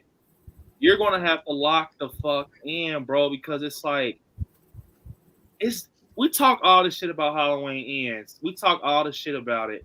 I'm going to tell you something. When that music kicks up and you see him on the screen, think about the first time you see in 2018 and you hear that clock going tick, tick, and you hear the radio, you hear the talking, Dr. D'Artagnan. That was the beginning. That was it. You got Michael on the square with the shackles and shit. That I remember it like it was yesterday. And, he's like, oh, he's aware. All that. I remember all that shit. Julian's, oh shit. I remember that shit like yesterday. And Kills. I remember Kills like yesterday. You see Young Hawk. Well, you see Cameron, walking, he's like, fuck. The balloons. Yeah, it's the balloons right at the beat. You see Hawkins coughing. I'm like, this motherfucker's alive. I'm in theaters like, right. And then we get the scene when Michael picks the mask up on you. We think about this, you guys. We speculated on Kills just like we speculated on Ends. We knew nothing. We didn't know nothing about Michael picking up a mask in the street, putting that motherfucker on. Now it's done made its mark in the franchise, and we'll never forget it. Same with Ends. We talk about like, hey, yeah, we speculated for hours. To think that we know shit, to be honest, we know nothing until it happens. That's what's scary. We know nothing. That's why I'm so fucking scared. We know jack shit. Yeah, I think you're right, man. I think it could be a total flip on everybody too. Like everybody's sitting here speculating when it's gonna what's gonna happen. It's just gonna be something totally out of right field. You know what I mean? You, man, I think so. Just from what I've seen in the trailers with the multiple Michaels and like more than just two or whatnot, and just how certain scenes look different. Like there's even a scene where you see Dead Meat Lover being chased by Michael or whatnot, but if you slow it down and you look at the left hand, you can tell it's not Michael or whatever. So it's like certain scenes, it's like they were edited, and then in each trailer they were put in for a different perspective or whatnot. And I just believe that what they have done, because look at how much shit that they have released in these trailers, and we're sitting here like, damn, did they really just give us all this goodies to pick through and all that stuff? Then when you really sit down and think about it and look at it for what it is, it's like this could be the multiple versions that was rumored at the test screening or whatever it was at or whatnot. This could be it right here. And what we think we know, we really do not know until we watch it ourselves. I agree with you, shot up 6 times. Million saying, don't cry, scary, laugh my ass off. I'm going to cry. If Allison dies, I'm going to cry. If Lori dies, I'm going to boo-hoo. If Michael dies, I'm going to boo-hoo. If the movie ends and the credits play and they play Mr. Sandman, I'm going to boo-hoo. Because I've been loving Michael Myers since I was a kid. He's my all-time favorite franchise. Just off the fact we got those 3 letters. Well, 4 fucking letters, We got those 4 letters, Ends. Right. It just means a lot, We're going to finally have a movie in this franchise that say Ends. So, yeah, you guys, we're 1 week away. I'm going to be scared as fuck. October 13th. Pray for me. 7:30. I will be locked in. Phone on D&D. I wish someone could set a camera up how it's going to look when I walk out the auditorium. Hey, Brandon, this is your first. I really want to see my face. Like I'm gonna always remember that. I will literally print that out and put it in the frame in my collection. Like when I want to pay someone like, hey, bro, this is your face right now. Because I don't remember my face. I remember in Kills, I walked out like, because you know how it ended. He's stabbing her. I'm like, what? Now we gotta wait a whole fucking year. And he just fucking iced her ass, bro. Like, that's why I'm saying Ink is gonna be something else. Have Monty film you. Monty's gonna be right next to me. You know, Monica loves Halloween, so she's gonna be like, I told you when they were kicking Michael's ass, she's just like looking at me like, "Are you okay?" Like he's reaching for the knife. I'm like, bro, he's getting his ass kicked. Bro, it's nothing better than being in the theater with a full house. You got people yelling and like you hear the reactions. I remember with Kills, we had this one lady. She was so set on Michael dying.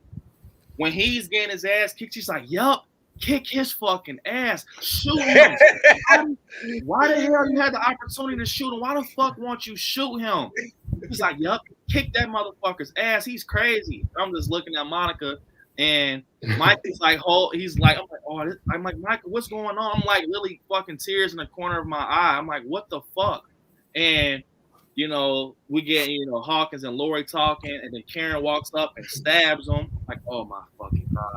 Come on, get up. What they say on Friday? Get up, Craig. Get up. Get up, Craig. Yeah. Come on, Craig. Come on, Craig. You win some, you lose some. I was like, come on. And then the moment Michael fucking, oh my God, he slices Brackett's neck like this. I'm like, there it is. Right there. And she's like, what the fuck? I'm like, yes, motherfucker, shut up. And he just like body, and then he fucking cracks Tommy with the bat. I'm like, everybody in that theater is like, bro, this motherfucker. It wasn't no clapping or nothing. But to think that wasn't the end. Karen steps in the window. This motherfucker steps behind her. You got to really lock in when you think about when you really went to go see it in theaters, how it was. He steps behind her.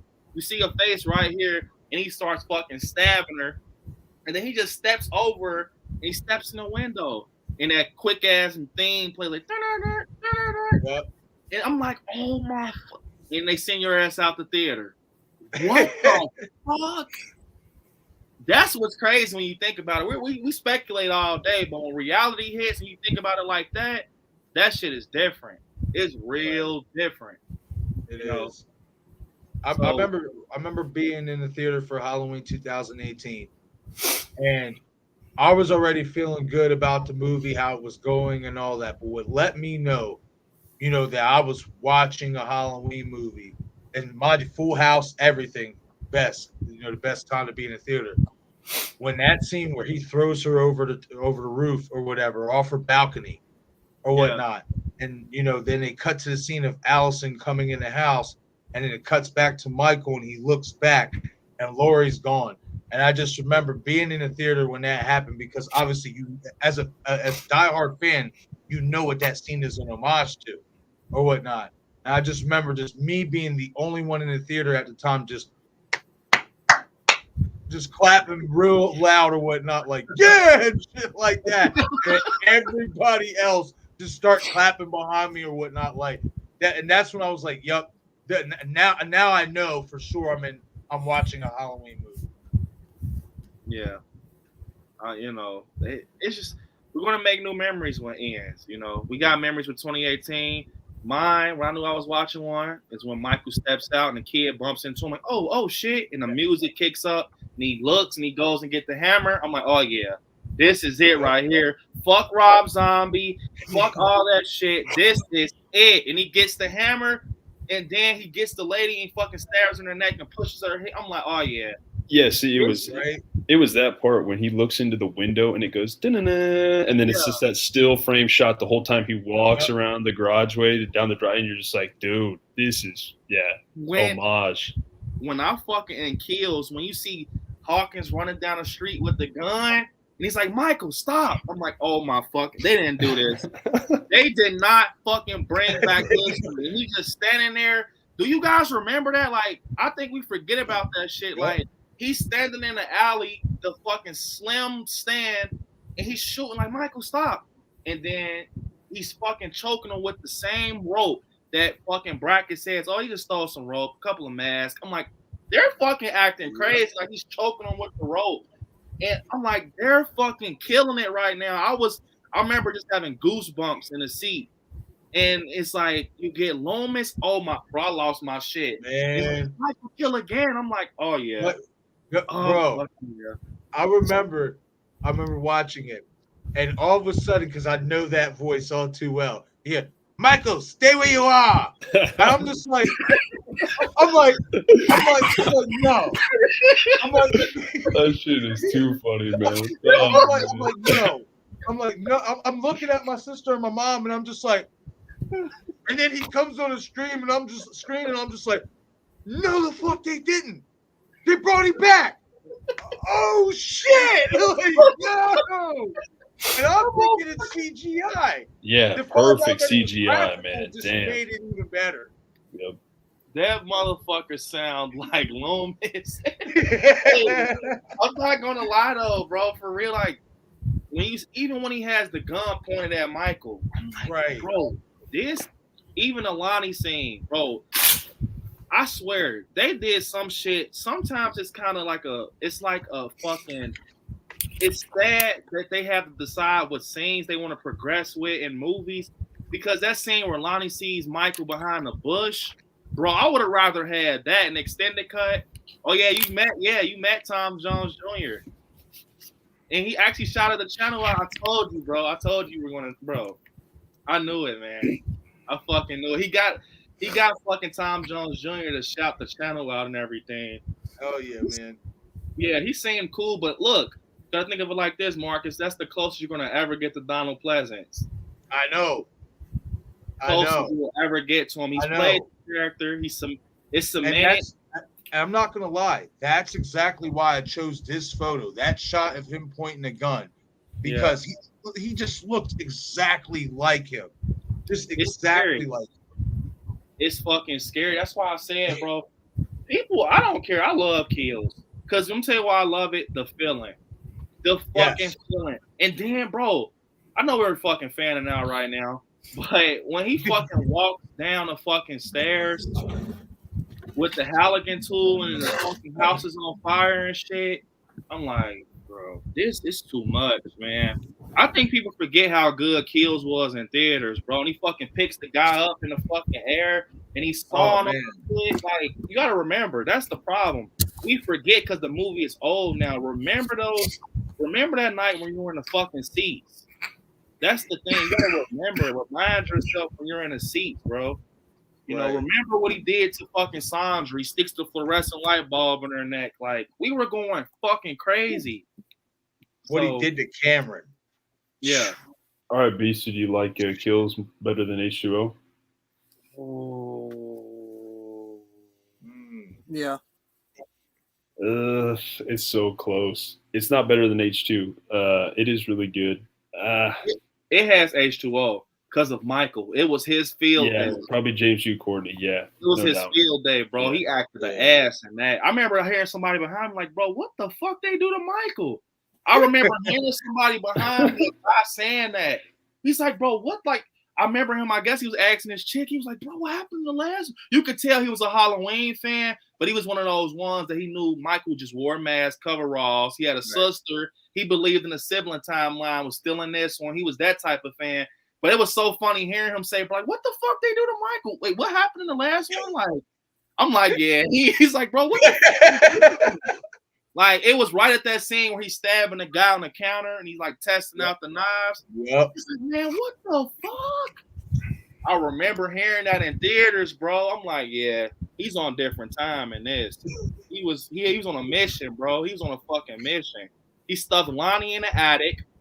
And people sleep on that scene where Cameron has the gun. He's looking up at his dad. And Michael pops out the closet. Bro, that shit is creepy as fuck. And he's like, he stabs him slowly. Like, that shit is crazy, man. But like I said, Halloween Ends is here. Next week, we get that feeling one more time.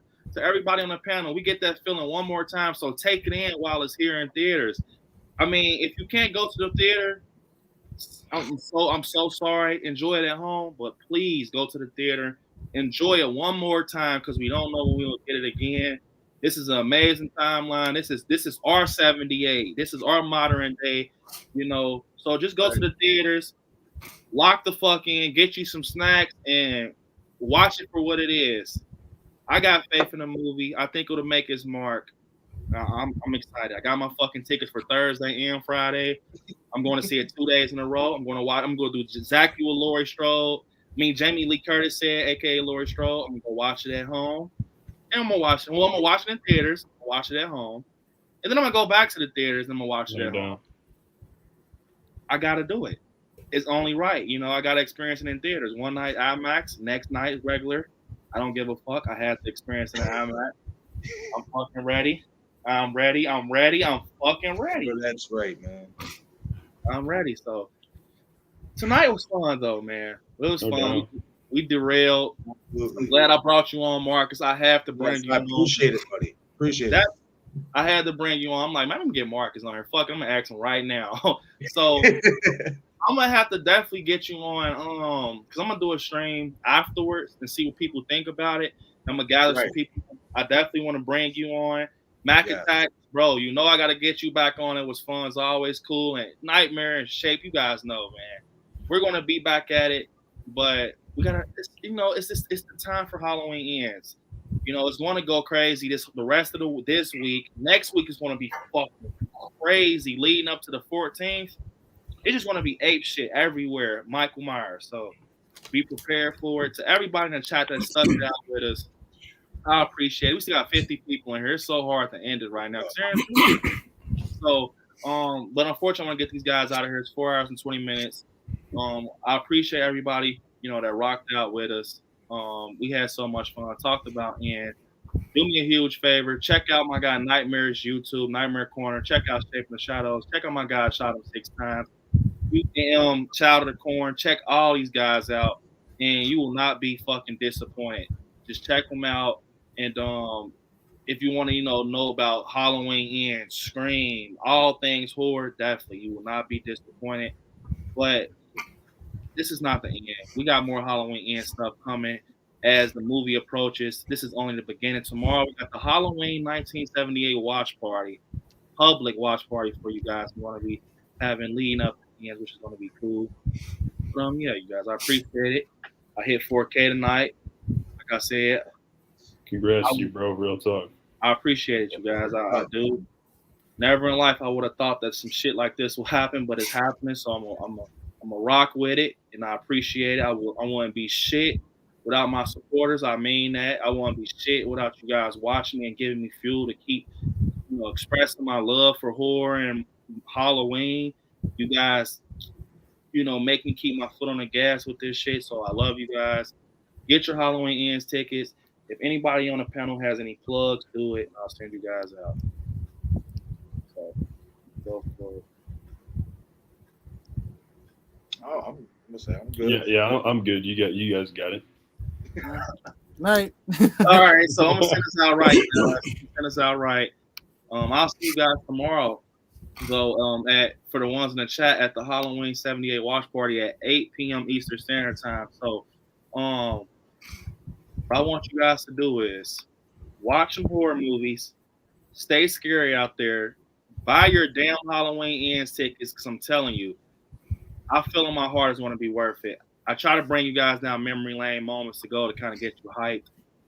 Just remember that feeling. You can recreate one more with Halloween Ends. I love you guys. Peace out. Until next time. Stay scary, you guys.